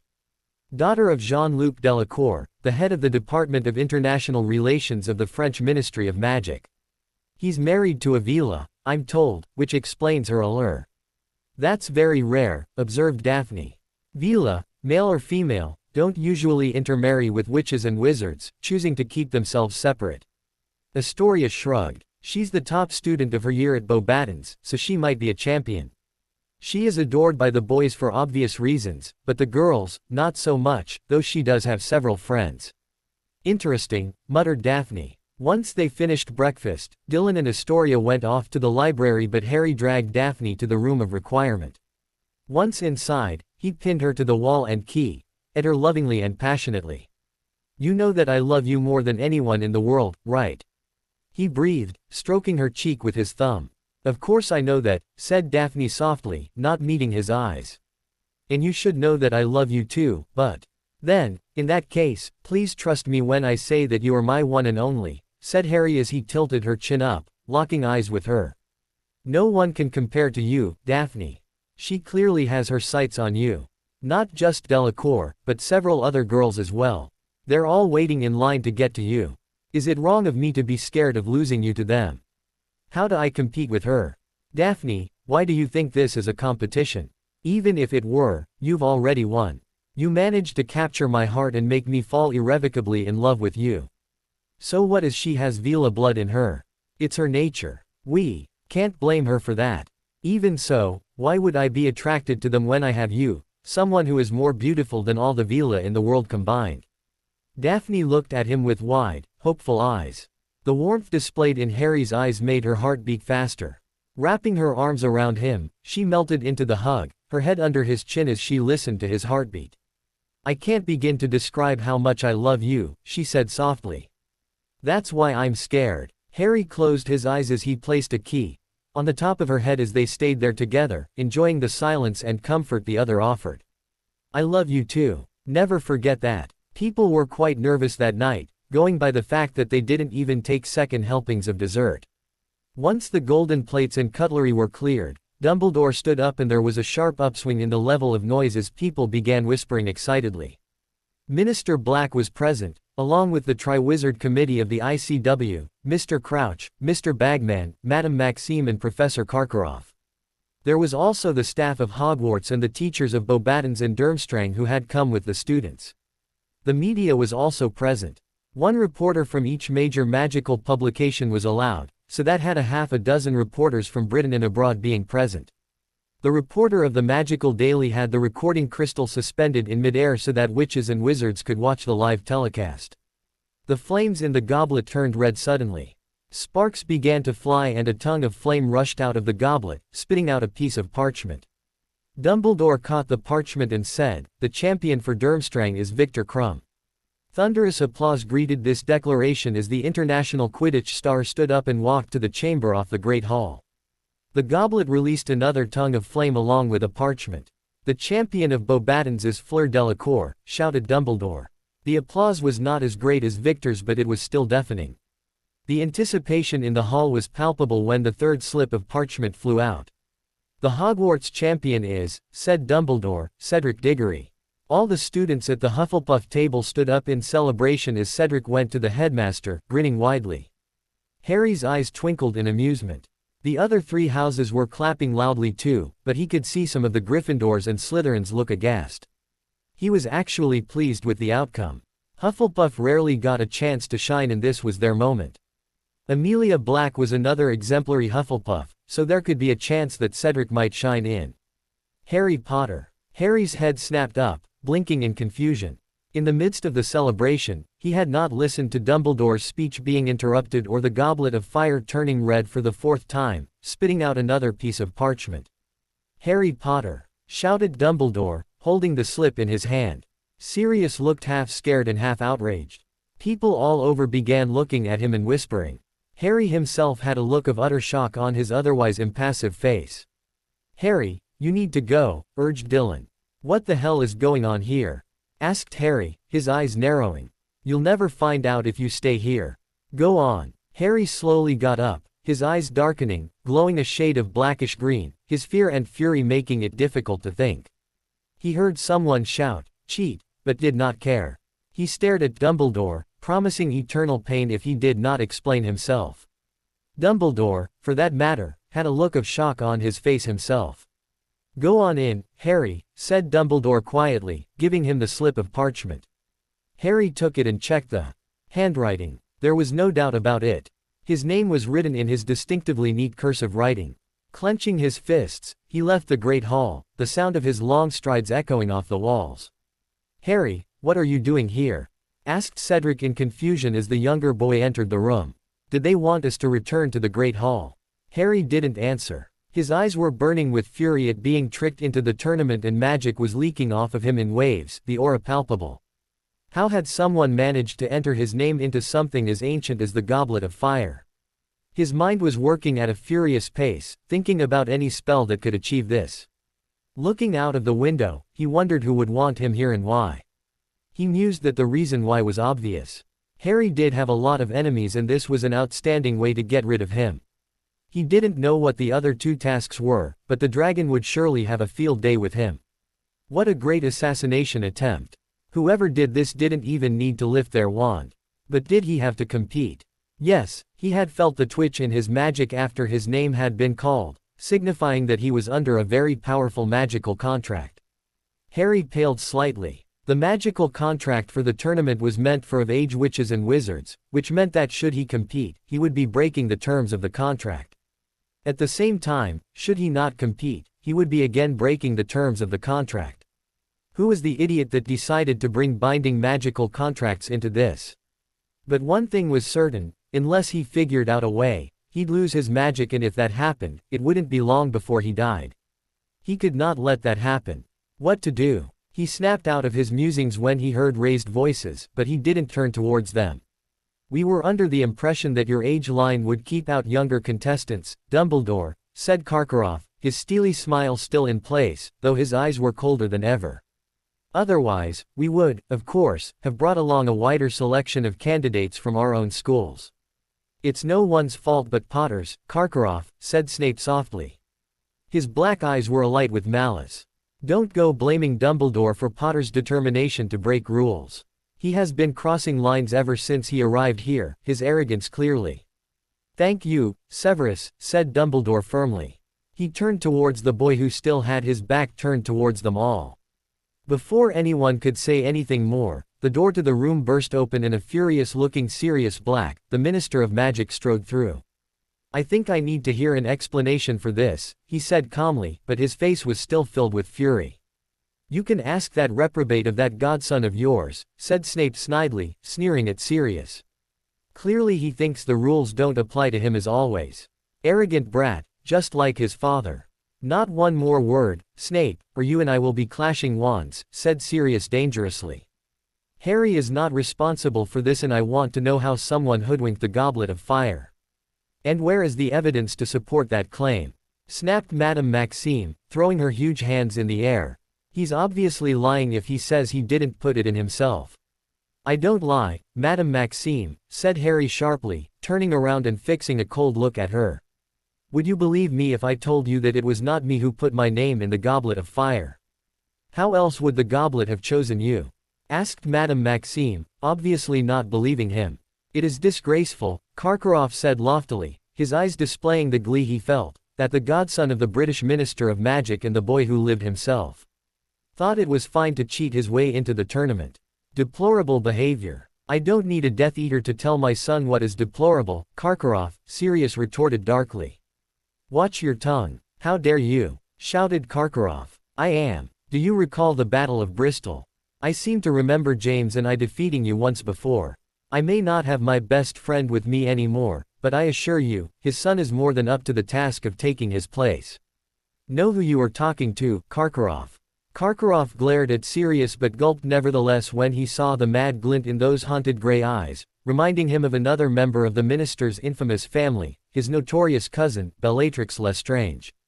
"Sirius, that does not answer how Harry's name came out of the goblet in the first place," said Dumbledore quietly. "He must have put it in himself," cried Madame Maxime. "Really, what nonsense is this? This is the Triwizard Tournament. The glory, the prize money, it is a chance people would die for. Maybe that is exactly what it is about, someone hoping Harry would die for it," Remus Lupin added quietly. "It is a binding magical contract, has anyone forgotten that?" "Remus is right," said Sirius, frustration clear on his face. "It is magically binding with no way out. And please, Madame Maxime, what glory do you speak of? We are talking about Harry Potter, the name which every witch or wizard knows of all over the world. And prize money. He's the scion of one of the richest families in our world. I'm pretty sure he has more than 25,000 galleons in his pocket right now. If he says that he did not put his name in, it means that it wasn't him. Harry may be talented, but I honestly do not doubt Dumbledore's skill in drawing an age line." "You are all forgetting a very important detail," said Harry quietly. "What is that, Harry?" asked Remus curiously. "I am 14 years old. I may be a 7th-year student, but I am still 14 years old." "What does that have to do with anything?" asked Ludo Bagman, looking confused. "Oh, Mother Magic, have mercy!" beeped Sirius, covering his face with his hands. "The contract is for only those witches and wizards who are of age. Harry is 14, not 17. The second I step into that arena for the first task, I would be in violation of the contract," Harry explained, turning his back on them all again as he stared into the black emptiness outside the window. And if I don't participate, I would violate the contract. I am a dead man walking, bound by the contract of the Goblet of Fire. I felt my magic register it. There was complete silence. The black eyes belonging to Severus Snape were smug with triumph, but no one noticed it. Barty Crouch Sr. was looking at Harry speculatively. I don't think so, Mr. Potter, said Mr. Crouch sharply. There is a way you can escape from that clause. What do you mean? Sirius demanded, though he couldn't stop himself from glaring at the man who took away 10 years of his life. He said so himself, Minister, Crouch replied. Mr. Potter is 14. What we need is for him to be of age. He would still be a party to the contract, so there is no way out of the tournament, but there is a way in which he will not have to forfeit his magic and as an extension his life on the day of the first task. How is that? Asked Remus curiously. Emancipation. If he is magically and legally emancipated, the contract authorized by the Goblet of Fire would recognize him as an adult. Sirius' head snapped up and everyone looked at Harry. The 14-year-old boy's face was impassive, but his eyes showed that he comprehended what Crouch had said. I need to speak to my lawyers, said Sirius quietly. We'll know if it works. Only after we consult experts. If that theory is wrong. There is still the issue of how Potter's name got into the goblet, said Professor McGonagall. This is most definitely my handwriting, Harry told them, looking at the slip in his hand. There is no denying that it was written by me. A fake slip of parchment couldn't have been used, from what Professor Dumbledore explained to us yesterday. It was probably taken from the school or ministry archives or even homework assignments. A confundus charm would have worked, Dumbledore mused. Though the person who charmed it must have been skilled enough to hoodwink the Goblet of Fire, and Harry was probably entered under a fourth school. I'll check the goblet for any signs of tampering, but there is no question about it, both Harry and Cedric will have to compete. Madame Maxime, Karkaroff and Snape all looked furious. The three original champions were quiet, watching the confrontation with wide eyes. The reality of the danger posed by the tournament was visible before their very eyes, and the tasks hadn't even started yet. Barty, the instructions. Ludo Bagman spoke up. He did not seem all that affected by what had transpired here. In fact, he seemed overjoyed that Harry was participating. Ah yes, the first task, said Barty Crouch, impeccable as always. The first task is designed to test your daring, he told Harry, Cedric, Fleur, and Victor, so we are not going to be telling you what it is. Courage in the face of the unknown is an important quality in a wizard. The first task will take place on November the 21st, in front of the other students and the panel of judges. The champions are not permitted to ask for or accept help of any kind from their teachers to complete the tasks in the tournament. The champions will face the first challenge armed only with their wands. They will receive information about the second task when the first is over. Owing to the demanding and time-consuming nature of the tournament, the champions are exempted from the end-of-year exams and those held during the year. But I'll be taking my NEWTs at the end of the year, said Harry worriedly, looking at Sirius. We can deal with that once we solve this problem of you not being an adult, said Sirius quietly. Harry nodded. That is all, I presume. Yes, Minister, said Barty curtly. Good. Harry, said Sirius, jerking his head towards the exit. Not looking at anyone, Harry walked gracefully towards the door, his godfather's arm around his shoulder. He was followed by Karkaroff leading his student and Madame Maxime leaving with Fleur. Well, this night certainly was not what I had in mind, said Remus Riley. Indeed, said Dumbledore, his blue eyes lacking the customary twinkle. The signs were present. He should have seen this coming. Severus had warned him that the dark mark was growing stronger, which meant one thing. Voldemort was making a return, but what was the reason behind Harry's forced entry into the tournament? Harry climbed up the steps to the astronomy tower. Sirius had just left Hogwarts. It was quite late, so they couldn't meet with their solicitors at this time. Tomorrow morning they would know what was to be done. Reaching the top of the stairs, he walked to the edge. It was a long way down.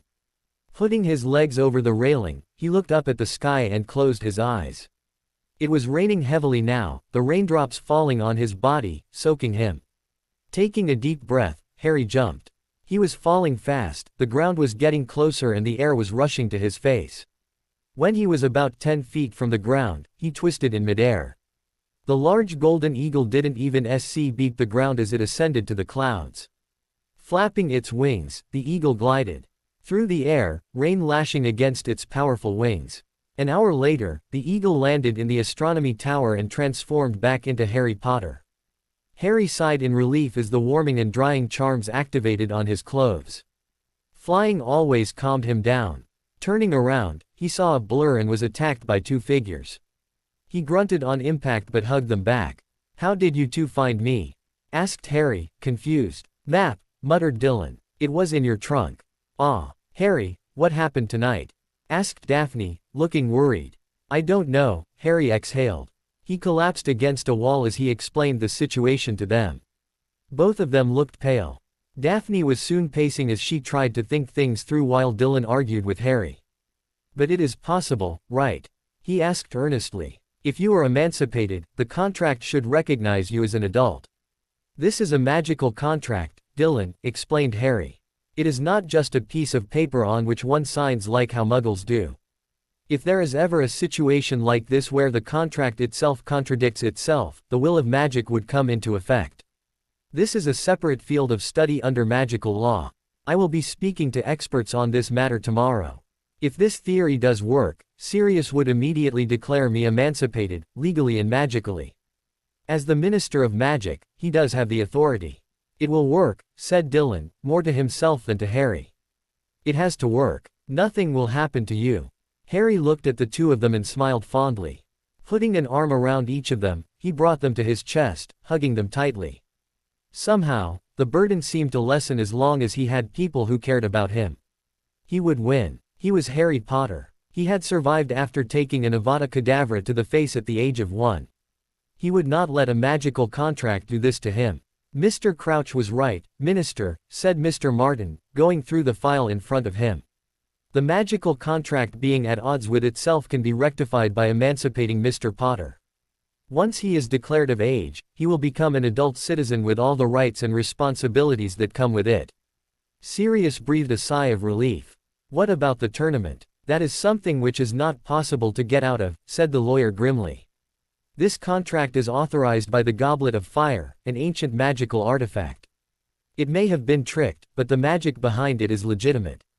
Mr. Potter has to compete in all 3 tasks as any other champion or risk violating the terms of the contract." "We were also discussing another theory," said Mrs. Whittier. "Mr. Potter might have already been recognized as an adult by the Goblet of Fire when it spat out his name. If that theory is right, it wouldn't affect him at all since he is already recognized as an adult. Of course, there is no way to prove this, which is why magically and legally emancipating him is a better option." Sirius nodded. "Do you have the papers?" Several files with formal-looking sheets of parchment were given to Sirius and Harry for them to sign. One was Sirius authorizing the emancipation as his guardian and minister of magic. Another was Harry being declared an adult citizen, giving him the right to vote amongst other things. The others were business matters with Sirius no longer acting as his guardian. Harry would now be Lord Potter and be addressed as such. The regency on the Wizengamot which Sirius held until he became minister, which was then transferred to Lord Cyrus Greengrass, would now be void. Instead, Harry would appoint Cyrus as his proxy.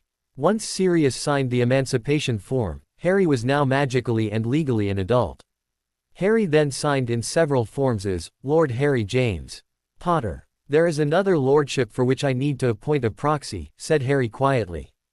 "Another?" asked Mr. Martin sharply. Harry simply flashed his Slytherin ring.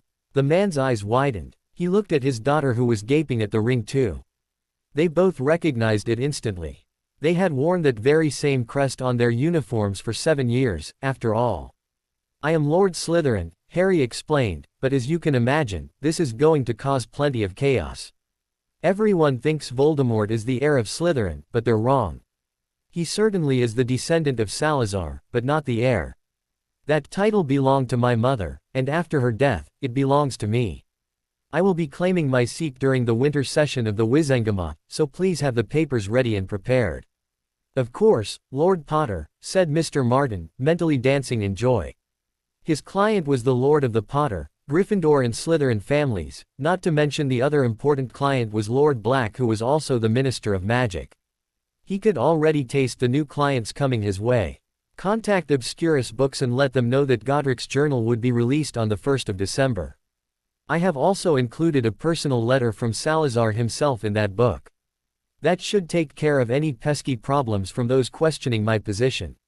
No one can question you, Harry, said Sirius frowning. The Department of Mysteries would ensure that you are indeed wearing the real signet ring and not anything fake. Still, that won't stop people from accusing me of line theft, especially those who support Voldemort, said Harry, smirking. This way, they'll know the truth a week before I claim the lordship. It shall be done, Lord Potter, said Mrs. Whittier. Harry pursed his lips as he entered the Great Hall the next day.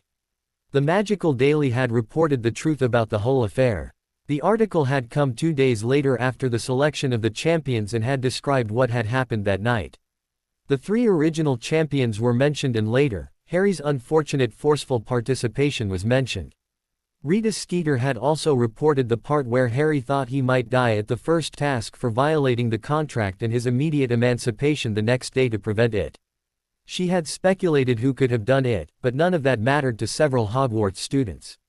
The Hufflepuffs had taken to completely ignoring Harry, well, half of them anyway. Susan had told him privately that it was not the matter of Harry's forced participation, it was because Hufflepuff never got a chance to shine and they felt it was an attempt to take the limelight away from them. The Ravenclaws were happy that they were being represented, so they extended their support to him, mostly. He already had the loyalty of the Gryffindors because of his position as Lord Gryffindor, but there had been problems because Ron Weasley kept insisting that Harry was a glory hound. Slytherin was fine with it because they liked Harry better than Diggory. However, Harry had also underestimated how many people at the school were jealous of him. To everyone at Hogwarts, Harry had everything and this was just something else he had that they didn't. Harry ignored them. Had they lived his life, they would know exactly how difficult it was to be Harry Potter.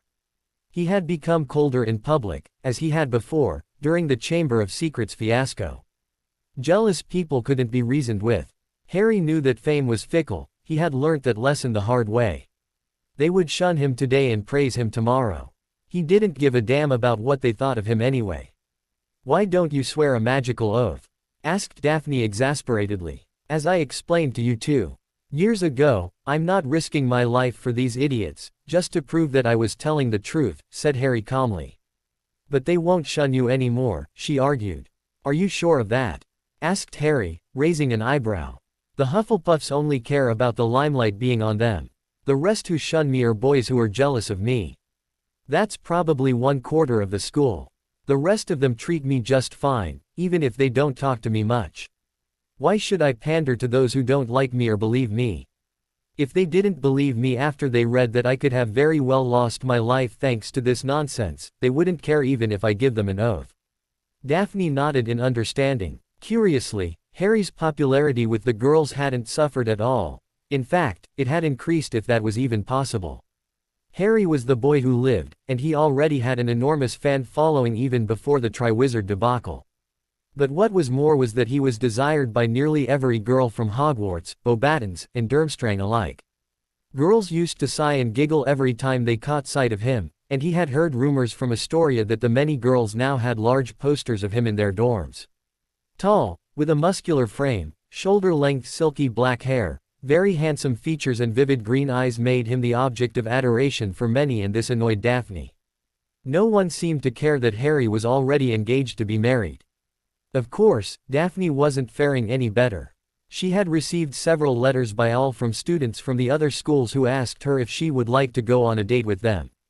Harry was furious when he counted no less than 20 different letters from different boys, most of them describing how beautiful they thought she was.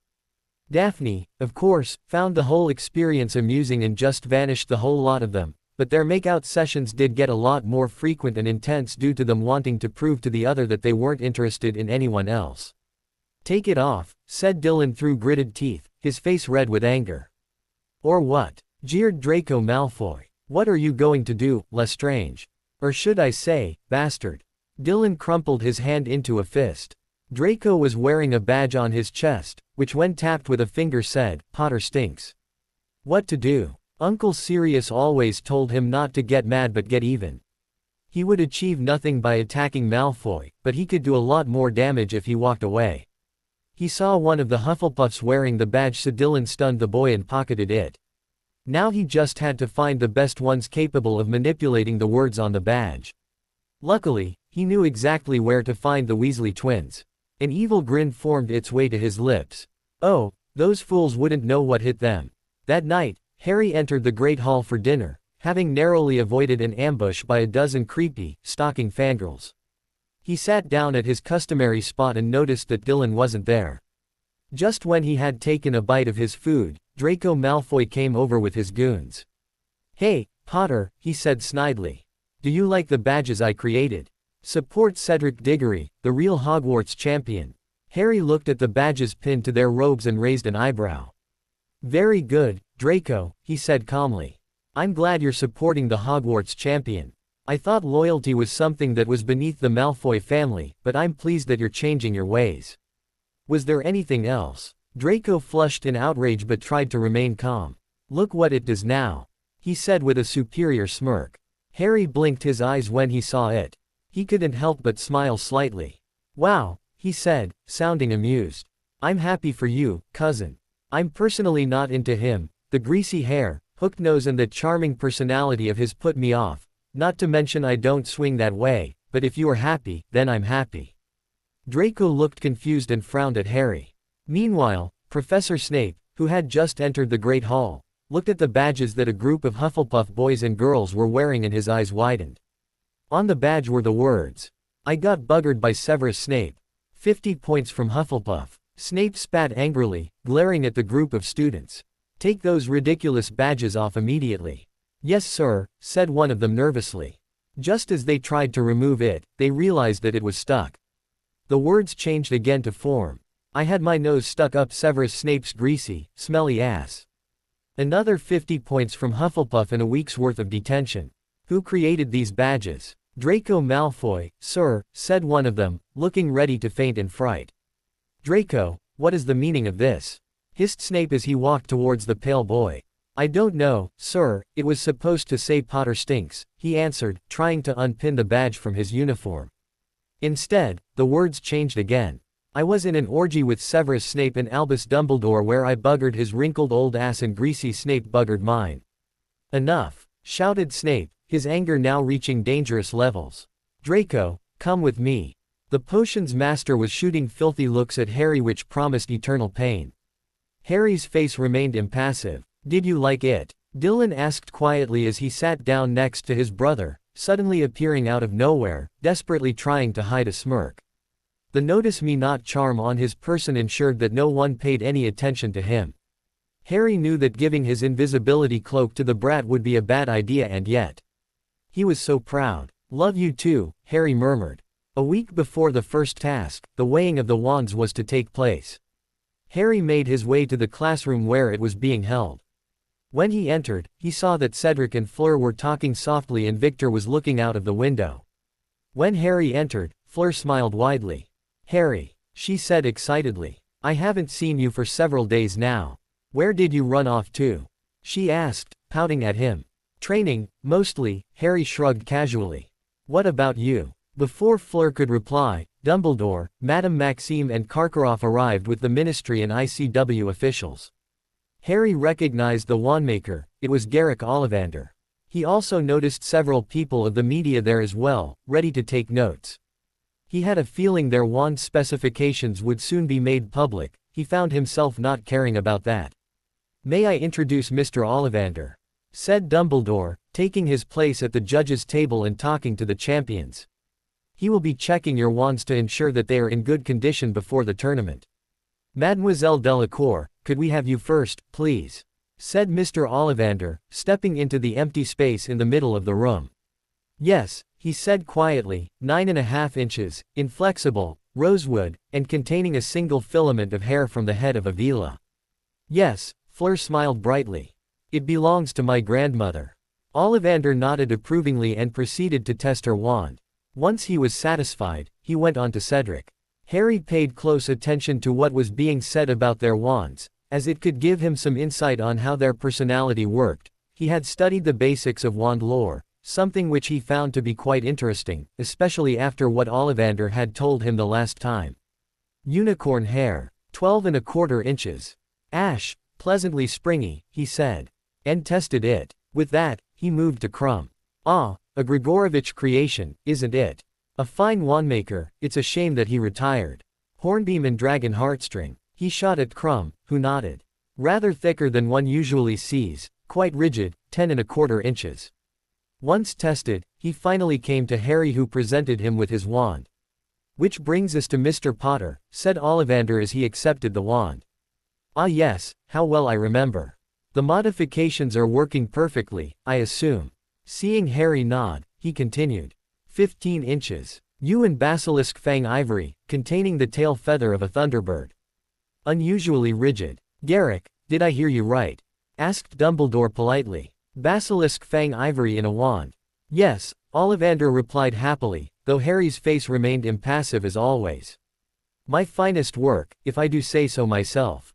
Mr. Potter here came to me more than a year ago to have his wand modified after that incident in the Chamber of Secrets. It's good to know that my modifications are working well. Expecto Patronum. An elephant erupted from the tip of Harry's wand as Mr. Ollivander tested it. Good, it is in fine working order.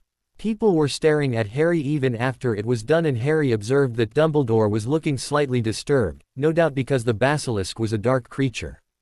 His wand wood had a dark reputation, his core was considered gray, and the addition of the ivory was dark. Harry rolled his eyes. Really, witches and wizards should stop giving such labels to magic based on the amount of light present. It was annoying, and from what he had read from his mother's journals, Lily Potter completely agreed with him. Once the photographs were taken, Harry calmly left the room. He had to prepare to fight against a dragon. Absolutely not. It was 3 days before the first task, and the dragons had finally arrived. Just as Harry had suspected, they were not happy to have been brought here away from their home, nor were they happy to be caged. The dragons are already in danger due to this tournament, but there is no way are you risking the eggs by placing them in the arena. They could be destroyed by accident, and I'm not going to let so many unborn dragons be killed just because witches and wizards have such a poor sense of what is fun, he said to the head dragon keeper of the Romanian Dragon Reserve. They were standing in a clearing in the Forbidden Forest, and the dragons were putting up one hell of a fight several feet away.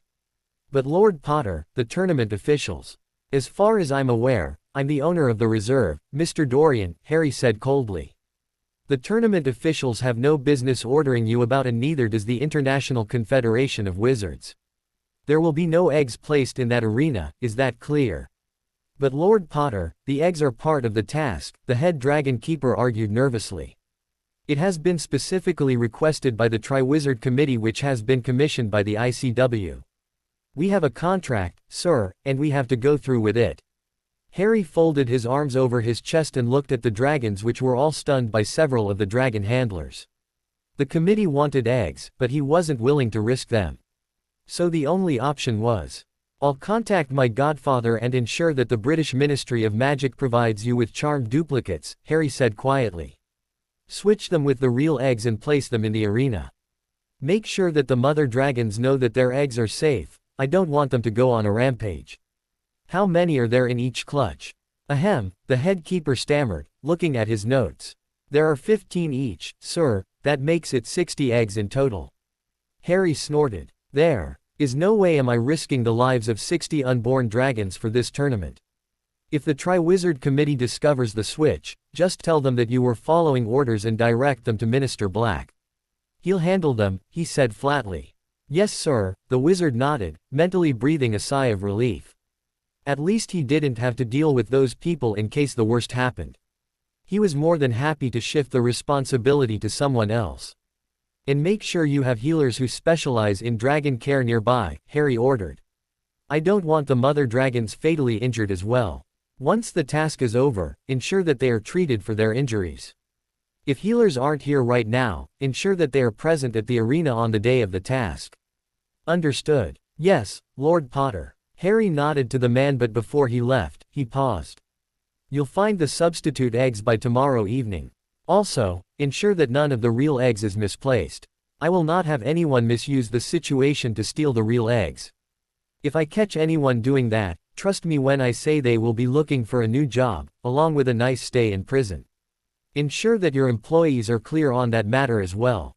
And remember, Minister Black and I will know if we're being deceived. Good day, Mr. Dorian. Damn, whispered the head keeper, wiping his brow, watching Harry walk away. That was a wizard to watch out for. Do you think the other champions know about the dragons? Asked Dylan quietly. Maxime and Karkaroff would have told their students, said Harry as he finished his breakfast. It was the 21st of November, the day of the first task. What about Diggory? What about Diggory? He's a champion of the Triwizard Tournament, Dylan. This tournament involves cheating, and if he were smart, he should have realized that by now. Someone entered me into this tournament with the intention of killing me, and I'll be damned if they succeed. I'm in this to win. If Diggory didn't figure it out, it is not my problem. His father is the head of the Department of the Regulation and Control of Magical Creatures, so trust me, he knows about the dragons being brought here. If he cares about his son, he would have told him about it. I'm not doing his work for him, and to be fair, I've already saved Diggory from Lockhart once. Sirius told me that they have taken plenty of measures to ensure that there are no fatalities. If competition is eliminated, I'm not going to complain. It gives me a better chance to win. How were you not sorted into Slytherin? Asked Dylan curiously. Harry snorted. Just because I'm not in Slytherin doesn't mean I don't have to be cunning. Just because I'm not in Gryffindor doesn't mean I should not be brave. Just because I'm not a Hufflepuff doesn't mean I'm not loyal to my friends and family. They're all personality traits, and the hat chooses houses based on the dominant traits. I'm hoping that people would realize that once Godric's journal is released to the public. Once they finished breakfast, they went outside. Daphne was sitting by the lake. She had been unable to eat because of her nervousness. Harry went behind her and pulled her into a tight hug. I'll be fine, Daph, said Harry in her ear. Don't worry. You can't stop me from worrying, said Daphne, clutching her stomach as it did somersaults. I just want to get this task over with.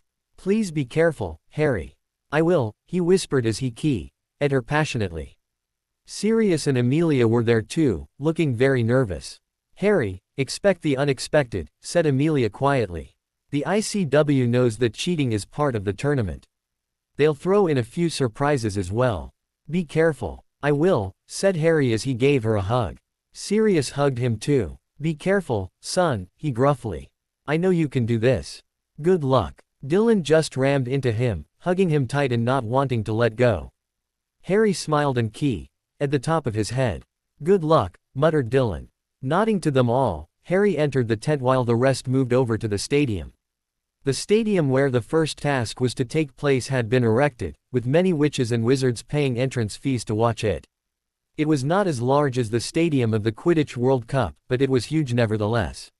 Large mirrors were placed everywhere so that they could see the champions progress up close. Millions of witches and wizards around the world were now watching on their e-mirrors too, wanting to see how the task would proceed. Harry entered the tent and saw that Cedric, Fleur and Victor were already present. Nodding to them in greeting, he sat in the corner and closed his eyes, slipping into his mind. When he heard people entering the tent, he opened his eyes and walked forward. He was wearing a blue shirt and over it, black leather dueling clothes. Ludo Bagman offered them a silk bag from which they had to retrieve a model of what they would be facing. Cedric got the Swedish short snout, Fleur got the Welsh green, Crumb got the Chinese fireball, while Harry got the Hungarian horntail. Going by their expressions, Harry could see that none of them was surprised at seeing the dragons. These are what you will be facing after going through, a couple of steps, said Bagman, beaming at them. Good luck to you all. Harry was the fourth selected. The tent blocked out all sound which came from the outside, so he had no idea what was happening. 2 hours later, he was called. He breathed deeply, flicked his wand to his hand as he exited the tent. He entered the arena for the first task. Harry entered the arena and saw 100,000 faces looking back at him. He could see his face in the enormous mirrors placed all over the stadium. His face was a perfect emotionless mask as he walked forward. Tilting his head slightly, he wondered where the dragon was. He rotated the shaft of his wand, casting a detection spell. Encountering an enchantment, he began scanning for the ward trigger. Look at that, everyone, shouted Ludo Bagman. Our fourth and youngest champion is doing something different as compared to the other three. He seems to be searching for something. After 2 minutes of searching, Harry found it.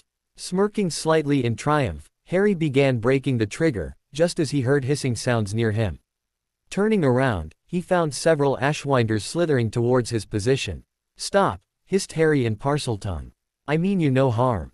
Go back to where you came from." The Ashwinders hissed back, "Yes, Speaker." "Oh," said Bagman, though somewhat nervously. That was certainly a unique way of dealing with the Ashwinders. Harry Potter was able to speak to them in Parseltongue and drove them away. Harry searched for something in the air as if trying to grip something, and after several seconds, he found the ward grip. He had studied this type of ward in Voldemort's memories, so he knew how to break them. Holding the grip in his right hand, he tapped it using the wand that was gripped in his left. Suddenly, the air around him seemed to shimmer. Bombarda Maxima. The ripple of magic instead of the flash of white light was a testament to the control Harry had over his magic. The ward was blasted apart while the crowd cheered. Harry went forward and frowned. Now how was he supposed to get past these? "Harry Potter has broken past the concealment ward and is now about to face the Griffins," said Bagman. "What is he doing? Did he just bow to the Griffins?" Harry knew that Griffins were powerful creatures and should not be underestimated. The Potters have always had high regard for the majestic creatures, which was why the family crest had two of them. He also knew the theory of getting past them. The Griffins were stationed around a pile of gold which contained a key which would be used to get past the next layer of wards. Instead of moving forward, Harry bowed to the creatures, maintaining eye contact. Griffins were very proud creatures, so he had to gain their trust first. "Looks like Harry Potter is trying to befriend the Griffins instead of attacking them," said Bagman. "This is most unusual, but will his tactic work?" Harry waited for a minute, not breaking eye contact at all. One of the Griffins, the Alpha, bowed back slightly but looked suspicious. Harry straightened and slowly extended his hand, putting his wand back in its holster. He then took small, careful steps forward towards the Alpha Griffin. When they saw him coming forward, the Alpha shrieked angrily and raised its powerful wings threateningly, but Harry did not back down. He still maintained eye contact and slowly approached. People in the stadium were holding their breath. Some were shaking their heads at his foolishness, but Dumbledore was smiling knowingly. When he was just a few feet from the Alpha, Harry stopped, his hand still extended outward. The Griffin made a soft noise but edged forward. Slowly, inch by inch, it crept forward and Harry smiled as his hand touched the soft feathers. The stadium exploded in cheers, but Harry did not hear them because of the silencing charms. "Hello, oh majestic one," whispered Harry. "It's an honor to meet you." The Griffin made a sound as Harry scratched its feathers.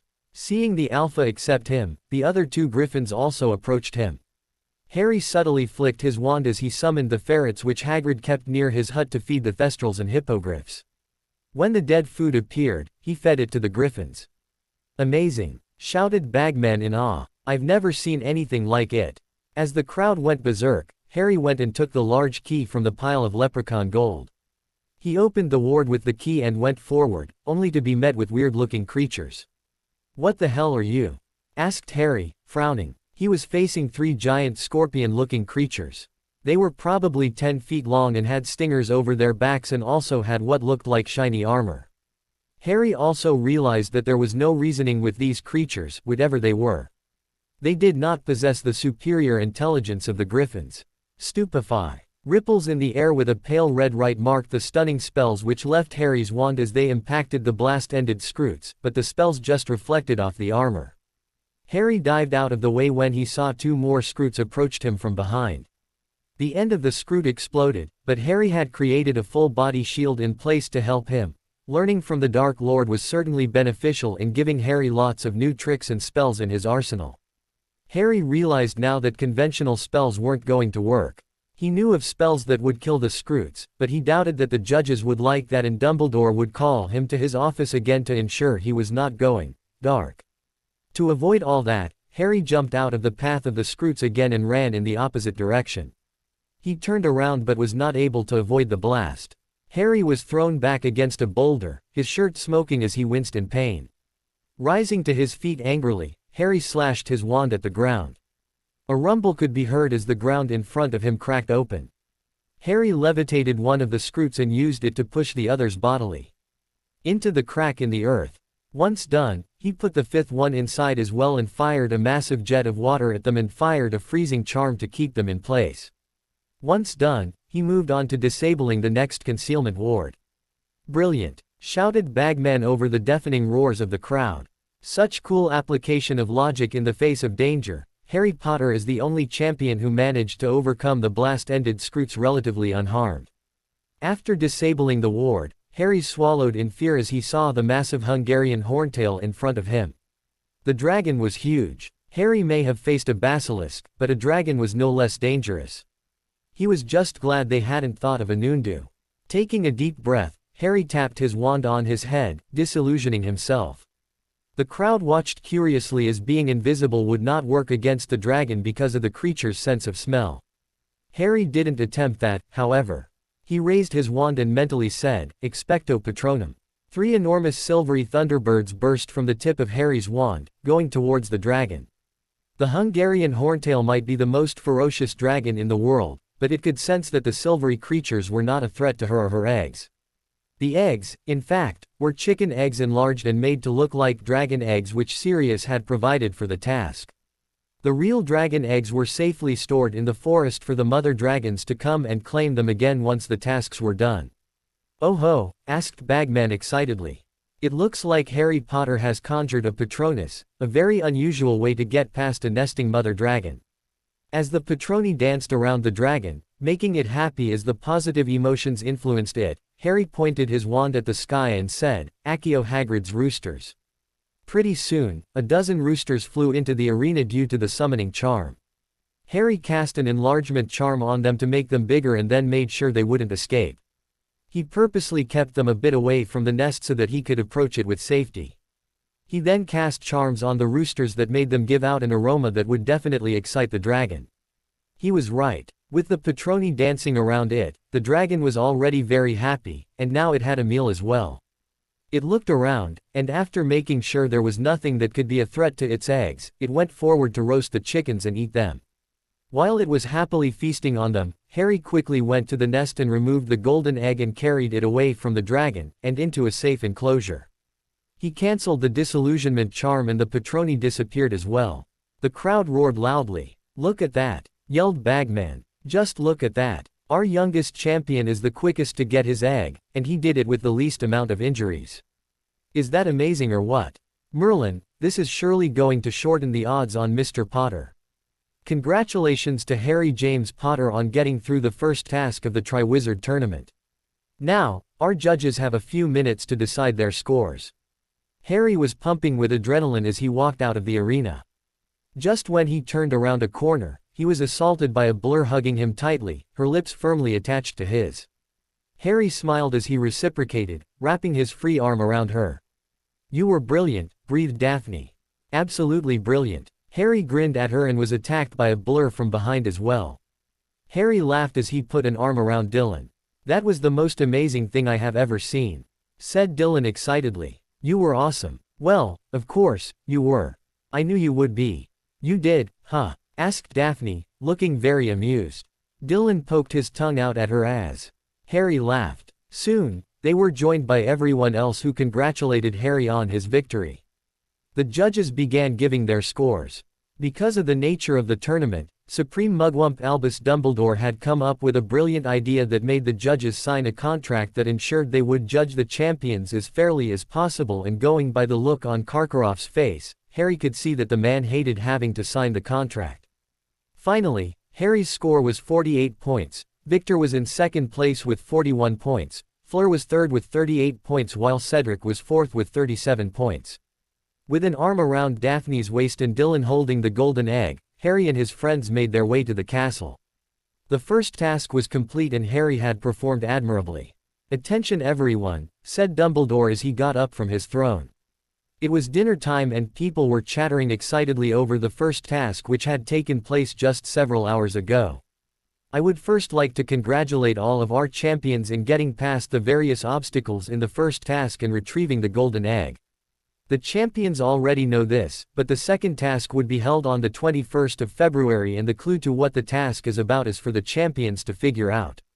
We still have 3 months for that, so let us put it out of our minds," said Dumbledore smiling. For now, let us concentrate on something more joyful. The Yule Ball is a tradition of the Triwizard Tournament which gives us an opportunity to mingle and socialize with each other. Traditionally, he was interrupted when students, girls especially, began squealing and giggling in earnest, and Harry found it very difficult to ignore so many people staring at him. He tried to, though, as he fixed his gaze at the headmaster as though ordering him to continue. Dumbledore's beard twitched in amusement, smiling at Harry's predicament as he said, "Traditionally, the ball would be open only to 4th years and above." There were loud groans and even Dylan looked upset. Dumbledore held up his hand. "As I was saying, traditionally, the ball would be open only to 4th years and above, but this time, we will be allowing students of all years to take part, but let me remind you that it is not mandatory. If the 1st to 3rd year students or even an older student feels that he or she does not want to attend, they may choose not to do so.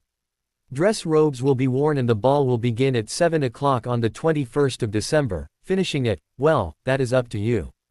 I hope you all can enjoy yourselves. The Hogwarts Express will leave on the 23rd of December this year in addition to the 18th, so those who want to go home for the Yule holidays may do so. That's all for tonight, so chop chop." People began muttering excitedly, but Dylan was suddenly looking nervous. He turned around and saw that Harry had an amused expression on his face. "Aren't you happy that you can attend the ball?" asked Harry, a teasing smiling forming on his lips. "I guess," said Dylan quietly. "But there is a problem. I don't know how to dance." "Well," said Harry, putting an arm around Dylan's shoulders as the two of them made their way to Ravenclaw Tower. "Let me let you in on a little secret. I didn't know how to dance either until 3 years ago." "You didn't know how to dance before that?" asked Dylan in confusion. "I thought you said the ghost of Alfred Potter and the rest of the portraits insisted you go for classes." Harry chuckled. "I attended classes on martial arts, not dancing," said Harry softly. "It was a waste of time back then, but when I received an invitation to a ball at Greengrass Manor, I decided that I had to learn, so I asked Daphne to teach me. Not ask, actually. It was more like a business deal. We even shook hands when we made the deal." Dylan laughed. "So what am I going to do?" he asked quietly. "Not to worry, I'm here for you," said Harry. "By the time the ball arrives, I will have you dancing like a pro because there are some useful spells that can help you. You'll sweep Tori off her feet." Dylan blushed, but a thought struck him. "What if Draco asks her before I do?"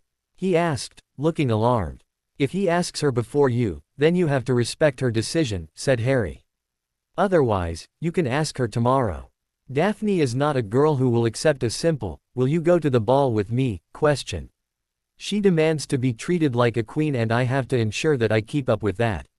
It's actually an annoying trait of hers, but no one is perfect, I know that I'm not. I honestly have no idea how she puts up with me. Anyway, we'll plan something for Tori too. Do you have something in mind for her?"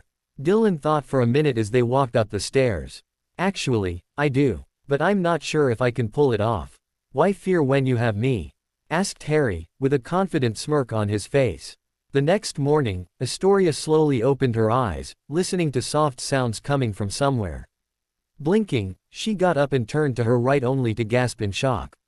There was a beautiful bouquet of assorted flowers.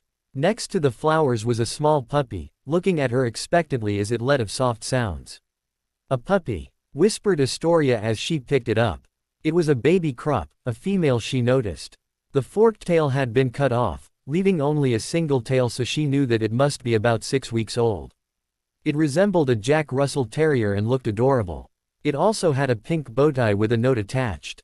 "Dear Astoria, I wanted to give her to you as a present for Yule, but I decided now was a better time. Would you do me the honor of going to the Yule Ball with me? Love, Dylan." "Ah," Astoria cooed as she petted the puppy. She had told him a few months back that she would like a Krupp as well after seeing the one that Dylan owned, and she couldn't believe like he had bought her one. That was the sweetest thing anyone had ever done for her. A large smile broke out on her face.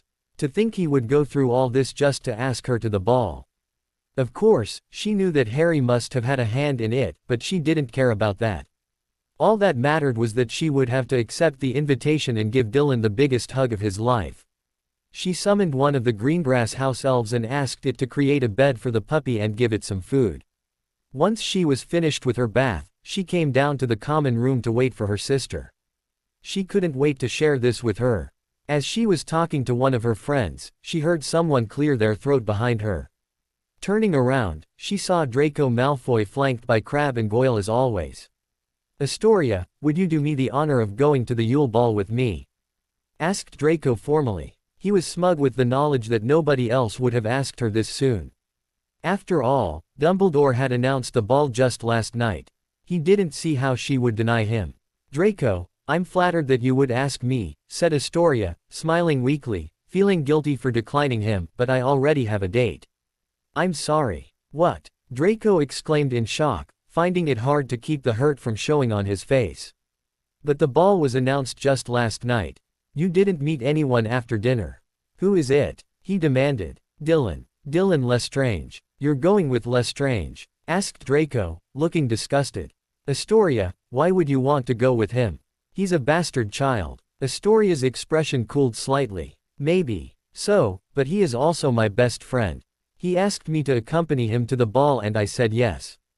"Please do not insult him in front of me, Draco. I don't like it." Draco gritted his teeth. "If that's your decision, then I'll respect it," he said curtly as he left, looking furious and hurt at the same time.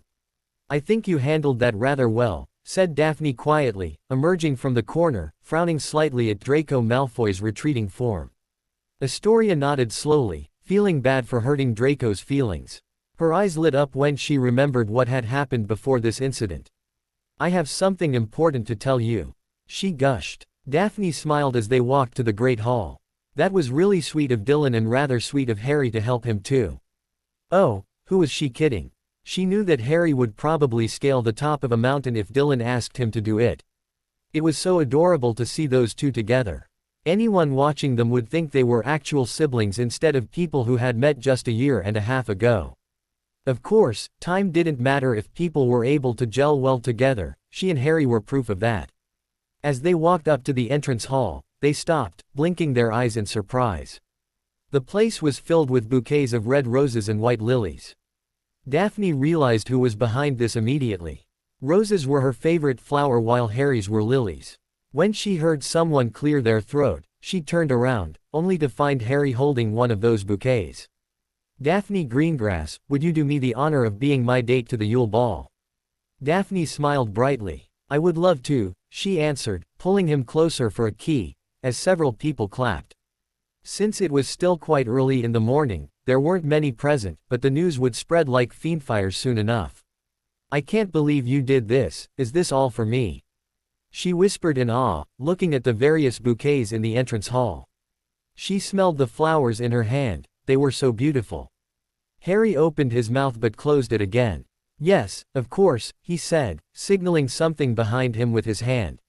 From the corner of her eye, she could see Dylan pulling out his wand and casting spells on something.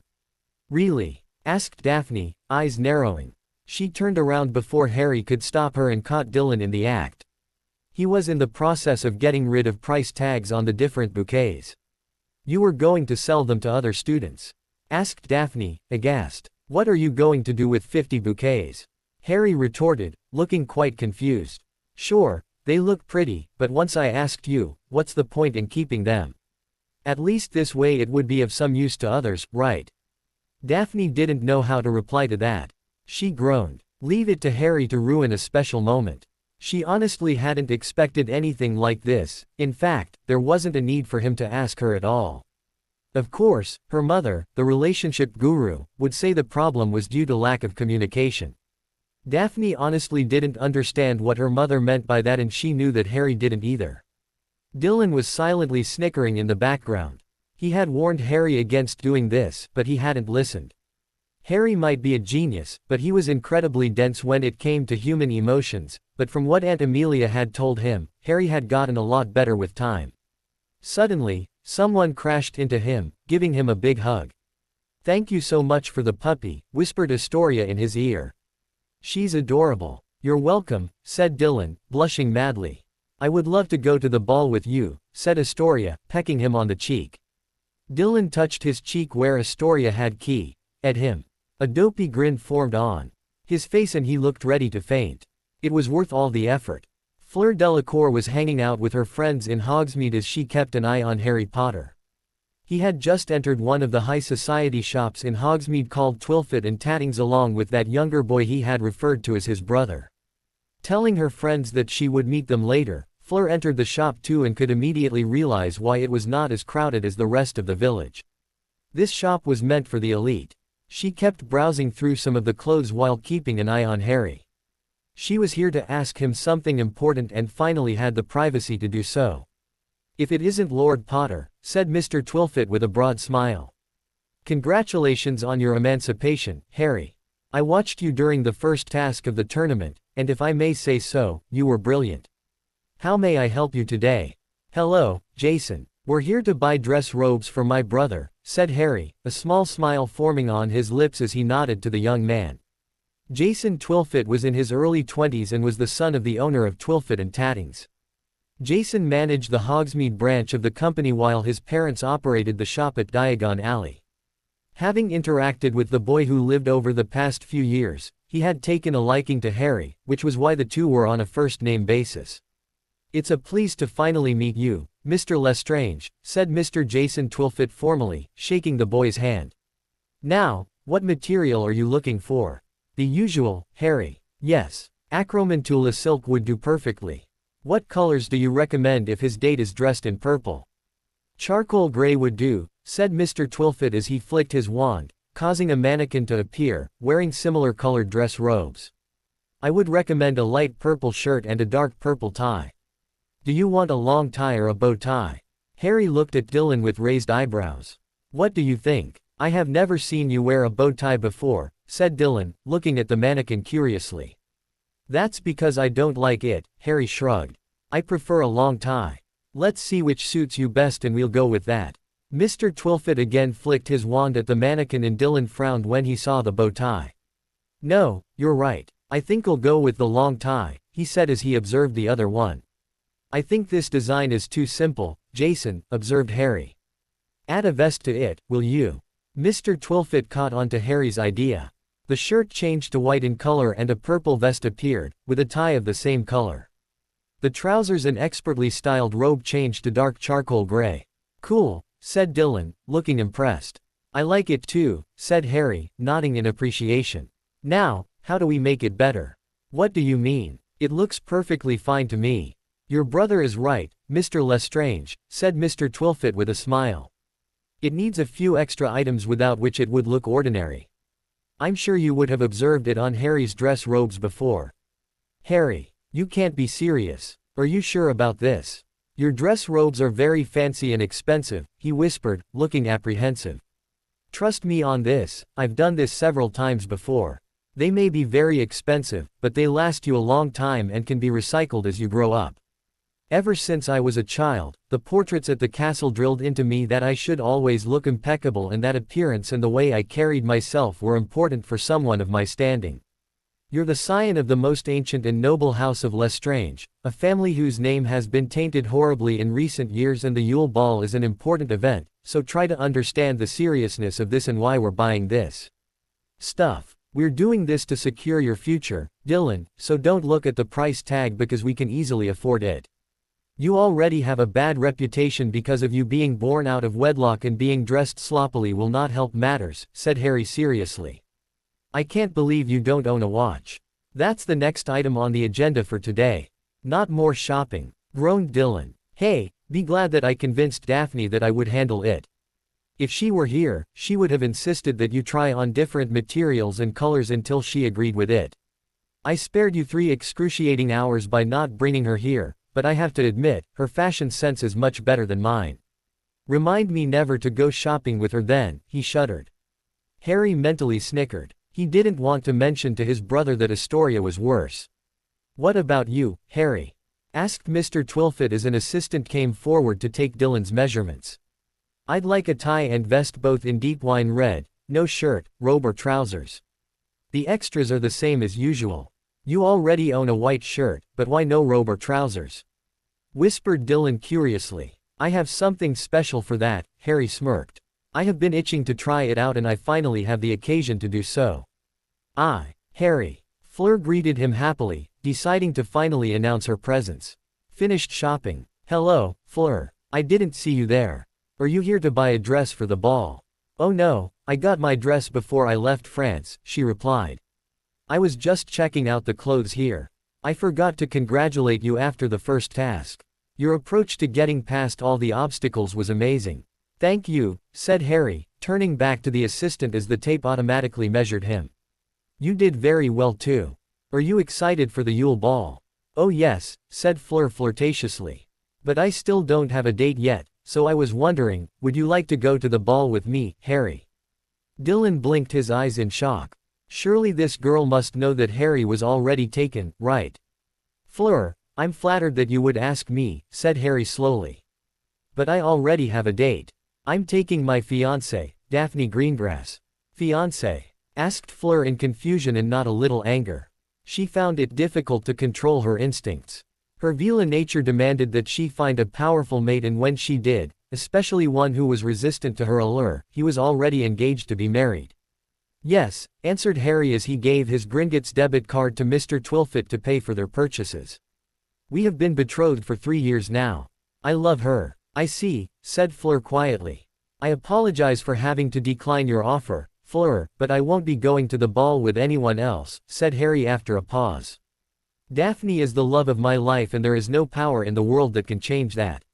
I'm sure you'll find someone else to take to the ball who is worthy of you. Good luck. Dylan didn't waste any time in dragging Harry out of there. He needed to find Daphne and tell her what happened. He didn't know if Harry observed the anger in that girl's eyes, but he certainly did. Were all Vila like that, or was it just her? Didn't she know that you were betrothed? Asked Dylan, not a little ticked off. The past year and a half of being with Harry all the time made Dylan really appreciate Daphne's presence in his life as well, and so he did not like it when someone did anything to make Daphne upset like that. Dylan really looked up to her and Fleur looked like a potential problem. Well, going by her reaction, it was obvious that she didn't. It's her nature, Dylan, we can't blame her for that, said Harry calmly as they browsed a selection of magical wristwatches after buying one for Dylan. She is probably attracted to me because I'm one of the very few who can resist her allure. Now that she knows that I am betrothed, she will leave me alone. Besides, it was just a simple invitation to the ball, nothing more. She politely asked me and I politely declined. There's nothing more to it. And what if she decided to fight Daphne to claim you from her? What am I, a toy?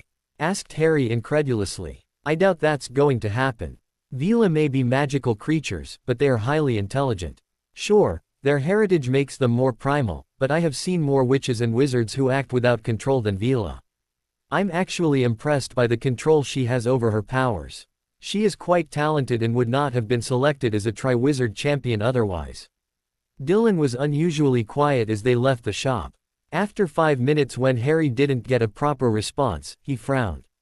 What's wrong? He asked. Nothing. Dylan, protested Harry, turning him around, waving a hand to Wandless cast a privacy charm around them both. There are several dozen girls at Hogwarts who fancy you, if not more, Dylan whispered, looking upset. There are several more in Beauxbatons and Durmstrang as well, but you readily ignore all of them. You hardly speak to them unless they come looking for a conversation, but yet, you don't do anything to stop Fleur from blatantly flirting with you. Don't you see how much it hurts Daphne's feelings every time she does that? I really don't understand that. Harry frowned slightly. Why is Daphne getting so worked up over this? She's becoming more and more withdrawn as the days pass by. That's because Fleur has been flirting with you during every meal since she came to Hogwarts, and it has increased ever since the Yule Ball was announced. You haven't really noticed that, have you? Harry, she's bloody terrified that Fleur will steal you away from her. You know how much Daphne loves you, and I have told Daphne over and over again that she has nothing to fear from her. Why does she doubt me? It's not that she doesn't trust you, Harry, but the problem is that you don't realize that Fleur might actually be a threat, said Dylan softly. You haven't observed the impact she is having on Daphne, but Astoria and I have. I'm not blaming you, but unless you fix this right now, it could damage your relationship with Daphne in the future, and should that happen, you'll never forgive yourself for it. You're my brother, Harry, and I love you. I don't ever want to see you unhappy, but you will never be happy if Daphne is depressed, you know that. Harry's form was unusually still as he let his mind wander. Had he been so oblivious to Daphne's emotional needs for so long? He knew that she was a mature, strong-willed and determined girl, but Harry remembered every instance over the past month where she would shut herself away, and Harry suddenly realized that during every instance, he would either be talking to Fleur or about her and sometimes defending the French girl because of her heritage. Was that why Daphne felt like this? Did she think he was attracted to Fleur? Another memory flashed to his mind as he recalled what Daphne had told him several weeks ago when they had been dueling in the room of requirement. It was the incident when Daphne thought she had killed him. "I can't begin to describe how much I love you," whispered Daphne softly, looking into the emerald green orbs as she cupped his cheek. "That's why I'm scared. Thanks for your help, little brother." "I need to talk to Daphne," muttered Harry. "Where is she?" "We were supposed to meet for lunch at the usual spot by the large oak tree in front of Dominic Maestro's music shop," he said quietly and left. "Good luck." Daphne Greengrass was standing at the base of a tree, looking at the beautiful Scottish scenery around her. Snow covered the high mountains and the cold breeze blew against her face, making her dark hair flutter in the wind. Putting her hands into the pockets of her white leather jacket, she activated the warming charms embedded in her clothes to counter the cold wind. Daphne was just about to turn around to head back to the castle when she heard an eagle's cry. Looking up, she saw a familiar golden eagle perched on a branch above her. The eagle's eyes were a stunning emerald green and there was a dark patch above the right eye shaped like a lightning bolt. Looking unconcerned, she turned back to the scenery, a ghost of a smile forming on her lips. "What are you doing here, Talon?" she asked, looking up at the bird, her eyes twinkling slightly in amusement as she used Harry's marauder nickname.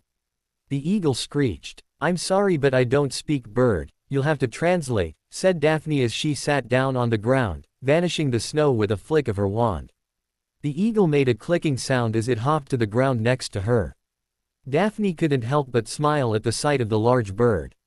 It might look intimidating to others with its razor-sharp talons, powerful beak and large wings, but she wasn't intimidated at all. She gently stroked the feathers. "I know what you're thinking," said Daphne softly to the eagle. "I ran into Dylan and Astoria on the way here. He told me everything." The eagle made soft sounds as it butted its head against her hand. Daphne turned and looked into its eyes. "I'm not mad at you. How can I? You don't understand any of this. I don't blame you, Harry, I really don't. Don't blame yourself either. Yes, you still are unfamiliar with how to comprehend emotions and how to deal with people, but I'm proud of how well you have improved over the past 3 years. However, I can't help the way I feel about this. I know that you feel protective of me, and I don't for a second doubt the love you have for me, but I don't know how to explain it. I feel like I'm not up to the mark when I compare myself to Delacour." The eagle screeched again and shook its head as Daphne chuckled humorlessly. "I know, in your eyes, I am perfection and you have no idea how much that means to me. According to Mother, it is teenage hormones," Daphne said, shaking her head in exasperation. With a sigh, she continued, "Why do you let her so blatantly flirt with you, Harry? Why don't you put a stop to it?" The eagle just looked at her blandly. Looking around to ensure no one was watching, Harry shifted back to his human form and sat down, pulling Daphne to his lap. Holding her with her back to his chest, he said, "I did put a stop to it today. I told her that you are the love of my life and that nothing can keep you away from me. Daphne, she is not doing it intentionally, she is just following her Vila instincts. She is naturally attracted to powerful wizards and I also happen to be immune to her allure. I'm not denying that she has faults. Merlin knows, I've seen her constantly complaining about Hogwarts food and her condescending attitude annoys several people, including me. But tell me something, how would you feel if every guy you met only lusted after you? Wouldn't you wonder if you could ever be in a relationship? You already get a lot of attention from the boys at Hogwarts and they stay away because of me. Just think about the increased attention you've received from boys from the 2 foreign schools over the past month and a half. What if we had not been betrothed? Just imagine how your life would have been with boys trying to get into your pants because of your looks and also for your title and money. Can't you see where she is coming from? I can understand her position, with me being hailed as the boy who lived. As for her being attracted to me, well, I'm not tooting my own horn or anything, but she is hardly the only one. I've told you over and over again that I'm not interested in her and that I deeply love you. Why is that so hard for you to understand? Daphne turned around and wrapped her arms around his neck, burying her face in his shoulder. Smiling slightly, Harry wrapped his arms around her, gently running his fingers through her long hair. "What do you see in me?" she asked, pulling back, looking into his eyes. "If not for the betrothal contract, you would never have spoken to me. Maybe you would have found someone better. You still have that opportunity, but you don't use it. Why?" Gently cupping her cheek, he nuzzled his face against hers. "Because you are perfect," he said softly in her ear. "You, Daphne, are everything I could ever want in a girl. No one would understand me better. You helped me discover parts of myself I have never known before. I have always suppressed my emotions because of my natural occlumency barriers, not to mention what happened with my relatives, and when I came to Hogwarts, I had no idea how to comprehend the new emotions I was feeling. You entered my life and made me feel emotions which I could not understand. I saw a young, very intelligent, beautiful young girl who could keep up with me. I saw a girl who was not afraid to argue with me and tell me when I'm doing something wrong. I saw a girl who was smart enough to use a mirror to check for threats so that she didn't die by the stare of a basilisk. I saw a girl who didn't back away from me even though she was petrified and nearly died because of her relationship with me. If anything, she stuck even closer to my side after that incident in order to do her best to keep me safe. I saw a powerful and talented girl who mastered the Patronus charm at the age of 13, enough to help me drive away 300 Dementors. I saw a girl who stood by my side when the entire country was shunning me because of my talent of being able to speak to snakes. Not once did she step away from me, always giving her undying support which I badly needed back then. I saw a girl who came by to help a traumatized young boy, even after she found out the said boy was the son of one of the most dangerous Death Eaters in the country, just because her fiancé said so. I saw a girl who patiently explained what love was to a 13-year-old boy who had never understood that emotion. I saw a girl who taught me how to dance even though you never had the obligation to do so. I saw a girl who took the responsibility of looking after my godson when I could not, forming a bond with the child because of his relationship with me. I saw a girl who formed a deep bond with a young boy when she realized how much Dylan meant to me. I saw a girl who was traumatized beyond belief when she realized that I could die when my name came out of the goblet of fire. I saw a girl who cursed Marietta Edgecombe in the face when she called me a cheat in public, willing to brave detention for doing so. I saw a girl who is so talented in charms that I know that she would be known as the Queen of Enchanters one day. I saw a girl whose heart is so filled with love for me that she can't stand to even think of losing me to someone else. I saw a girl who I'm so completely in love with that I can never imagine living my life without her. Tell me, Daphne, when I see all this, why on earth should I even bother looking at someone else, Vila or not? Daphne hugged him tightly, her face buried in his neck, her form trembling. Harry rocked her back and forth as he calmed her down. Looking back at him, she leaned up and gently and lovingly captured his lips, dotting him passionately, pouring all the love she felt for him. After a minute, they broke apart, their foreheads touching each other as they gazed into each other's eyes. "A heartfelt confession for someone who says he suppresses his emotions," said Daphne teasingly as she placed light kiss along the side of his face. "You know that I would go to the ends of the earth to make you happy," said Harry quietly. "Letting my emotions take control for a while is a small price to pay as long as you are happy." "Well, I certainly appreciate the gesture," said Daphne. "I love you too, Harry. I'm sorry for reacting the way I did. I promise you, it will never happen again." "Good. And I promise to keep my jealousy in check too. Now, how about we go on a date?" "Where? Why do you shop so much?" cried Dylan. "Don't you have enough already? I'm not buying these only for myself. These are gifts I need to give to everyone for Yule," said Astoria defensively. "The next time I volunteer to shop with you, would someone please confine me to the hospital wing? This is torture." Astoria laughed. "Oh, alright you big baby. Let's take a break. Look, Madame Puddifoot's tea shop is just around the corner." "What's that? Do they serve good pastries?" "They do. The older students go there for, anyway, the pastries are quite good. Come on. As long as I get to eat, I'm fine with it." They entered the shop and Dylan raised his eyebrows. The decorations were all pink and frilly and his eyes widened. "Tori, don't you think it's a little inappropriate to come here when we're not dating?" He asked, blushing slightly.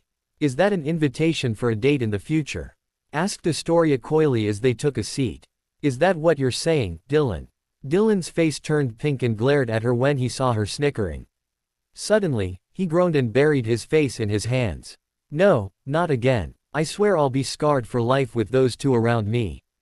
Astoria looked at him with raised eyebrows and turned back to see what was happening and immediately regretted it. Her face too turned pink in embarrassment. Behind her, Harry and Daphne were sitting at a table, ignoring their tea, engaged in a very intense makeout session. Dylan felt like banging his head on the table. What do you mean, again? Asked Astoria curiously. Have you forgotten that I live with that dolt? Whispered Dylan. You would think that living in such a large castle would give them ample privacy, but no. I have lost count of the number of times I have walked in on them like this. No, I have walked in on them when it was worse. At least Harry is wearing clothes this time.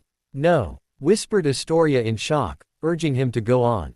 Yes. Dylan grinned. Harry doesn't care much for clothes at home, it's one of his little quirks. I was quite embarrassed when I first saw him BPD, just after he had achieved his animagus transformation, and again after I moved into Potter Castle, seeing him move around in a state of undress. What surprised me was that he didn't seem to care. When I asked him about it, he said that he was more comfortable that way and that he had gotten used to moving around without clothes since the time he was 7 or 8 years old. He said that in his house, he would do what the hell he wanted. It was a little awkward for me for a few days, but then I got used to it until I didn't even realize it much. As for my brother and to-be sister-in-law, they don't really care that people might be watching, but at least Daphne has the sense to keep her clothes on. Harry, on the other hand, he chuckled and continued, there have been some amusing instances too, though. Why, this one time, my dog Tango began chasing Harry and it turned out to be something hilarious.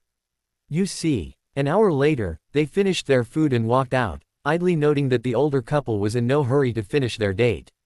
So, said Astoria casually. Have you ever walked the corridors of Potter Castle nude, just to test Harry's theory of it being comfortable? When Dylan was looking anywhere but at her, refusing to meet her eyes, she burst out laughing. Please tell me you didn't. He was not wrong in his theory of it being comfortable. The only other occupant of the castle was my brother and he obviously didn't mind and there were no girls around, so what was the problem? As he said, I'll dress, or in this case, not dress, the way I want in my house. It's big enough to give us ample privacy and the portraits don't really count as people. Isn't it awkward? It's a personal preference, I guess, Dylan shrugged. I admit, I couldn't look Harry in the eye for a couple of days in the beginning, but once I got used to his presence, it didn't feel strange. I also had to get used to being comfortable in my own skin, and that took courage and self-confidence, something I didn't have at the time. As for it being awkward, he's my older brother, not some boy or girl next door who likes to perv at me. It's our house, Tori. If we're comfortable with it, then that's what we'll do. As Harry said, no one has the right to deny us that freedom. I see now why you appear to be a lot more confident than last year, teased Astoria. Maybe I should sneak in when you're least expecting it to take a peek and see what you're hiding under those clothes. What do you say, Dylan? Shut up, mumbled Dylan, his cheeks coloring pink. He coughed, he couldn't stop blushing. Why was it so hot all of a sudden? Wasn't it supposed to be winter?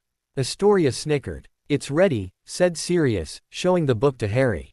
Obscurus Books told me that 100,000 copies have been printed and according to their estimates, they'll need to print 1 million more to keep up with the demand for exports. You're kidding, said Harry, his eyebrows raised. You think people abroad would want to read it? The founders of Hogwarts are rather famous, Harry, said Sirius with a shrug. Witches and wizards abroad may not know anything about them, but they can be recognized, just like we know the more famous witches and wizards from around the world. The international magical community is closely linked. Nice, muttered Harry as he looked at the hardbound book in his hand. The Founders. The Journal of Godric Gryffindor and a personal letter of Salazar Slytherin. Your letter to the readers has been printed in the foreword and the observations you wanted to point out have also been printed along with the journal, said Sirius. There is also a note saying that the proceeds would be used to help magical orphans. I must say, Harry, I was shocked when I read it. To think Salazar was nothing like what we thought he was. He still hated Muggles with a passion, Sirius, said Harry as he looked through the book. He also mistrusted Muggle-borns, but he did not want them dead. I have also explained his position. Muggle-borns need to know where the prejudice comes from, and the traditionist purebloods need to know that blind prejudice will not solve everything. It would also be a reminder to those fools like Albus Dumbledore and Theseus Scamander who are pro-Muggle. War hero, my ass, you help Muggles in their stupid war which they started and suddenly you are hailed as a war hero. If those fools who helped in the First World War had in any way breached the international statute of secrecy, the Muggles, infighting would have been the least of our problems.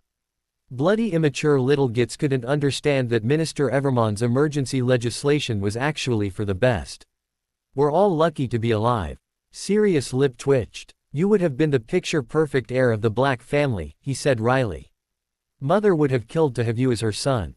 You turned out pretty well, Sirius. I doubt she would have much to complain about. Any luck with the locket? No. I have searched every place I thought Regulus might have kept it, but no luck. All the Black homes have been searched and I went to Gringotts personally to check the Black family vault to see if he had kept it there before he died. I'm at a loss at what to do because I do not want to involve anyone at the ministry about something so delicate.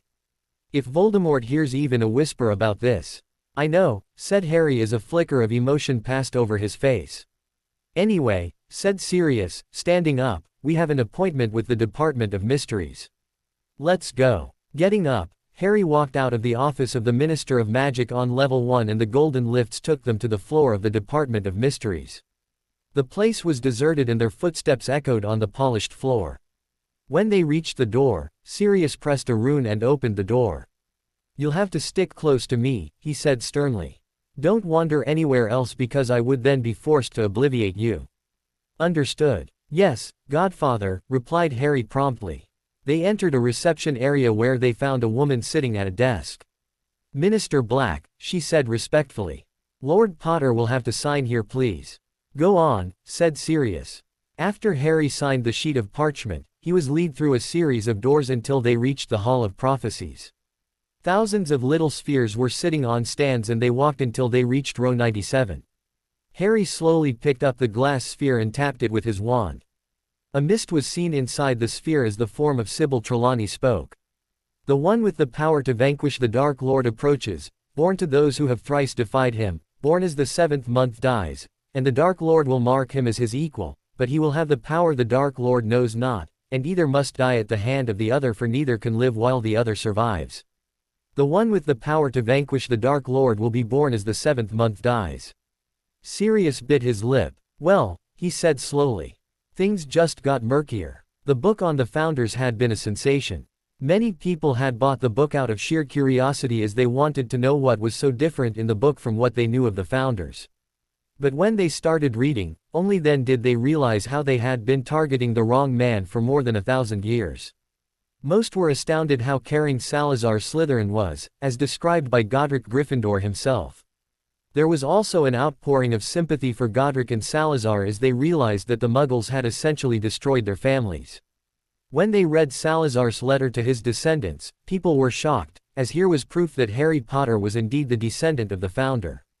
The boy's eyes and those of his deceased mother had always been unique, and how else would he have gained access to the letter if he wasn't the heir? Blood magic could not be faked. The final impact was Harry's words in the book, describing how the 4 witches and wizards had died.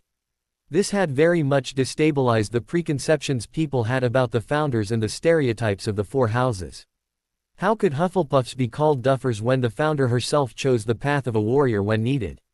It showed that while Rowena was extremely intelligent, she too was prone to heartbreak and died in misery. Salazar Slytherin, while cunning and ambitious, wasn't evil. He used those traits of his to survive, but he too was prone to make rash decisions. Godric's story proved that being a warrior wasn't always the best, as you're scarred for life. The book would have an enormous impact on the students of Hogwarts for generations to come, and the 4 houses would, over time, be united, just as the founders intended. There was also another change in the minds of the general population. They remembered again how much they had suffered at the hands of Muggles. This book was proof that they had been very intolerant against anything magical. The fact that they had pushed Godric to such a level that he wiped out an entire village of Muggles was staggering. Very few felt sorry for those dead Muggles, they had brought it upon themselves and their punishment was just. Hogwarts itself was a mess. Every time they entered Hogwarts, students of the other two schools could see students and teachers alike holding the book on the Founders, the white cover quite distinctive. Harry had noticed Dumbledore giving him speculative looks, but the headmaster had surprisingly not called him for a meeting. He had expected it because the book clearly mentioned Voldemort's ancestry and also about the bloodline of Lily Evans. Harry had also tried to bring down the stigma attached to Parseltongue by supplying the true history of the language. Parseltongue was considered a very sacred language in magical India where it originated, and it had spread throughout the world thousands of years ago. It was because of Herpo the Foul that the language of the serpents gained a negative stigma in Europe, and Voldemort hadn't helped matters at all. The winter session of the Wizengamot had proceeded smoothly, in Harry's opinion. He had revealed his position as Lord Slytherin to the Wizengamot, but it hadn't been as bad as Harry had expected. The book had certainly taken care of any horrible reactions which the declaration would have caused. Some of the traditionalists who Harry knew were former Death Eaters questioned his claim, saying that it was fake. They were proven wrong by a unique test for family magic, confirmed both by the Department of Mysteries and Gringotts. They were certainly not happy, but they had no choice but to accept it. Harry had forwarded the documents to the Wizengamot Administration Services, which made Lord Sirius Greengrass the proxy for the most ancient and noble house of Slytherin. At Hogwarts, many had been quite surprised by Harry's position as Lord Slytherin. Severus Snape had not even reacted to the news, but his response was more subtle. Even though the more direct insults had reduced since Harry had threatened the man at the beginning of last year, his snide remarks had not stopped. This time though, he completely ignored Harry in potions class. Most of the Slytherins were happy because Harry was a regular at the Slytherin table, and it also helped that Harry got along best with the Slytherins as compared to the other houses. Some did not like it, not wanting to believe that the Dark Lord was not the heir of Slytherin as he claimed, but there was nothing they could do. Harry wore the Slytherin family ring and his declaration had been verified. The Hufflepuffs were smug in their knowledge that their founder had stepped up to the role of a warrior when the situation dictated it, defeating a dark wizard and saving Hogwarts in the process. The Ravenclaws were very united in their sympathy for both Rowena and Helena, after the latter had revealed herself and explained what had happened 1,000 years ago. The Gryffindors were divided. On one hand, the book showed how amazing Godric had truly been, proving to be a source of inspiration for many, but on the other hand, the fact that their founder had slaughtered an entire village of Muggles after the said Muggles had killed his wife and severely injured his daughter had been not pleasant to read. Hermione Granger had been slack-jawed because everything she had believed in about Godric and Salazar had been proven false. Godric's hate and disgust of Muggles were quite clearly expressed in the book. All in all, Harry was quite happy with it all. He had released Godric's journal to the masses and had claimed his position as Lord Slytherin without any bloodshed. Hundreds of miles away, Lord Voldemort was seething. Lord Voldemort seethed as he read the newspaper. The newly printed journal of Godric Gryffindor was sitting innocently on the table next to him. Lily Potter had been the true descendant of Salazar Slytherin. His ancestor who had married the Gaunts had been the blood-adopted son of Salazar. Harry Potter had managed to bypass the blood ward at the Chamber of Secrets. The boy prophesied to kill him was now Lord Slytherin. His anger grew no bounds. Nagini slithered around him to calm him down, but it still frustrated him to no end. A sense of calm descended upon him. 6 more months and it would all be over. After Harry Potter was dead, the Slytherin lordship would fall to him as the next blood descendant. But he knew one thing for certain. He was going to torture Harry Potter badly before he killed the boy. "My lord, I have more information on Harry Potter," said Rookwood, kneeling down. "I think you'll find this particularly interesting." Voldemort's red eyes narrowed as he listened to the report. This was unexpected. He might have to tweak his plans for the future.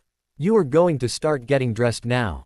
asked Neville, aghast. "Neville's right," said Theo, looking stunned. "The ball is 3 hours away. We need that time to get ready," snapped Tracy, glaring at Theo as she and Susan went to their respective dormitories. "Unbelievable," muttered Theo. "Any idea who Draco is going with?" asked Dylan quietly. "Pansy Parkinson," said Blaze in his usual monotonous tone, smirking slightly. He was quite pissed off when Astoria said she already had a date. Nice job of asking her, by the way. The news spread throughout Slytherin House and some actually wanted to ask you tips on how to impress their dates. Surprising that they would want to ask a 12-year-old boy for ideas. Dylan blushed but smiled nevertheless. I'll see you guys at the ball, he said and made his way to the Ravenclaw table. Where are you going? To get ready for the ball, replied Harry blandly. Harry, why do you need 3 hours? Asked Dylan incredulously. The older boy simply stared back, looking slightly bewildered. I was told that every girl who was attending the ball had already gone to their dorms to get ready, and I figured Daphne might have done the same. As a good fiancé, I thought it was expected of me to help in any way I can. Dylan snickered. Even if she's in the shower? He asked cheekily. His eyes widened in surprise when he saw a faint blush appear on Harry's cheeks. This was a spectacle he had never witnessed before. Harry, are you blushing? No, said Harry calmly, having regained control of his emotions. He did not want to reveal to his brother that lately, he had been having plenty of dreams of Daphne in the shower with him. No, he wasn't about to confess that secret with the brat in front of him or anyone else for that matter. Playfully ruffling Dylan's hair, Harry walked towards the room of requirement where he knew Daphne was. Doing his best to push the images of Daphne in the shower far away from his mind and adjusting his trousers, he paced 3 times in front of the blank wall and once the door appeared, he entered. What he saw took his breath away. Harry stood with his back to the wall, lips parted slightly as he observed the spectacle in front of him. It was the most beautiful sight he had ever seen in his life.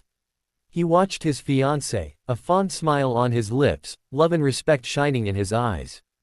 Daphne Greengrass was currently locked in a furious battle with 5 advanced dueling dummies, with the best the room of requirement could throw at her.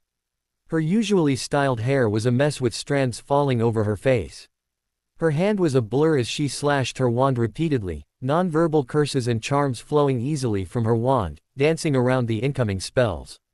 While Daphne wasn't really that good at transfiguration like her fiancé, she compensated that weakness with creative use of different charms at her disposal. Similarly, Harry's weakness was that he found it difficult to fight in a closed environment. Battle transfiguration at its best would be useful when it was an open area. However, both of them had a certain trait to their tactics which made them powerful duelists. Both of them used their body movements to the best possible extent. Daphne, a well-trained dancer for several years, was quite graceful on her feet as she used her moves to dodge the incoming spells, making her movements unpredictable to her enemy as she finished them off. Harry, on the other hand, a student of martial arts, used his body to dodge the spells with the least amount of movements while he attacked in different directions, cutting off any room for escape. Both of them relied heavily on acrobatics to win, their movements wide and powerful. The problem with both their tactics was that while their spell work was very aggressive, it was possible for them to tire quickly. To combat this weakness, Harry usually switched to dark, destructive curses in closed environments, his spells quick and straightforward. Dylan, on the other hand, preferred a more balanced approach. He dodged too but didn't rely on acrobatics to win against his opponents. He preferred the method Amelia had taught him where he would use his opponent's weaknesses against them and take them out with precise movements. He defended himself against the assaults until he spotted their weaknesses and by this time, his opponents would tire themselves out, too weak to defend against the precise blows launched against them. This required observation skills, which Dylan had developed quite well under the careful eye of his aunt. This method was also what Albus Dumbledore employed. There were other combat methods too. Voldemort, for example, always went on the offensive and due to the rituals he had done, he had enough power to constantly launch deadly attacks without fearing a drain on his magical core. His movements were too quick, unpredictable and random for the Dark Lord's enemies, making the duel quite one-sided. Very few stood a chance against him, which was why he was so highly feared. Harry watched with a proud smile on his lips as Daphne managed to overcome the spells cast by the dueling dummies. Wanting to surprise her, he cast a disillusionment charm on himself and waited. Daphne gracefully dodged the spell cast by the last practice dummy. A jet of white light flew from the tip of her wand and pretty soon, the dummy exploded into dust. A slow smirk formed on her lips as she observed the destruction around her. She had been practicing on level 4, which was a higher degree of lethal spells. Just as she wiped her face with a wet towel, she saw from the corner of her eye a spell coming towards her. Acting on instinct, she dropped the towel and flicked her wand at the spell. The incoming spell was caught at the tip of her wand and flung back at the caster. "This won't work, Harry," said Daphne, smirking as Harry's disillusionment charm came unraveled. "Do you think I can't recognize your style?" Harry smirked too. Circling each other like a pair of wolves, the couple assessed each other's strengths and weaknesses. Both their backs were erect, their breathing slow and even, eyes calm, their wands were ready and pointed at the other, their right foot edged forward and left arm raised slightly for balance. They were ready to attack. Flashes of spellfire dominated the room of requirement as the room became smaller with every minute they dueled. With both of them relying on acrobatics and large areas to win, they had to practice dueling in a small room to get over that particular weakness. 10 minutes later, with both of them panting heavily, they stopped as they observed each other. 5 seconds later, with surprising swiftness, Daphne conjured a powerful jet of water at Harry, just as Harry conjured fire. Due to the spells clashing together, the water evaporated, creating steam, making them unable to see the other. Spells were flying in all directions and there were grunts of pain and squeals of surprise. When the mist cleared, both were on the floor, with Daphne on top of her fiancé, grinning happily, their foreheads touching each other. "I think this is the best duel we've had yet," breathed Harry, not able to look away from her, taking in every detail of her face. There were small cuts on Daphne's face, but he honestly didn't care. They would be healed, of course, but it somehow made him fall even more in love with her just by looking at her in this state. "You must be the only boyfriend in the whole world who likes scars on his girlfriend's body," said Daphne as she bumped against him playfully. "How did you know what I was thinking?" asked Harry in surprise. "I'm your fiancé. I spend nearly all my time with you every day and have done so for 3.5 years. After spending so much time with you, I don't need legitimacy to know what you're thinking." Harry smiled faintly as he got up, pushing her off him. "You're crazy, you know that," he said playfully, dotting her fingers delicately. "Instead of preparing for the ball like everyone else, you're here practicing against the dueling dummies. Have I ever told you how much I admire you?" Daphne shook her head slightly in fond exasperation. What did she have that made Harry respect her as much as he did? She looked up to him, yes, but that was because Harry was essentially her teacher. Sometimes, she would never understand what went on in that big brain of his. Dotting him sweetly on the lips, she got up. "Come on, get up. We need to take a shower and get ready for the ball." Harry's cheeks tinted pink as he watched the room shimmer around them. A bathroom with 2 doors formed around them. He watched Daphne open one of the doors and enter. His heart began beating faster as he imagined Daphne in the bathroom. While it was true that she had seen him nude before, he had never seen her without sufficient clothes on. He had several dreams of her in that state, of course, but the fact that she was so close. The magical shower activated as soon as he entered the bathroom, simulating rain. Harry sighed in relief as the hot water soothed his aching muscles.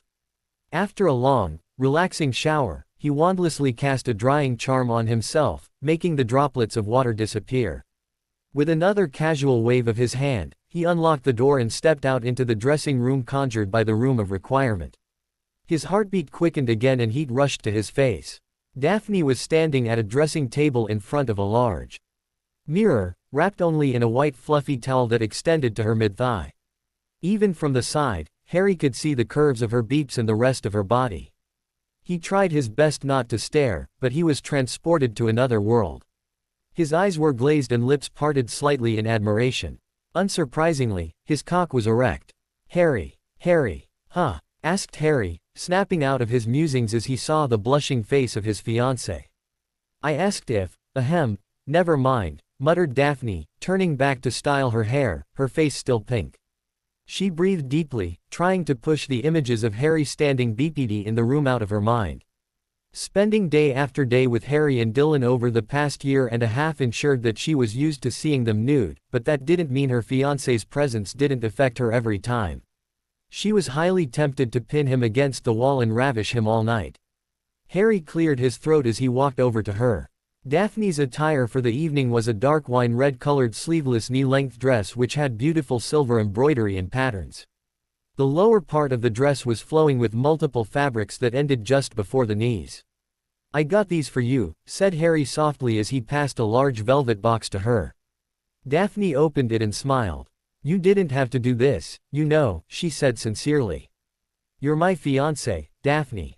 You're already family, so any jewelry of the Potters is already yours. This actually belonged to my mother. Here, let me help you." Once she was dressed, she checked herself in the mirror. Her makeup was perfectly done, her dress looked really good and the diamond necklace studded with rubies was glinting from her neck. Matching earrings and bracelets were glinting from her ears and hands, completing the effect. A small tiara held her hair which flowed elegantly to the middle of her back. "You look beautiful. You're the best, Harry," said Daphne, giving him a tight hug. Harry hugged her back, his arms around her waist as he smelled her perfume. A small, happy smile tugged his lips as he felt content, lost to the world. "Paradise. Where are your clothes?" "Right here." Once he finished getting dressed, he looked at himself in the mirror. He was wearing a white shirt, a deep wine red vest and tie, perfectly matching Daphne's dress.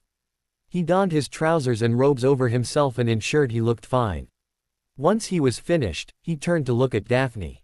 "What do you think?" he asked her. "I think it looks better than dragon hide."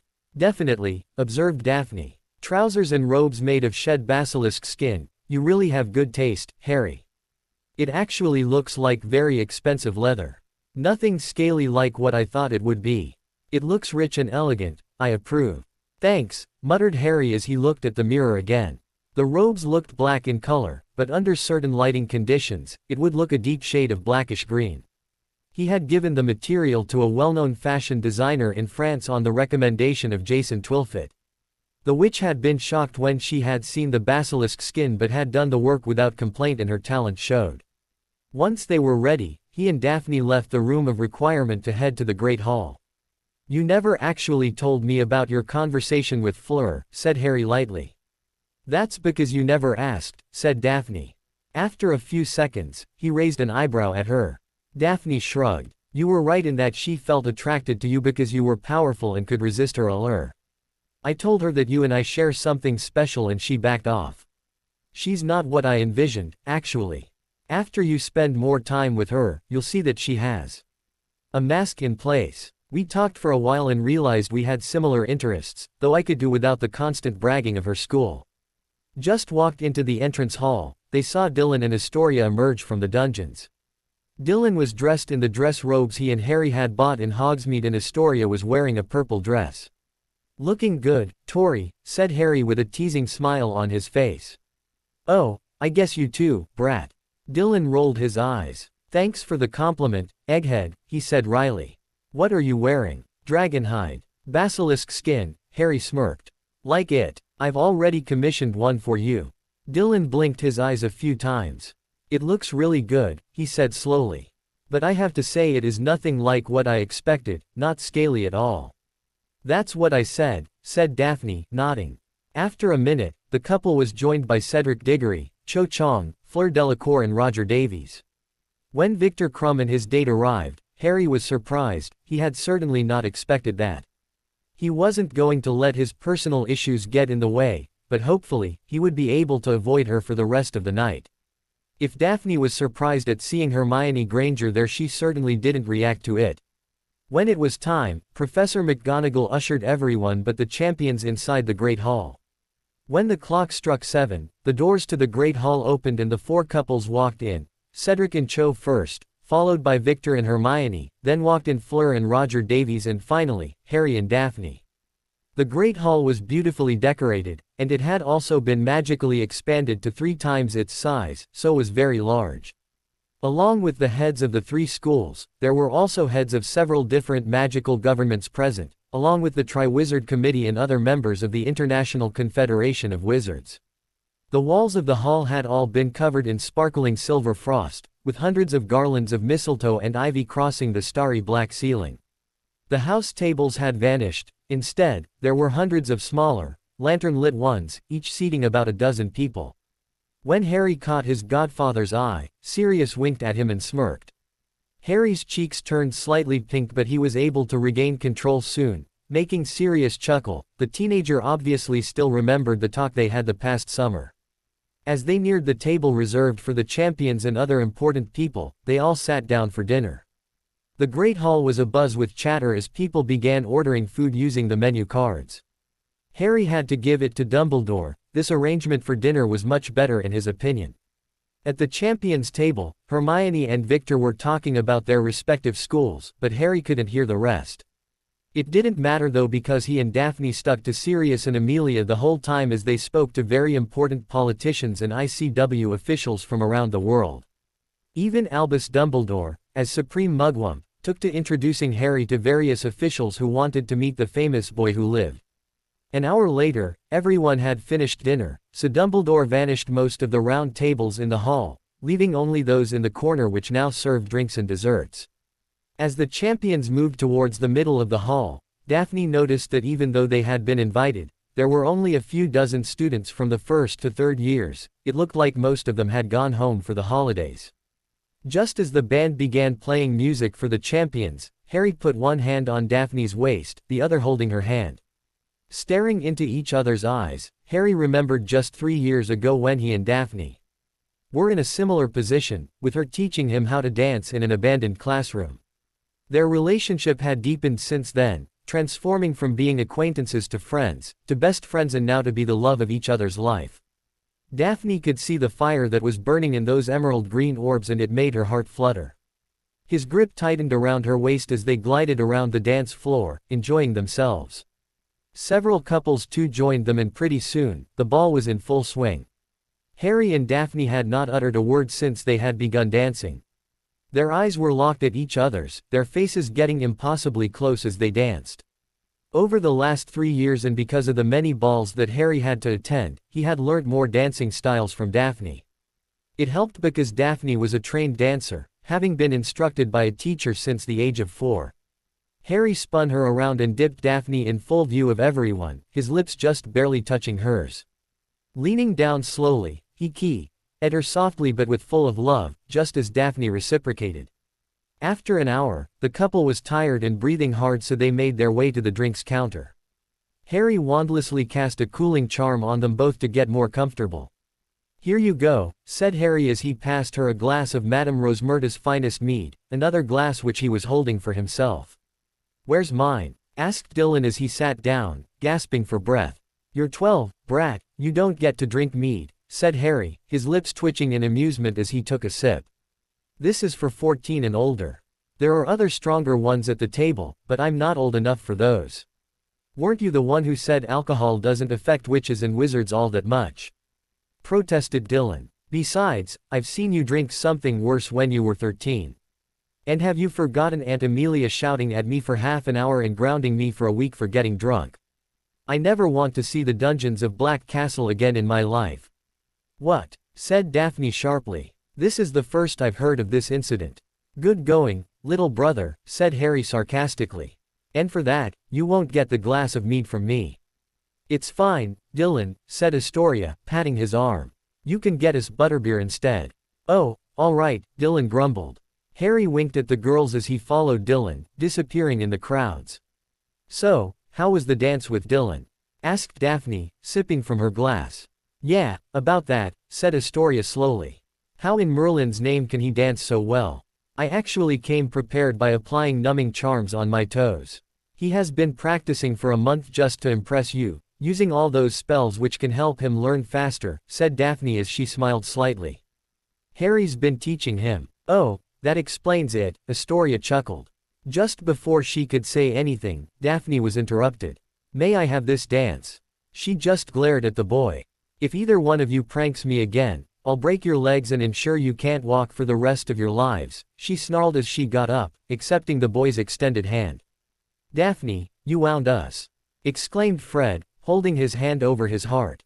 "Yeah, we would never prank you," said George, looking indignant. "Oh, please," muttered Daphne, rolling her eyes in exasperation as she was steered away by George. "Save it for someone who believes you two reprobates. Just keep those puking pastilles away from me and you'll return to your beds alive."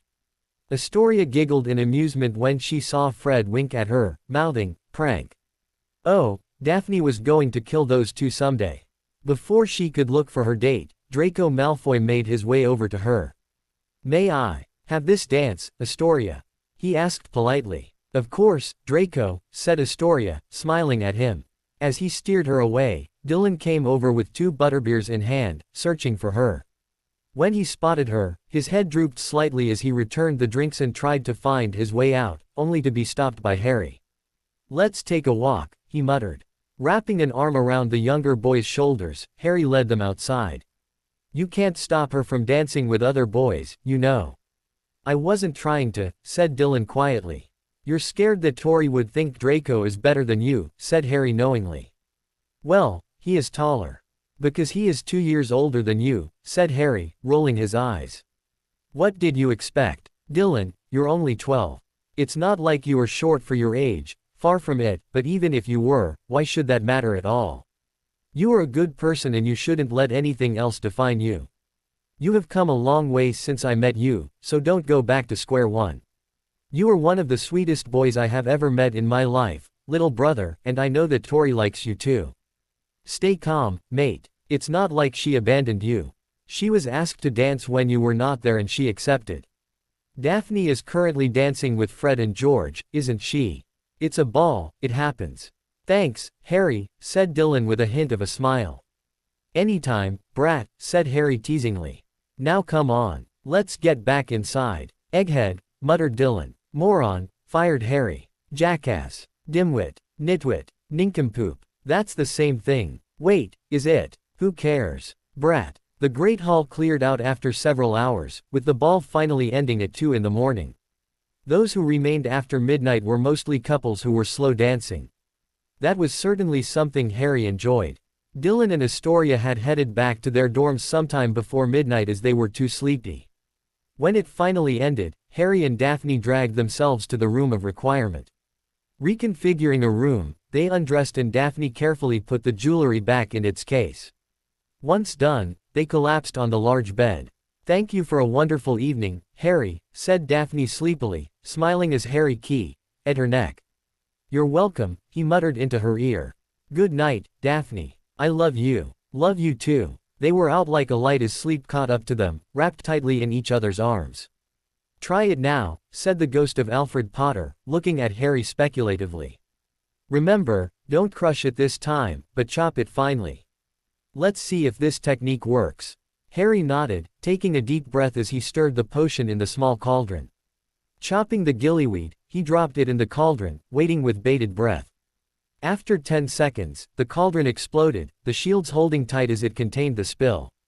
"Well, that was my 25th attempt, not counting the initial stages," said Harry, his face impassive, but his eyes a darker shade, showing how frustrated he was. "That's more than 50 cauldrons have blown up. Maybe I should just go with the regular gillyweed or bubblehead charm and be done with it." Now, Harry," said Alfred, floating towards the boy, peering at the various sheets of parchment which contained Harry's notes in his distinctive neat handwriting. "This project is a very good idea. Don't give up. But you have to admit I'm doing something wrong, grandfather," muttered Harry. "I guess this is why witches and wizards don't attempt to create a potion until they have finished their master's degree." "Maybe you should consult a potions master," said Alfred. "I'm sure they could help you." "But who can I ask?" wondered Harry. After thinking for several minutes, his eyes lit up. Scrambling to the flow, he called Sirius. This potions master would be willing to listen if the Minister of Magic himself called him to help Harry. Besides, going by his mother's journal and Voldemort's memories, the man was a genius when it came to potions, not to mention was one of the most highly qualified in Europe. "Oh ho!" cried Horace Slughorn as he looked at Harry's notes jovially. "This is certainly ambitious. An amphibian potion, you say?" "Yes, Professor," said Harry calmly. "The second task of the Triwizard Tournament will be held underwater. I know the bubblehead charm, but it doesn't help with maneuverability. The gillyweed is an alternative, but it only lasts for an hour, not to mention hinders my grip with a wand. I started working on this potion the day after the first task when I figured out what was to be done. Nearly a month and a half have passed. I have rechecked my arithmancy formulae and changed the stages of the ingredients, but nothing works. I have already blown up 50 cauldrons in the process, so I thought I should consult an expert on the subject instead of giving up as a lost cause. There will be no talk about giving up in front of me, Harry, my boy, said Slughorn, waving a stubby finger. Let's see where you went wrong, shall we? Let's start with the ingredients and properties and then we'll move on to the mathematical application of the potion. And so it began. Harry spent all of what was remaining of the Yule holidays with Professor Slughorn as they worked on the potion. Harry was enthralled by the knowledge the old wizard was sharing with him. The potion's master would also tell funny stories about his students from his teaching days, focusing mainly on Lily, Harry's mother. Finally, on the last day before going to Hogwarts, they were once more working on the potion, which they felt would be successful. The mathematical calculation checks out, said Slughorn, looking at the sheet of parchment. Now, try that again, Harry. There should be no chunks in it at all, pure liquid. Harry nodded as he pureed the gillyweed into liquid form, adding saltwater to dilute it. Once done, he poured 7 drops into the cauldron, stirred clockwise 1 and 5 times counterclockwise.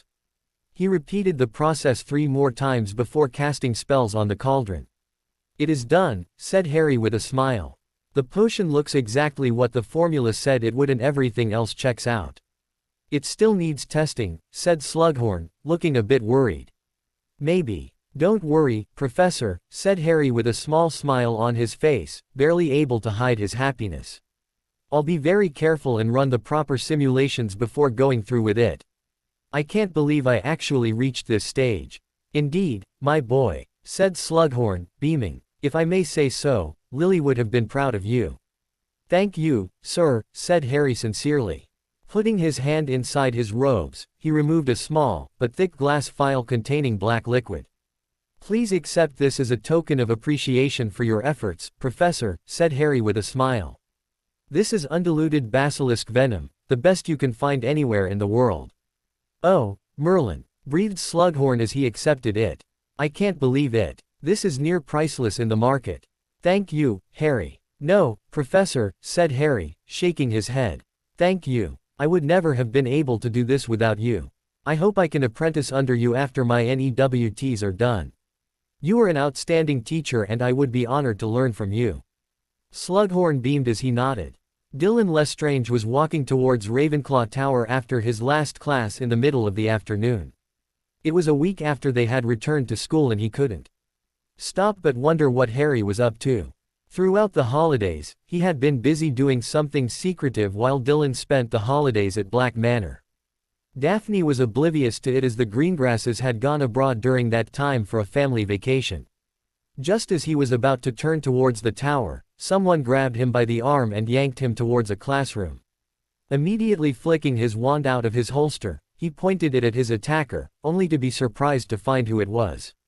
Harry, what's up? Asked Dylan as he returned the wand to his holster. I need your help, muttered Harry as he led them towards the room of requirement.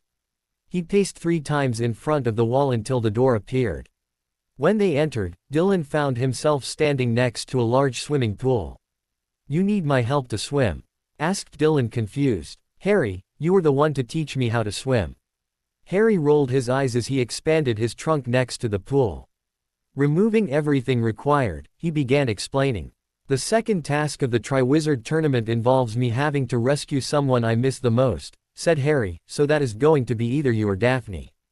Anyway, it's going to be held underwater, in the Black Lake to be specific, so I'll need something to help me move and breathe. That's why I invented a potion which would help me. You invented a potion on your own? Asked Dylan, looking impressed. Well, I did have a potions master help me sort out the more delicate matters, but in essence, yes, said Harry. This is what I had been doing during the holidays. I've been working on this since the day I got that golden egg from the first task. What do you want me to do? I need you to monitor me while I drink the potion, explained Harry. If something goes wrong, take me to Madame Pomfrey, okay? Goes wrong, said Dylan, panicking. Harry, please, Dylan, said Harry softly. Look, I know you're worried, but it checks out. The potions master verified it and said it was perfect, but I won't know until I actually use it. Why don't you let me take the potion instead?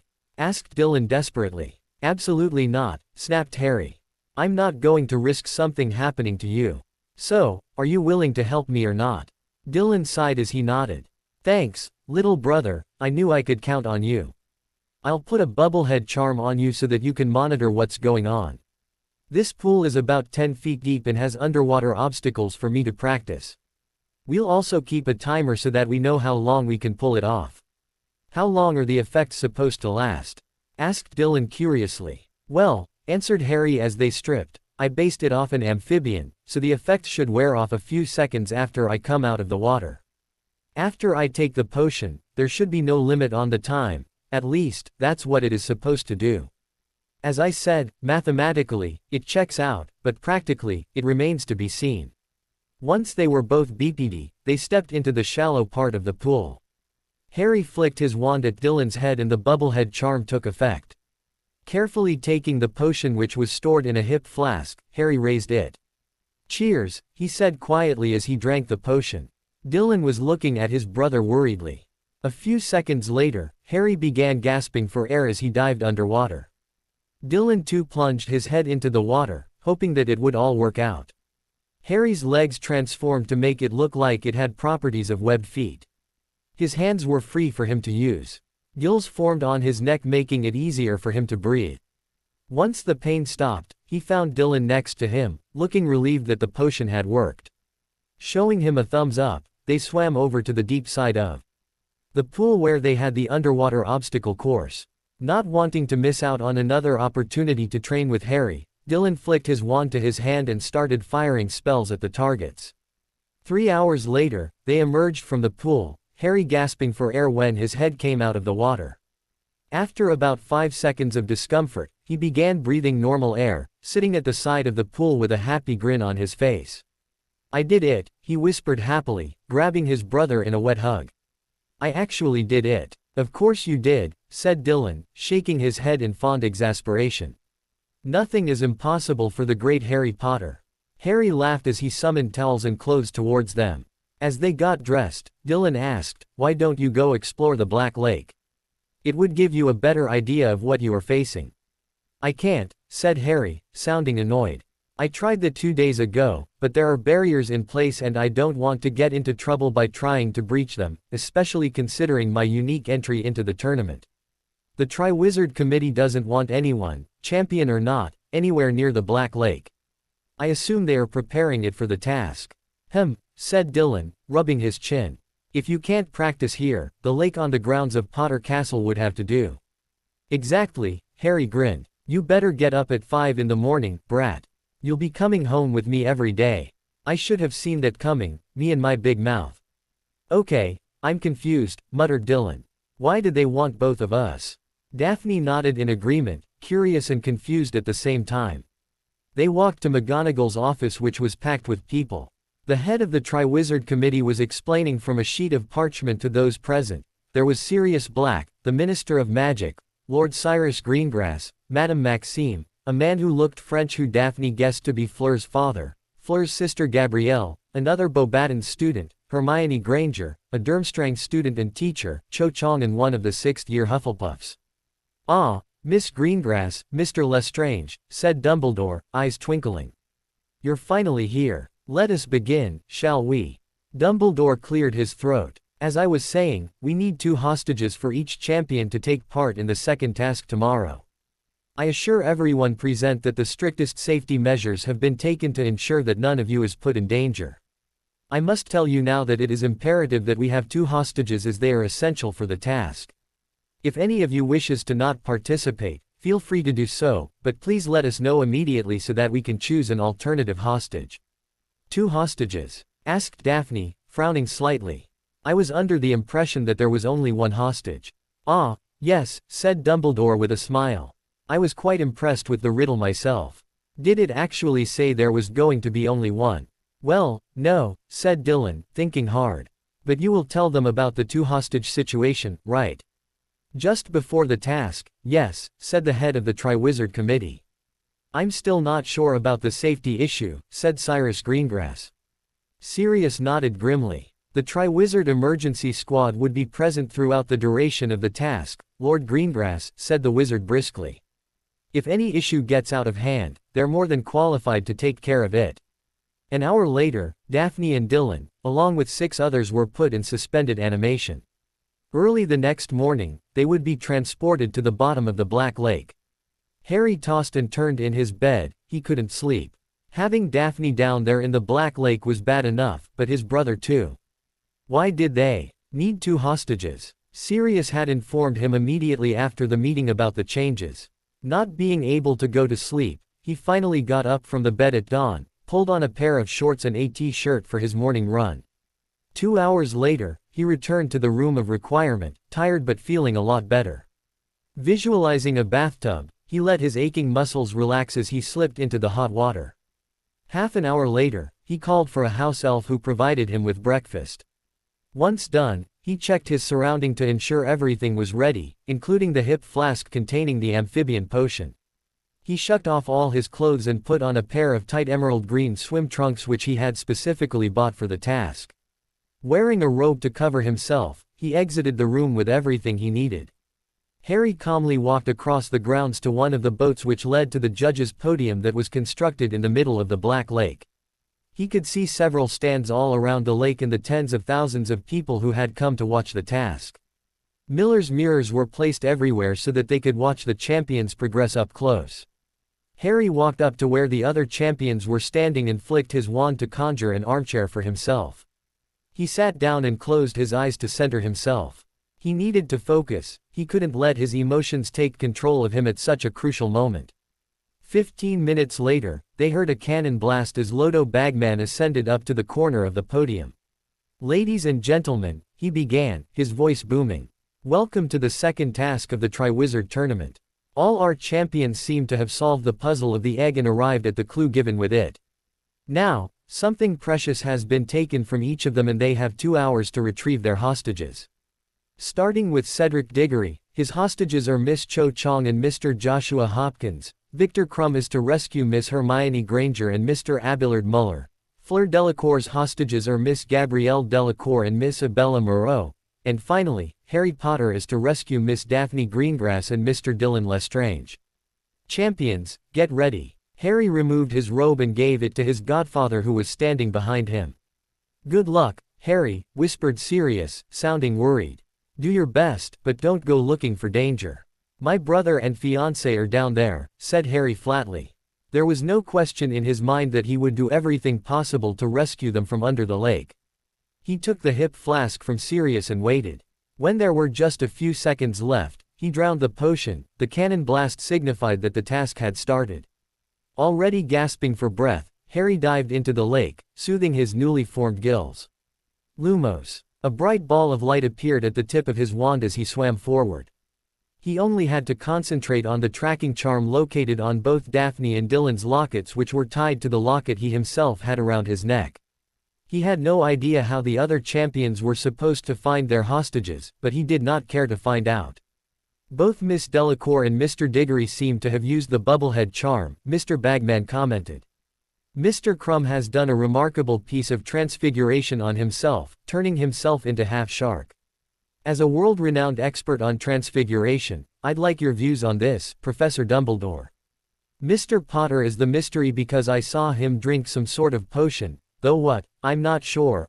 Oh, of course, Master Slughorn, go ahead, an amphibian potion. You mean he invented a potion himself? At the age of 14.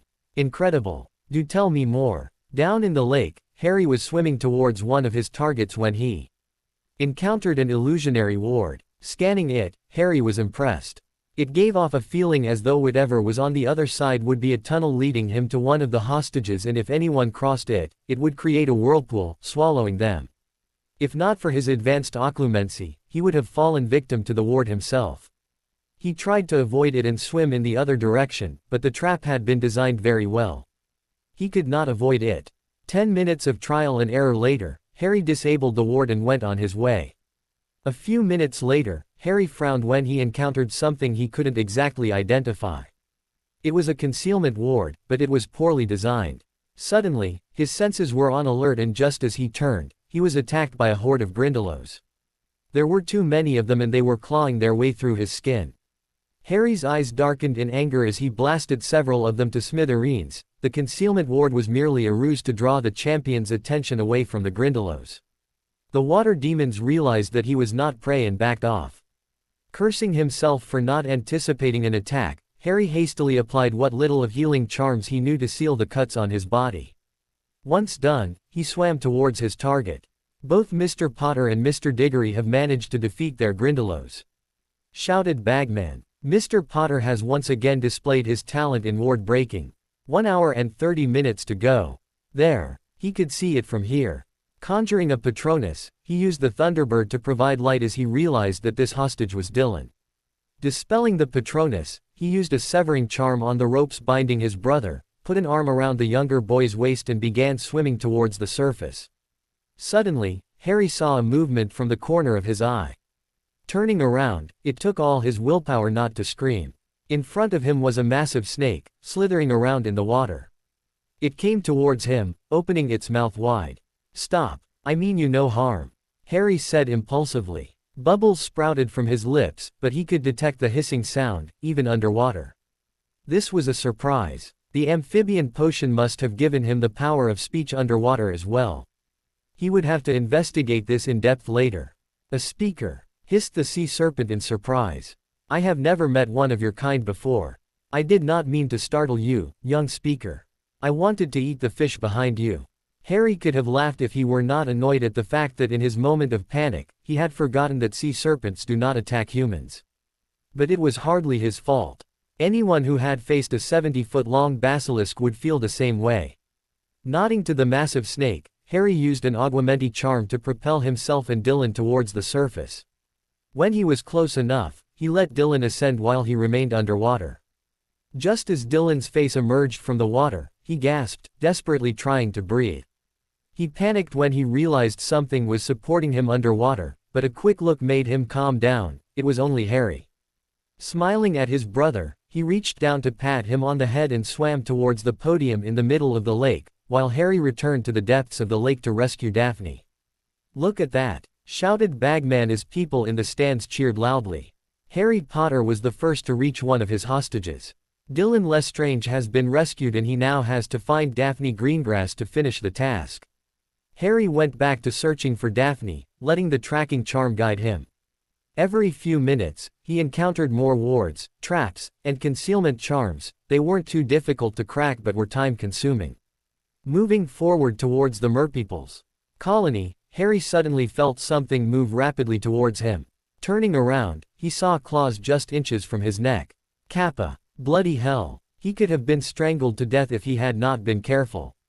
Firing a jet of boiling hot water at the creatures, he continued on his journey. "All 4 champions have managed to rescue one of their hostages," yelled Ludo Bagman amidst cheers.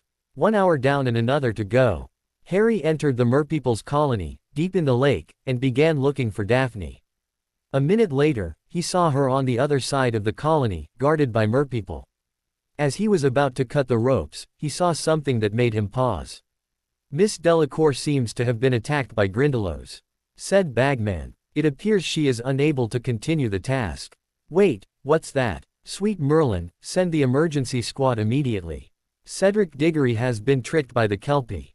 Was that a Kelpie? Harry swam towards Cedric, who seemed to be riding some kind of horse. It was going lower towards the lake bed. If they reached the bed, then Cedric was doomed, as the only thing remaining would be his body parts. Acting on instinct, Harry conjured a bridle and used a placement charm to place it over the Kelpie's head. The effect was immediate. The Kelpie stopped moving, looking confused for a moment, and Cedric yelped as he leapt off the creature's back. "Mr. Potter has rendered the Kelpie docile," shouted Bagman. "Cedric Diggory is no longer in danger. Harry Potter is now moving towards his hostage." Well, this is certainly interesting, isn't it?" Cutting the ropes, Harry wrapped an arm around Daphne's waist, pulling the girl up with him. The task was nearly over. Just about 30 feet more and the second task would be done with. That thought had to be put on hold when Harry saw 24 or more Grindylows surrounding him. They attacked him and Daphne again, clawing at their skin, cutting off any room for escape. Harry was bleeding rapidly from the wounds as he tried to fight back, but his wand arm was injured as well. Snarling in anger, he wandlessly cast a blasting curse at those to the left while, with great effort, cast another blasting curse from his wand. Leaving the dead and destroyed Grindylows behind, Harry and Daphne surfaced, both of them gasping for air. Daphne winced in pain when she realized that she was injured. Blood was pouring from her wounds as she and Harry swam towards the podium. "He's done it!" shouted Bagman amidst thunderous applause and cheers. Mr. Potter is the first to resurface with both his hostages well before the time limit. Helped by Sirius and Cyrus, the two of them managed to get onto the podium. Harry didn't even twitch or wince in pain, his face impassive as always, but Daphne couldn't help but grimace. She thought her cuts were bad, but that was nothing as compared to Harry's. Once a few spells were cast by the student healer stationed there, their wounds were sealed, and the two were quickly ushered into the medical tent that had been erected for the champions and the hostages. There were several privacy screens in place and the couple quickly searched for the cubicle that had. "Dylan!" exclaimed Daphne worriedly, rushing towards the boy who was lying down on the bed, giving him a quick hug. "Are you hurt?" "Just a few scratches," he answered. "What about you two?" "Fine," Harry murmured, his face scrunched up in discomfort due to wearing the torn, dirty and wet garment. A moment later, he shucked off his swim trunks and for a good measure, vanished the offending article of clothing. He turned to his left and saw two pairs of amused eyes looking at him. "What?" Daphne and Dylan couldn't help but laugh. "What is it with you and wet clothes?" she asked, her eyes twinkling with mirth. "Even after you cast a drying charm, you still try to get rid of them as the earliest opportunity." Harry simply huffed. "I just don't like the feeling of wet clothes sticking to my body, that's all." "I'm actually surprised he wore those swim trunks at all," Dylan snickered, grinning mischievously and slapping Harry's toned stomach with the back of his hand. "In the time I've known you, I've never even seen one of those in your wardrobe. You always swim in the nude, Harry, what changed?" Harry dived to land a smack at the back of his brother's head when they were interrupted by the school's resident healer. "Break it up, you two," said Madame Pomfrey crossly. "Mr. Lestrange, didn't I expressly tell you to rest?" "I am resting," said Dylan innocently. "I'm lying down on the bed and everything. You know I would never disregard your orders, right, Madame Pomfrey? And I'm hurt that you would suspect your favorite patient of wrongdoing when the real culprit is my moronic brother." "Hey," Madame Pomfrey kept muttering under her breath as she scanned the newly arrived couple with her wand. Harry could make out a few words like, "hate dealing with," and "siblings," and "Weasley's twins." Harry was offended. He and Dylan were not as bad as the Weasley twins.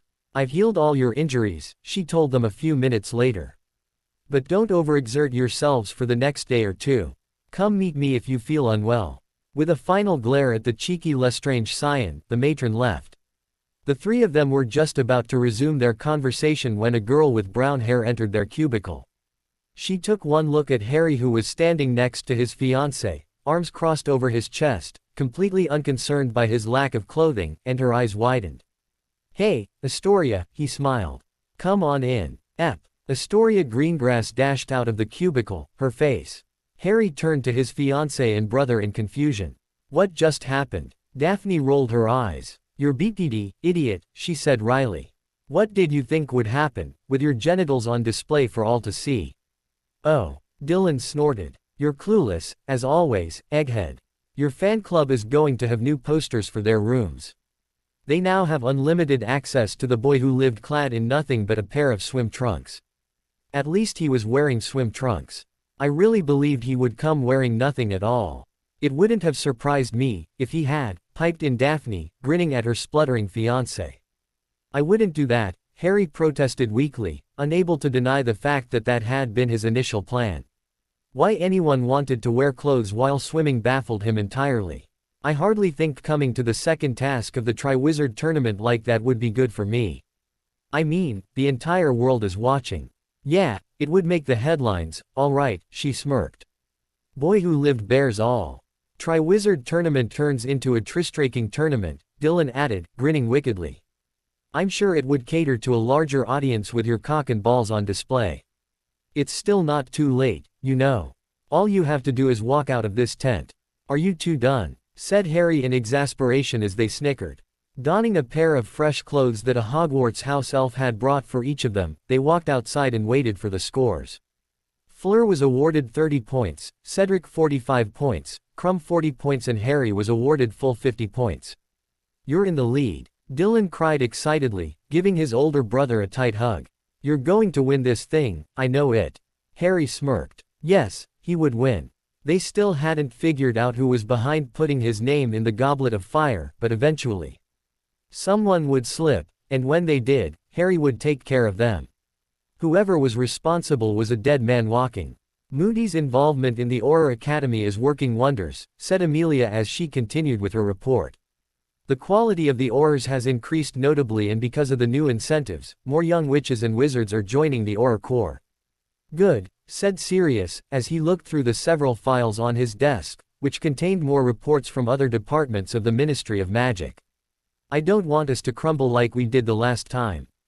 Bagnold should have nipped things in the bud when Voldemort started rising, but with most of his Death Eaters being prominent members in the Ministry or the Wizengamot, she took all the wrong decisions.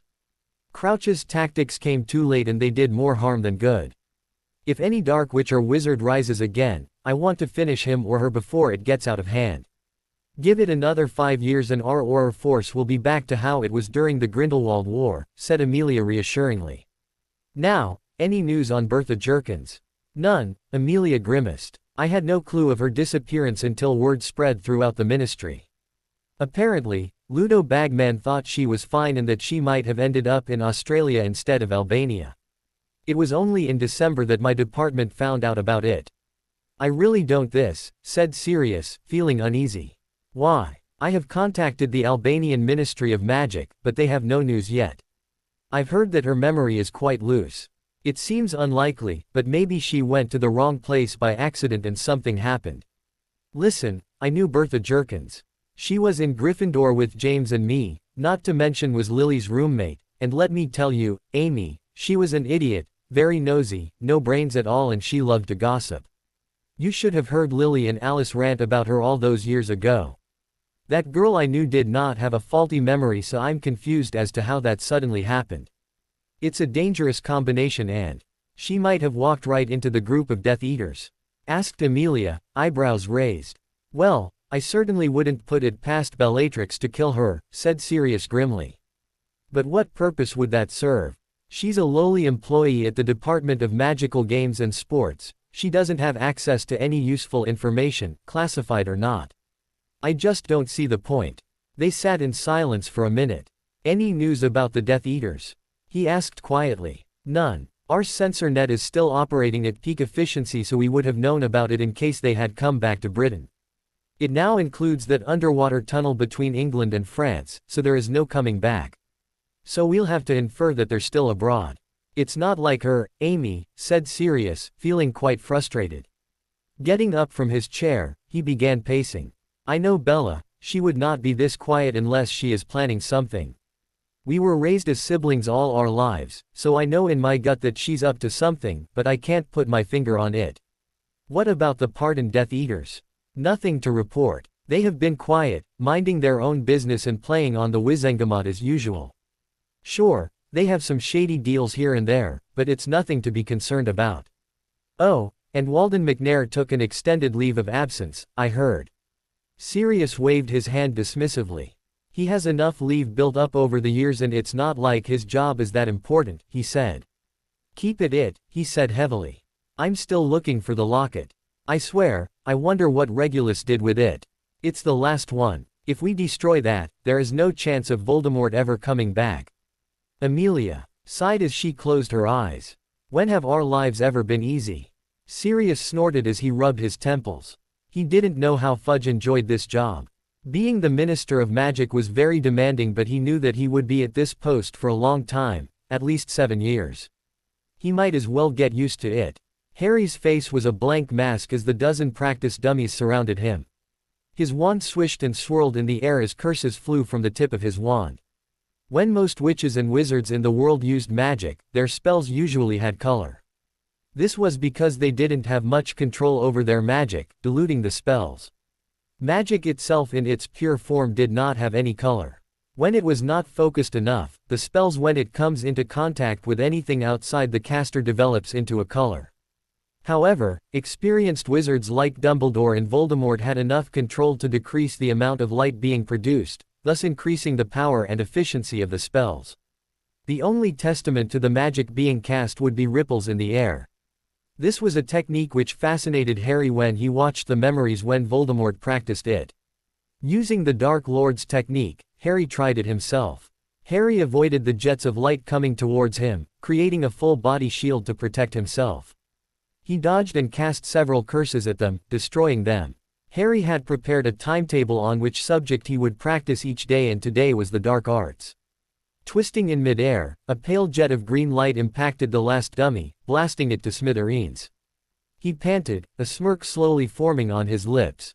Finally, after too many failed attempts, he had managed to cast the killing curse silently. It was quite an achievement because most could not cast the curse at all, and to do it silently was spectacular, not that anyone would appreciate it. He did not understand how the killing curse was worse than plenty of other curses the dark arts offered. At least it was nothing gory like the blood-boiling curse or the organ-liquefying curse. It was now the end of May and Harry had been training non-stop since the day of the second task. He used every opportunity he could get to study or train, occasionally missing out on sleep as he browsed Voldemort's memories. But there lay the problem: the more he watched, the more he felt sorry for Tom Riddle. The two of them were so similar yet so different. If only Tom had not split his soul, he might have gone on to be one of the greatest leaders of his generation. Instead, he let his fear of death cloud his judgment as he succumbed to the temptations of immortality. Every ritual had a price, and immortality by the means of splitting his soul snatched away Tom Riddle's sanity. Tom had never been able to control his emotions much. Unlike Harry, he had been a natural at legilimency like Dumbledore, so being Muggle-raised, it took time for him to learn occlumency. But since he had split his soul at the tender age of 16, his impressive occlumency barriers he built up in his later years were useless against the raw anger he could not control. Instead of waging a political battle as the primary offensive and backroom murder as a last resort, his insanity had led him to start a war that killed thousands of witches and wizards and more muggles as well. He had transformed from a boy who wanted to help the magical world to a monster who wanted to destroy it. But that was where the conflict arose. Harry had seen memories of Tom Riddle when he had been human, and he couldn't bring himself to hate him. Riddle had become his mentor, his teacher, as Harry learnt extensively from the memories. Watching Tom Riddle struggle to rise up the ranks of society made Harry admire him. Here was yet another wizard who had been abused by muggles, shunned by wizards, and yet managed to remain strong. Tom's life had not been easy. His early days at the orphanage were terrible as it had been for Harry and Dylan, and being raised during a time of war was never easy. It wasn't so bad when he was a baby, but when the incidents of accidental magic started, things became worse, just like how it had happened to Dylan and Harry. It began small, like bursts of magic when he was angry or upset. These were handled by magical parents when they knew what to look for, but muggles were not equipped to deal with or raise magical children. Orphanages were already poorly staffed and funded, not to mention the caregivers were not always the best, especially during wartime, leading to bullying problems. Tom's incidents of accidental magic lead to the matron, Mrs. Cole, to panic. Just like how the Dursleys had forced it on Harry, just like how the matron at the orphanage had forced it on Dylan, Mrs. Cole had also forced Tom to undergo an exorcism when he was 5 years old. All three boys had been scarred by that incident, and none of them had ever spoken about it to anyone ever again, until Harry had mentioned it to Dylan and vice versa. That one incident managed to break Tom Riddle, making the young child forever lose trust in his caregivers, making him hate them, just like how it had happened to Harry. When school started, he immediately became the top student in the incoming class, but not all were impressed with him. Teachers doted on him, while others did not like the way he grasped everything so quickly. Jealousy was a dangerous emotion, and in the small, poorly funded school that Tom was sent to during his childhood when the Second World War was just heating up, meant that no one noticed. That was when Tom began developing his mask of always being polite, though his emotions did sometimes get the better of him. But there was another problem: the bullies. News of his strange powers had spread throughout the orphanage, especially after the failed exorcism, and he was treated horribly by them. They said that his mother had died because even she didn't want to raise a freak such as him, and that he was evil, that he was cursed, and that was probably why his mother died. He was also punished by Mrs. Cole for talking back whenever he tried to defend himself, making him colder in the process. Like Harry, there was no one to protect him from his tormentors. He was alone. Having no one to help him, he had turned to the only alternative he had available to him, the arcane force that everyone said was abnormal. Using his powers, he began retaliating against his tormentors. Billy Stubbs, who had killed Tom's newly discovered pet snake which was in the back garden, found his rabbit dead. Amy Benson and Dennis Bishop, who always said cruel things about him and his mother, found themselves scared and tortured in a cave by the sea. Children could be mean, but unless they were disciplined, it stuck to them for life. Unfortunately, Tom had no one to help him, unlike Harry, so he grew up to become more hateful. His Hogwarts letter was a surprise, but not unwelcome. But things were not smoothed down in the dungeons. Slytherins did not take kindly to Tom, a suspected Muggle-born, to have been sorted into their house. Tom was shunned and picked on by the older purebloods, but his natural talent with magic, not to mention his ability as a Parselmouth, eventually won them over. Soon, he began gathering allies. The Chamber of Secrets incident was not well thought out, but he had survived it. However, the Muggle Second World War had shaken him to the core, enough for him to create a Horcrux at the age of 16. The London Blitz was the cause behind Tom's irrational fear of death. When Professor Merrythought retired, he had applied for a teaching post at Hogwarts just after graduation. He had genuinely wanted to teach, but it had been denied to him. The anger caused by the splitting of his soul had made him want to seize more power. Tom had then traveled the world, learning all forms of dark magic in the process, taking part in horrifying rituals to strengthen his body and magical core. The more he split his soul, the more Tom Riddle disappeared, leaving behind the monster known as Voldemort.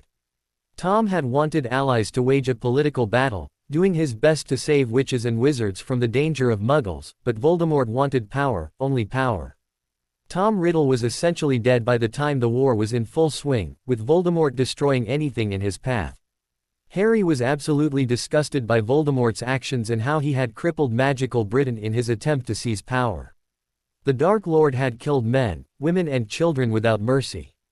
While Harry respected Tom Riddle as his teacher, he knew that Voldemort was an inhumane monster, a very dangerous monster who needed to be put down as quickly as possible. The atrocities committed by deformed, power-hungry wizard were too terrible to behold. Rituals such as the ones Voldemort used were never to be attempted.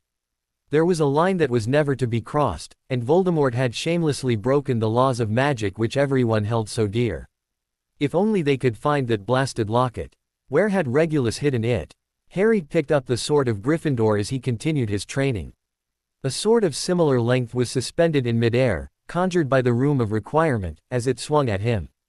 Harry dodged and the two metals collided with a clang. Daphne Greengrass and Dylan Lestrange looked at each other worriedly as they heard the sound of swords clashing against the other. Harry had been pushing himself to the limit over the past few months and they could see that he was getting irritable.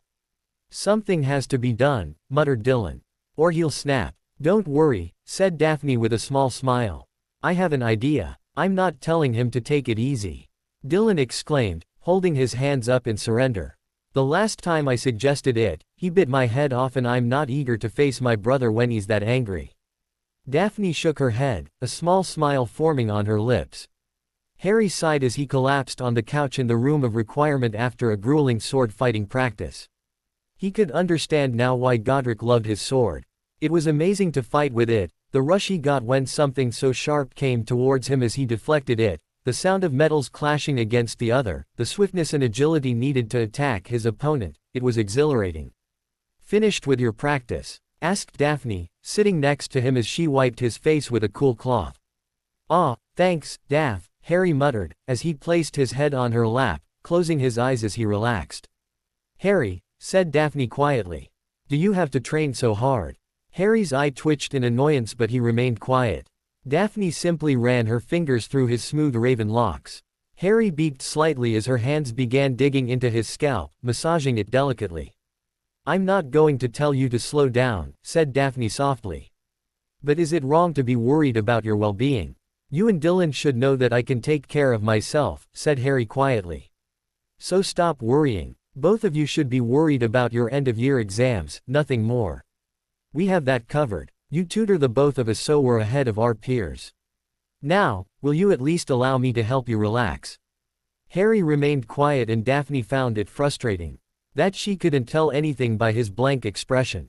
And how are you going to help me relax? Daphne's face lit up. Okay, just stay here and keep your eyes closed.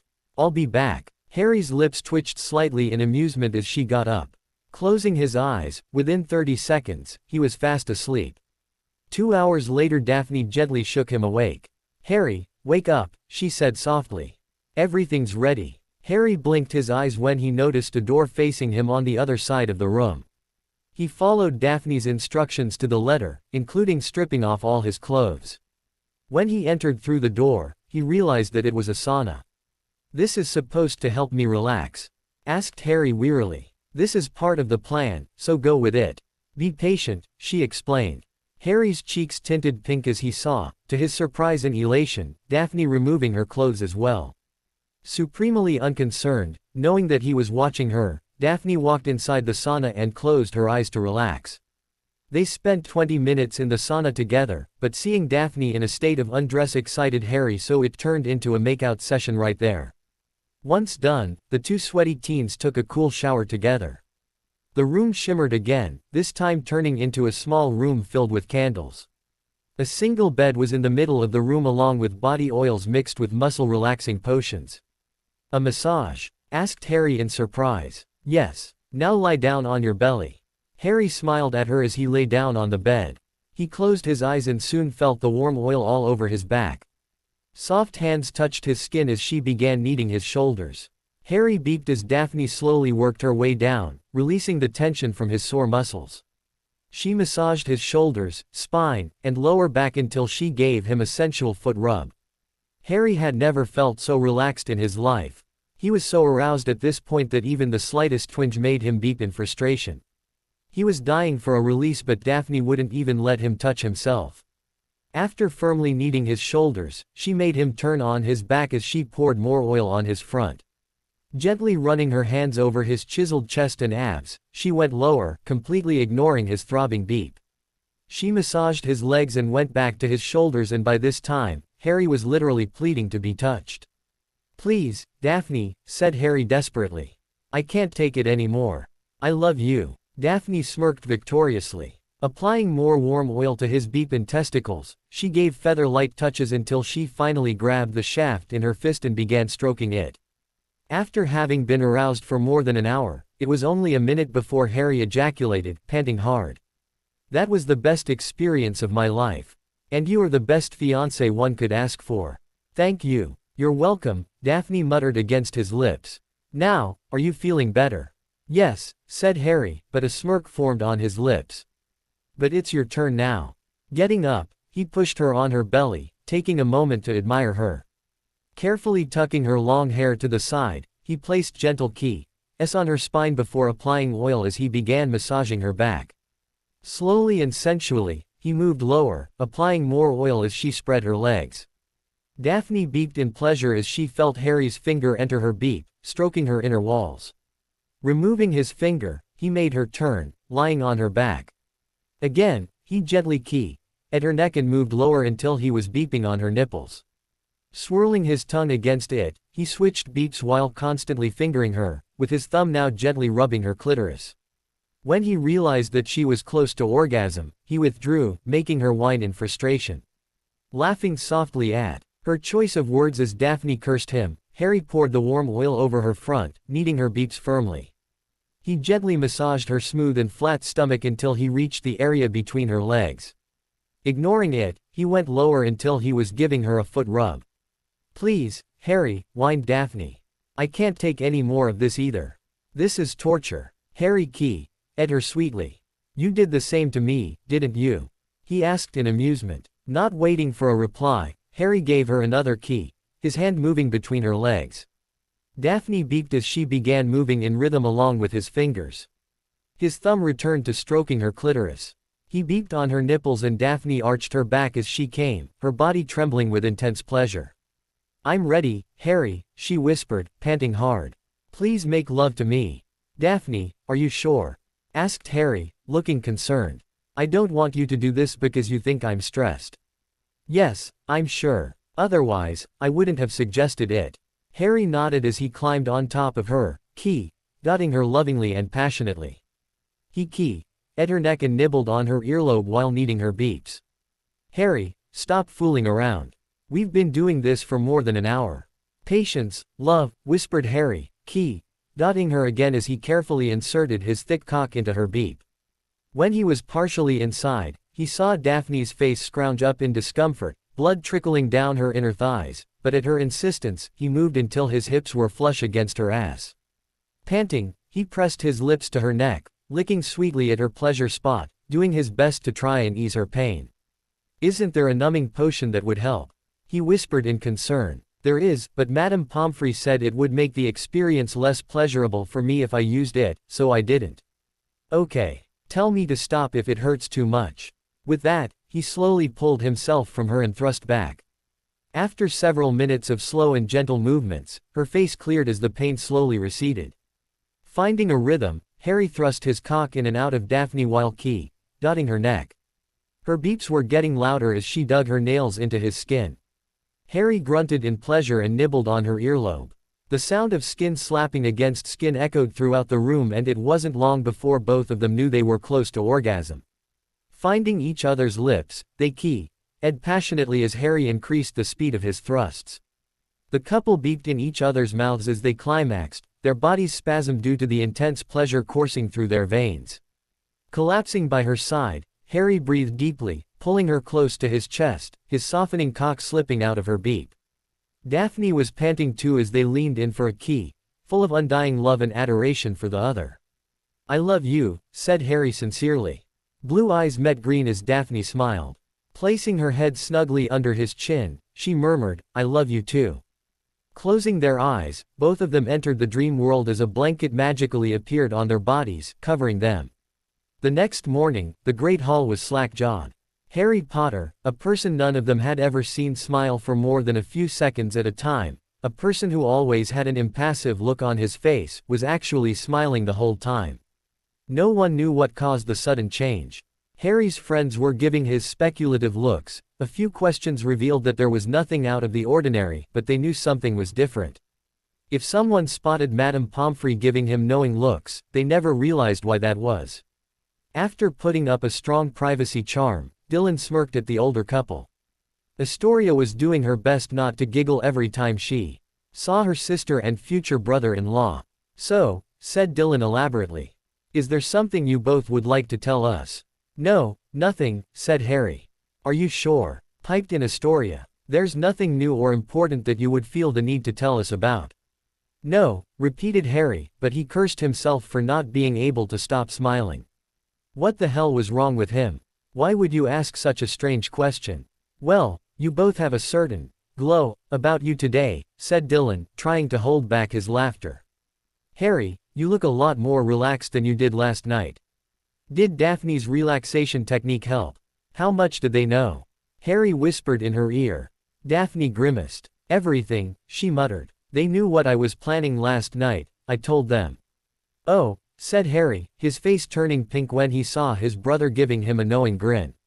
Harry, you dog. I'm surprised your brain didn't explode from feeling so many intense emotions last night. Astoria couldn't control herself any longer as she began giggling hysterically. I'll have you know he was amazing last night, said Daphne, her nose in the air, smirking slightly as she saw Harry's face turn further pink in embarrassment.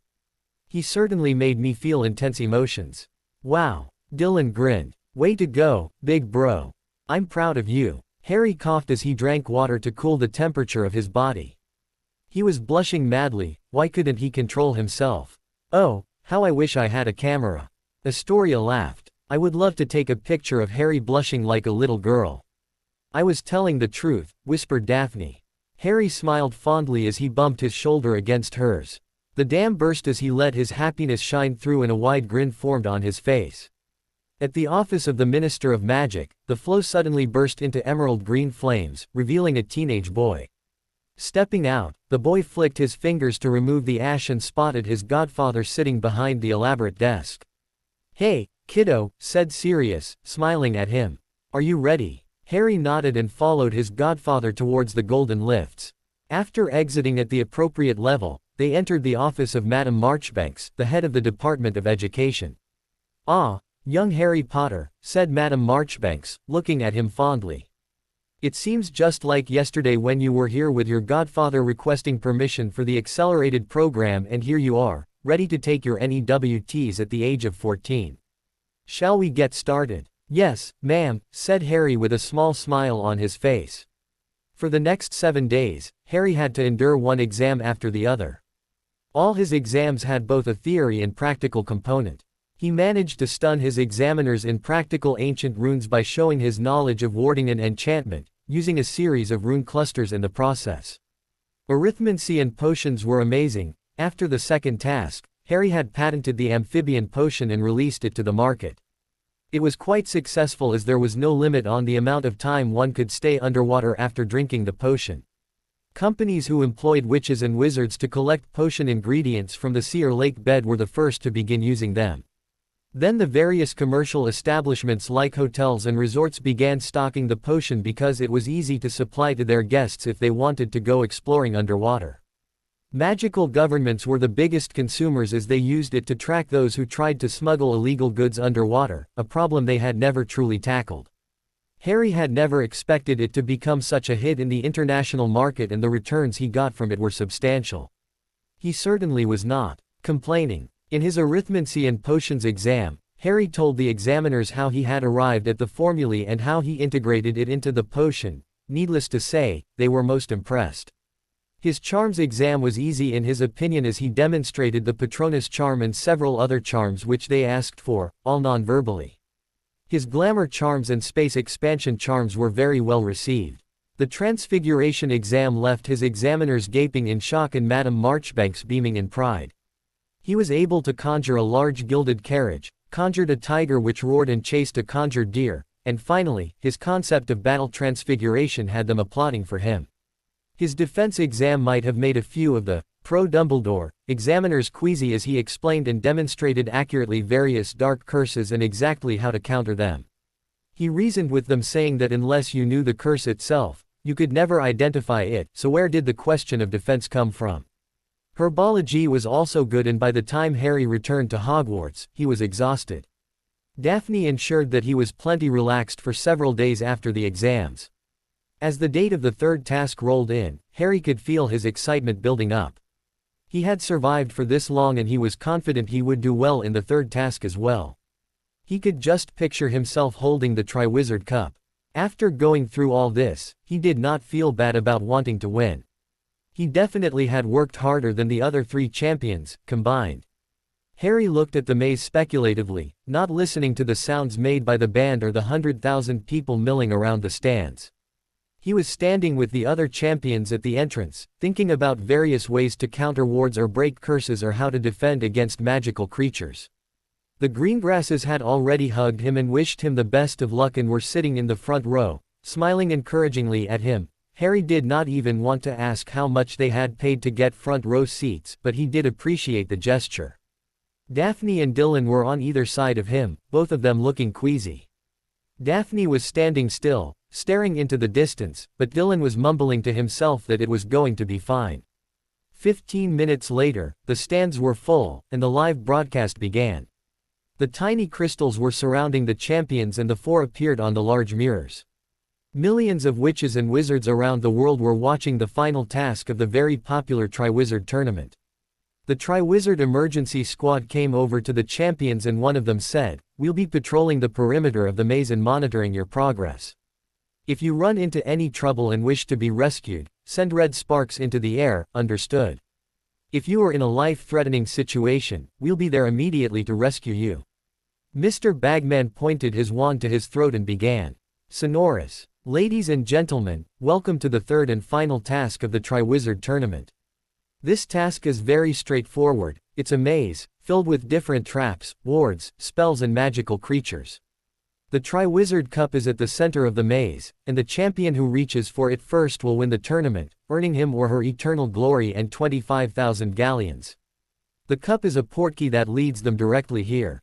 So once any one of them touches the cup, they will be transported out of the maze and be declared the winner. He said as the crowd cheered. Let me remind you how the points currently stand. In 4th place is Miss Fleur Delacour of Beauxbaton's Academy with 68 points. In 3rd place is Mr. Victor Crumb of Durmstrang Institute with 81 points. He said, and the crowd roared in approval for their respective champions. In 2nd place we have Mr. Cedric Diggory of Hogwarts School with 82 points. He shouted as the crowd screamed. And finally, in 1st place, we have Mr. Harry Potter also of Hogwarts School with 98 points. He shouted, and the noise from the audience was deafening. Harry breathed deeply, it was time. He turned around and hugged Daphne tightly, giving her a soft key. Good luck, Harry, she said softly. I know you can do this. Stay safe. Thanks, Daphne. He turned towards his brother, only for Dylan to grab him in a death grip, his body trembling. Dylan, I'll be fine, said Harry, smiling slightly. I'll be back before you know it. Just be careful, please, said Dylan desperately. Harry smiled as he keyed at his brother's forehead affectionately. Breathing deeply again, he walked to the entrance of the maze. Something made him turn around and he couldn't help but smile back at his adopted parents. Sirius and Amelia were looking at him in determination, each of them trying their best to remain strong for the boy they considered their own son. Harry sent a reassuring smile to Amelia, whose face looked pale. Good luck, Harry, whispered Amelia softly as she watched him in the large mirror. Come back safe and sound. Lumos. Lighting his wand, he walked forward, using a spell to check where he was going. Harry turned north at a corner, only to suddenly scream. His voice echoed throughout the maze. He was falling from the top of a tower. Uncle Vernon was punishing him again, locking him in his cupboard at Privet Drive, leaving him broken and hungry. Hundreds of Dementors were closing all around him. A giant basilisk was lunging at him. The tortured, mangled bodies of Daphne and Dylan were looking at him with empty, dead eyes. The shade of Tom Riddle was becoming clearer as he raised his wand. Lily Potter screamed in agony and there was a blinding flash of green light. Ridiculous. Bombarda Maxima. Panting loudly and still shivering, he walked forward, cursing himself for not expecting such hidden traps. It had been a powerful boggart coupled with an illusionary enchantment hidden under several advanced concealment wards. He reached a dead end, so he turned back, only to be assaulted by hundreds of Cornish pixies. Waving his wand over his head, Harry conjured a full-body shield to protect himself, followed by a wide-area stunner. Leaving the stunned pixies behind, he walked forward, checking the direction he was taking using the Point Me spell. Just as he took another bend, he felt oppressive coldness envelop him. Bad memories started to form in his mind, as he saw 2 Dementors in front of him, inching closer. Harry pointed his wand at the Dementors, thought about Daphne and how much he loved her and mentally said, Expecto Patronum. The enormous silver Thunderbird shot out of his wand and attacked the Dementors, driving them away. The sound of his boots against the hard ground echoed throughout the path as Harry made his way forward, disabling more wards and curses. It would have been difficult had he not been so well versed in the subjects. Dumbledore was right, anyone under the age of 17 would stand no chance in this maze. It was only because of what he had learnt in the NEWT curriculum and also from Voldemort's memories was he able to use his warding and curse-breaking skills effectively. Looks like Victor Crumb too has encountered the illusionary ward, said Bagman. As you remember, Harry Potter encountered one as soon as he entered the maze. He seemed to have fallen victim to it until he blasted the ward to pieces. Harry Potter has gotten past the Dementors, but no surprises there, said Bagman as the crowd cheered. His Patronus takes the form of a Thunderbird, very unusual, I must say. When he turned in another direction, Harry was suddenly pushed from the back, making him fall on the ground several feet away, scraping his knees. His shirt was smoking as he was attacked by the blast-ended Scroot. Harry fired spells, but it was no use. The end exploded, making him wince in pain. His eyes darkened in anger, a ripple of magic left his wand and the armor wasn't enough to stop the curse this time. The Scroot shrieked in pain as the curse tore through its body, cutting it into several dozen pieces. After battling the Scroot, Harry was surprised to find 3 thestrals in the middle of the path. Harry smiled at them. Conjuring a dead animal, he tossed it at the creatures as he moved forward to pet them. They really were fascinating creatures and Harry was honored that he could see them. Giving them one last look, he moved forward. "Harry Potter can see the thestrals?" asked Bagman in disbelief. Oh my! Harry realized now that he was close to the cup. He could see the dim light coming from the middle of the maze. He encountered a sphinx, but he was able to get past it by answering her riddle. Harry smirked. The Triwizard Cup was just 20 feet away. As he began walking, in his excitement, he didn't notice an acromantula that was silently inching closer to him from behind.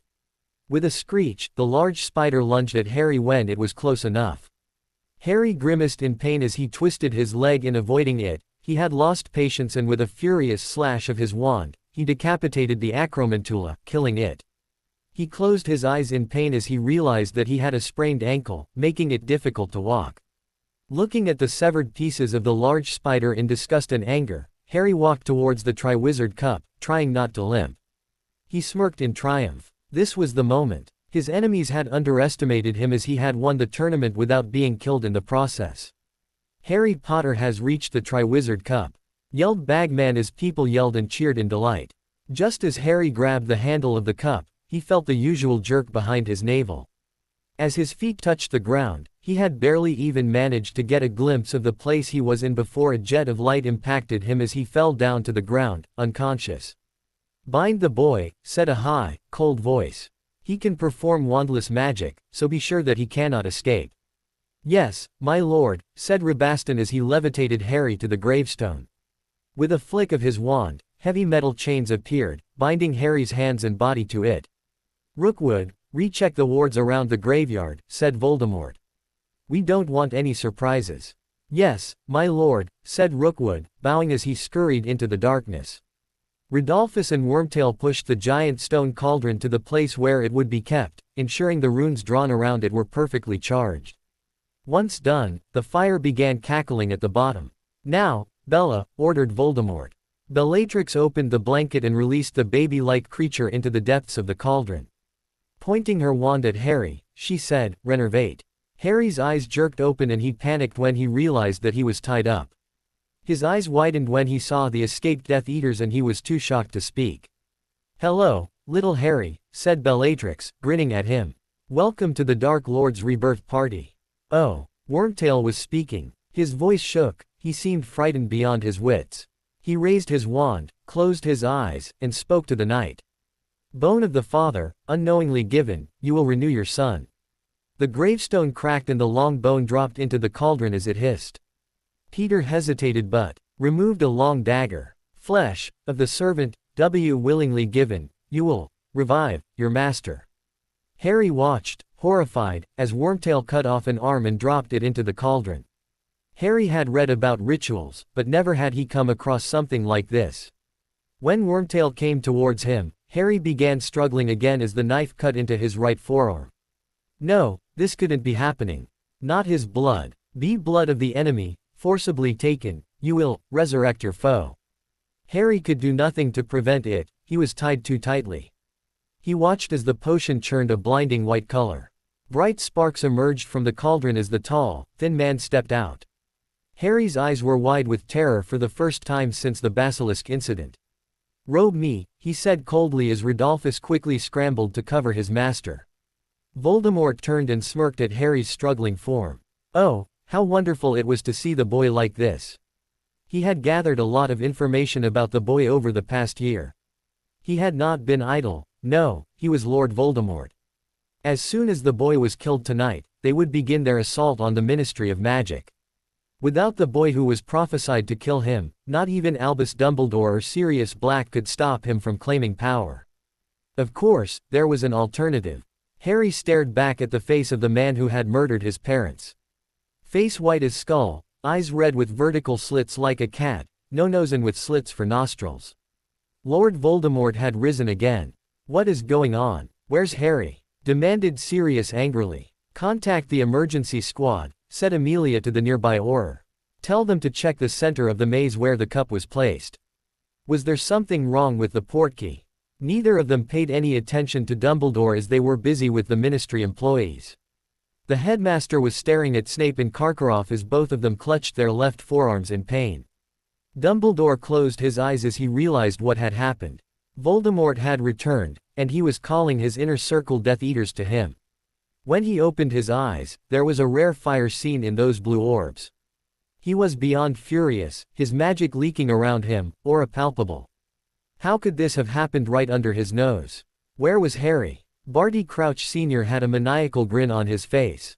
The grin seemed very out of place on the usually perfectly composed wizard. Their plan had worked perfectly. The Dark Lord was back. "My lord, master, please," begged Wormtail. Voldemort smirked as he threw Peter to the gravestone behind him and again to the ground with a lazy flick of his wand. Wormtail cried in pain, but Voldemort paid him no mind. "Master, I beg of you. Traitorous as you were, Wormtail," said Voldemort coldly, "it was still you who freed my servants from Azkaban, without which I would not have returned to my body. You have helped me, and Lord Voldemort rewards his helpers." A silvery fluid flew from the tip of Voldemort's wand and curled itself around Wormtail's hand. All 5 of the Death Eaters were now kneeling before him. "Bellatrix, your arm," said Voldemort. Bellatrix leapt up like a devotee serving her god as she extended her hand, showing the dark mark. Voldemort pressed his hand to it and all 5 of them hissed in pain.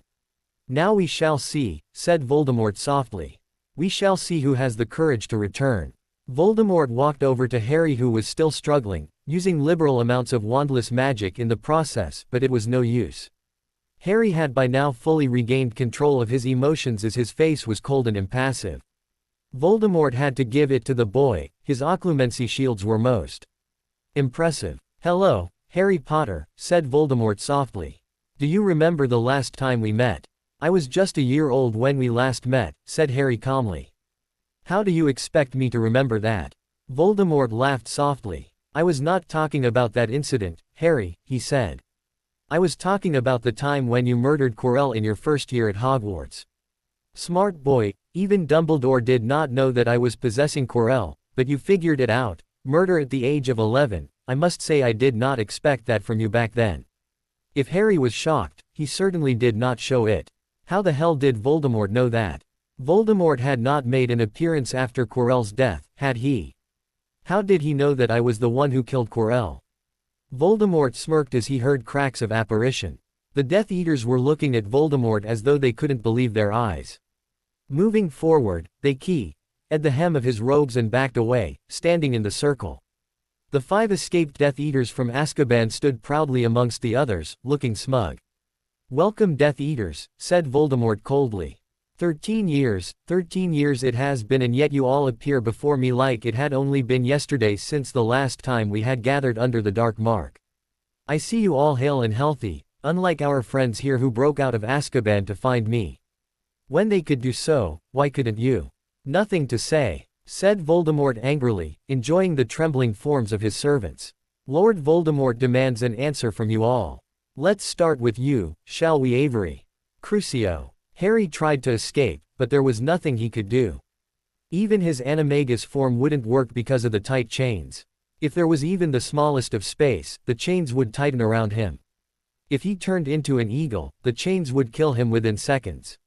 He tried to block out the screams he heard from the Death Eaters as Voldemort identified each of them. "Bertha Jerkins was very useful to me. I broke her mind and she gave me information about one more servant who had been chained by his own father. Barty Crouch Jr. has been in my service for a year now. He is currently at Hogwarts, enjoying the reactions of everyone, disguised as his father."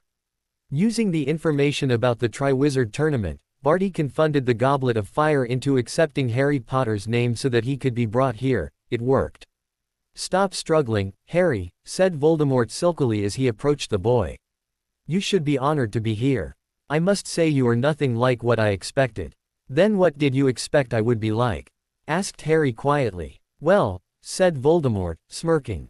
"I certainly did not expect the boy who lived, Dumbledore's pawn and secret weapon against me, to be a dark wizard."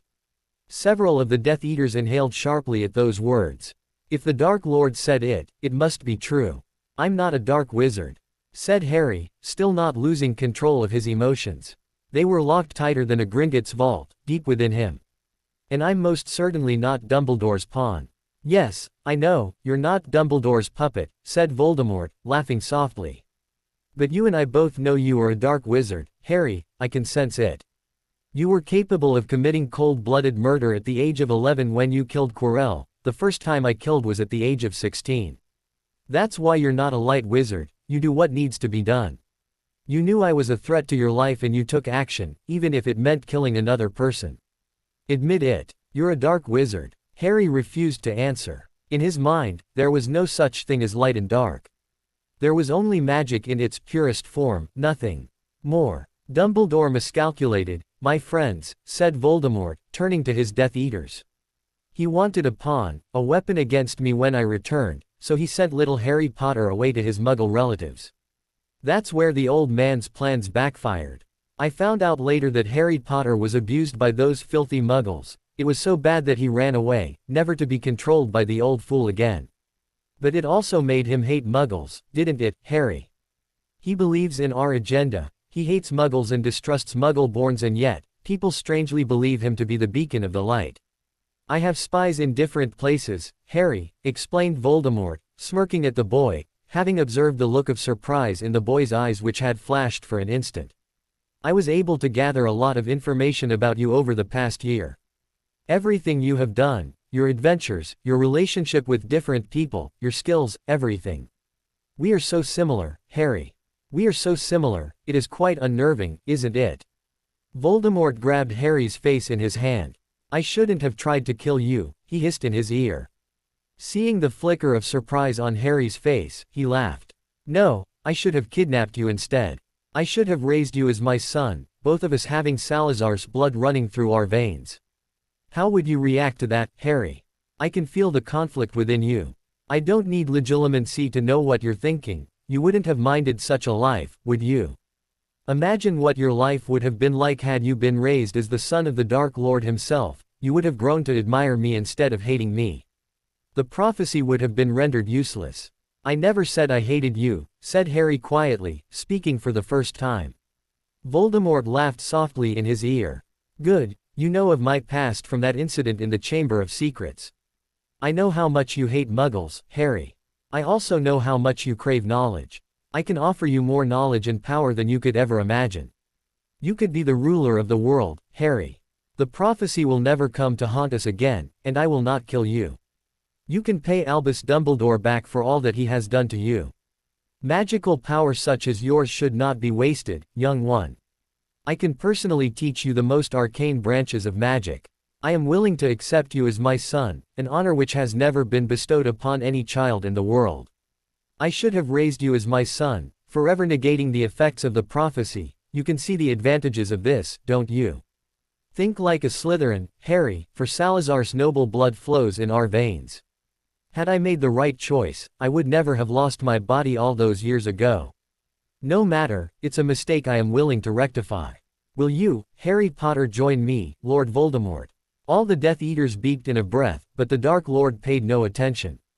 More than a year ago, Harry would have laughed in Voldemort's face, but after seeing the Dark Lord's memories, he could not bring himself to hate the man. It was easy to hate a monster but difficult to hate a human. In fact, he respected Tom Riddle. Tom was his teacher, his guide, his mentor. Harry had learnt so much from him from watching his memories. Tom was the man talking to him, telling Harry that he would give a place as his own son. You and I both know that you are conflicted, Harry, said Voldemort, walking around the boy. You also share the same goals as me. Granted, you are more lenient towards Muggle-borns, but if you could have it, you would exterminate the Muggles completely. I can sense the darkness in you, young one. Embrace your true self, will you join me? Harry remained silent. Having been raised in a traditionalist pureblood environment by his ancestor Alfred Potter, wizarding culture and tradition were ingrained in him even before he entered Hogwarts. Wizarding culture demanded that all teachers be respected. They were beacons of light who parted their knowledge of magic with their students and were held in very high esteem in the minds of witches and wizards. They deserved respect, and this was the reason why no matter how much Harry hated Dumbledore, he had never disrespected the old mage to his face. Not once, always addressing him by his title. Of course, he didn't respect Snape, but the man could not be called a teacher at all. That was also the reason he didn't talk back to Voldemort. The Dark Lord, no matter how much he didn't want to admit it, was Tom Riddle, the same Tom Riddle who was his teacher, and thus, Harry couldn't bring himself to disrespect Voldemort. However, it did anger him. This monster was the one who stole his parents from him, and yet here he was, doing his utmost best to turn Harry to the dark side. What was startling was how convincing Voldemort truly was. Had Harry not accepted Sirius and Amelia as his adopted parents, had he not escaped the Dursleys at the age of 7 with no one to truly care for him, he knew in his heart that he would have accepted Voldemort's offer. But that was not the case, for he was the proud son of James and Lily Potter and the adopted son of Sirius and Amelia Black. No one else had room to take that spot in his heart, for it had already been filled. "No," said Harry quietly. "No." Voldemort repeated the word dangerously. "Well, this should give you a reason as to why you should change your mind, Harry. I think you all have heard about Rabaston's illegitimate son," asked Voldemort to the Death Eaters. Rabaston stiffened but didn't say anything. "I have information that Harry here is very close to young Dylan Lestrange. Close enough that they consider each other brothers, siblings. I know that you deeply care about Dylan, Harry. But what would happen if Dylan were to join me? You know that it is not impossible. His father, uncle, aunt, and grandfather all served under me. What would you do if your beloved little brother were to join me?" Harry again had no answer. "You would never harm a hair on Dylan's head, would you, Harry?" asked Voldemort, grabbing the boy's face in his hand. "Would you actually join me if Dylan asked you to?" "I will not join you," said Harry softly but firmly. "The reason I will not join you is not due to your goals, it is your methods. You are responsible for the deaths of thousands of witches and wizards. Your goal is to tear down the international statute of secrecy while mine is to enforce it more rigidly. You want to kill all Muggle-borns, but I want to bring them completely into the magical world, cutting them off from Muggle influence. Your methods would bring about our destruction. My conscience will not allow that. I respect you and may even care about you in ways you will never understand, but you will always consider me a threat because of the prophecy that is handing over our heads. Even if I accept you as a father or a mentor, you would always be paranoid that I would kill you and seize power. That paranoia would lead me nowhere. I will not insult my parents by accepting your offer." Voldemort stared at the boy speculatively. "Very well," he said coldly. "If this is the fate you want, Harry, then I will give it to you.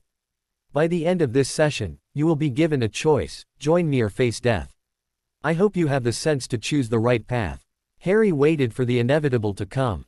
Sure enough. Crucio. Harry gritted his teeth and tried to fight the pain. His body convulsed as he felt like someone was stabbing him with a million hot knives in every inch of his body. His nerves were on fire, but he didn't utter a word. The metal chains cut into his flesh, releasing blood. A lone tear slipped down his pale cheek. "Not a screamer," said Voldemort lightly. "Well, I always like a challenge. Crucio." This time, Harry couldn't handle it. Throwing his head back, the proud young boy screamed in a manner he had never screamed before. He couldn't take it. It was going on for too long. Any more pain like this for the rest of the night and he would end up next to the Longbottoms. "Now, that wasn't so difficult, was it, Harry?" cooed Voldemort as he saw the panting and twitching teen.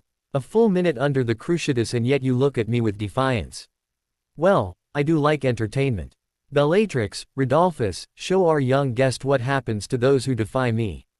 "Yes, my lord," they said in unison as they walked forward, grinning with glee. The rest of the Death Eaters stepped back to form a large circle.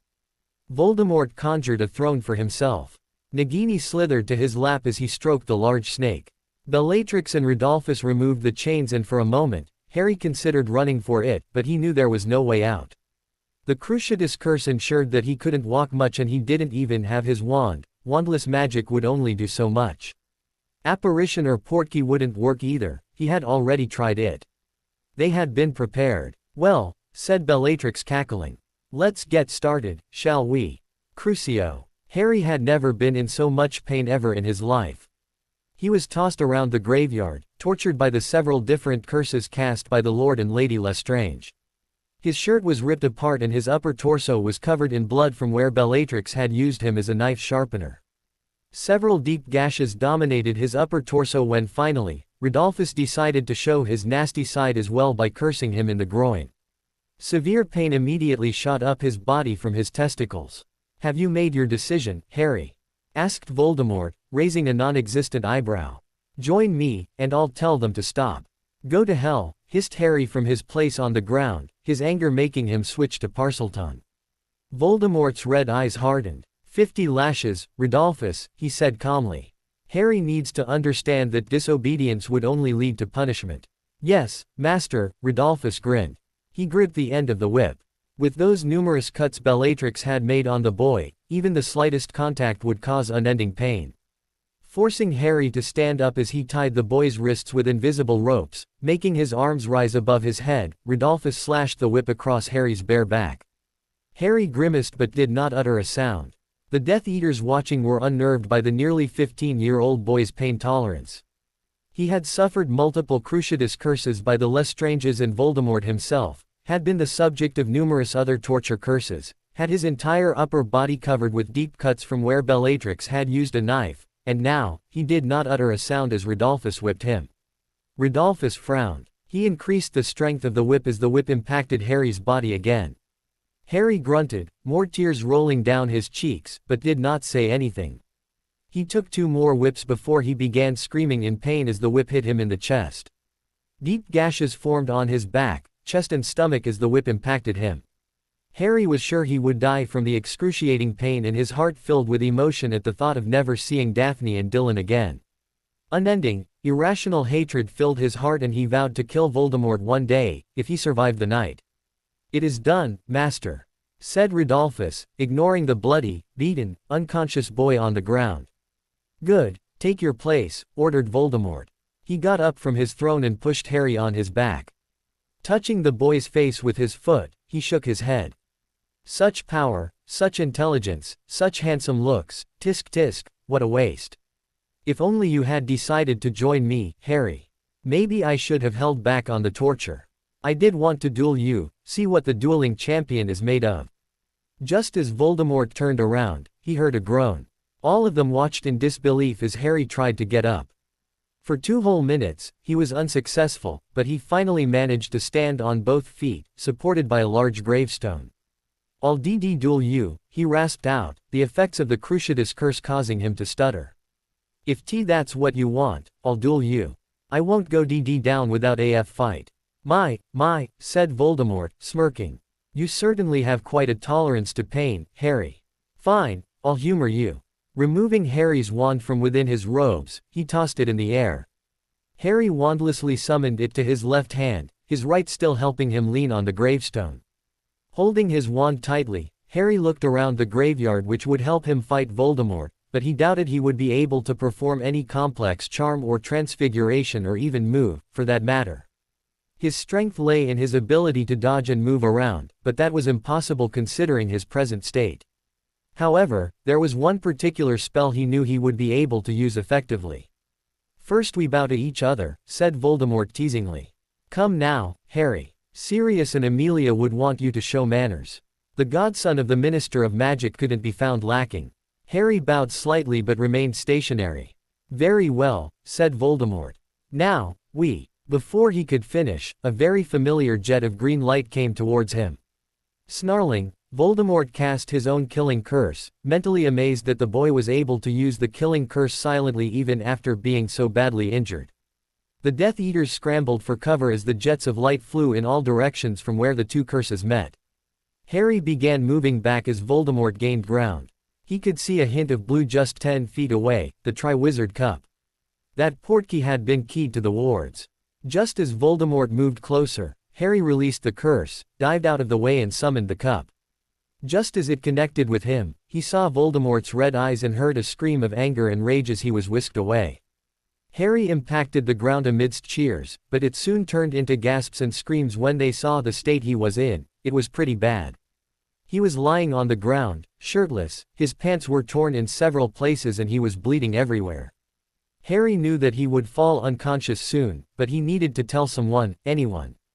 "Harry!" yelled Sirius as he moved forward, holding the boy's shoulders to support him. People were now surrounding them, muttering about what could have happened. "Harry, please, talk to me, son. Someone get a healer, now. SS Sirius, he choked out. VV Voldemort is back. BB Barty Crouch is an MP poster. That was all Harry said before he fainted in his godfather's arms. Levitating him from the stretcher, Elizabeth Greengrass and Madame Pomfrey placed Harry on the bed in the hospital wing as two more specialized healers from St. Mungo's came through the flow to help. "Oh, sweet Merlin," breathed one of the healers as he scanned the boy. "How is he even alive? What's wrong with him?" asked Sirius worriedly. "He's been tortured, Minister, very, very badly," muttered Healer Thompson. "Multiple counts of cruciatus and other torture curses, broken bones. Internal bleeding, trauma to the nerves, deep cuts on the upper torso with a knife, and he seems to have been whipped, too many times to count. His injuries are severe. Can you treat him?" asked Amelia desperately. "We'll do our best, but we can't guarantee anything," he said gravely, conjuring privacy screens.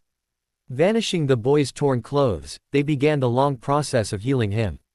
"Who?" asked Amelia through gritted teeth, her eyes blazing with fury. "Voldemort," spat Sirius. "He's back. Right under our noses," she said furiously, nails digging into her palm. This was why the Death Eaters had been quiet. They had been planning this moment to the letter. At that moment, Cyrus Greengrass entered, along with Daphne, Dylan, Dumbledore and McGonagall. "Sirius, how is he?" inquired Dumbledore. "This is the result of Voldemort's torture, so what do you expect?" snapped Sirius. "Cyrus, could you stay here with Harry? We need to take care of this. If Voldemort has indeed regained a body." He stopped mid-sentence when Auror Kingsley Shacklebolt entered the room, interrupting him. "Minister, Director Black," said the Auror in his deep voice. "Barty Crouch has been captured. You wouldn't believe this, but it's his own son. Barty Jr. is alive and has been using Polyjuice Potion to act like his father."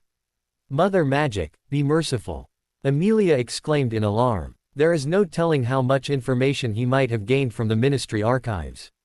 Barty Crouch Sr. was the head of the Department of Internation Magical Cooperation. He had access to classified information, and if his son has someone coerced his father into giving him the passcodes to access them. Place the Ministry under lockdown. No one enters or leaves the building without my express authorization. Tell Head Auror Scrimgeour to meet me at my office. I'll contact Director Croker and be there soon, ordered Sirius. "Yes sir," said Kingsley briskly as he quickly walked out.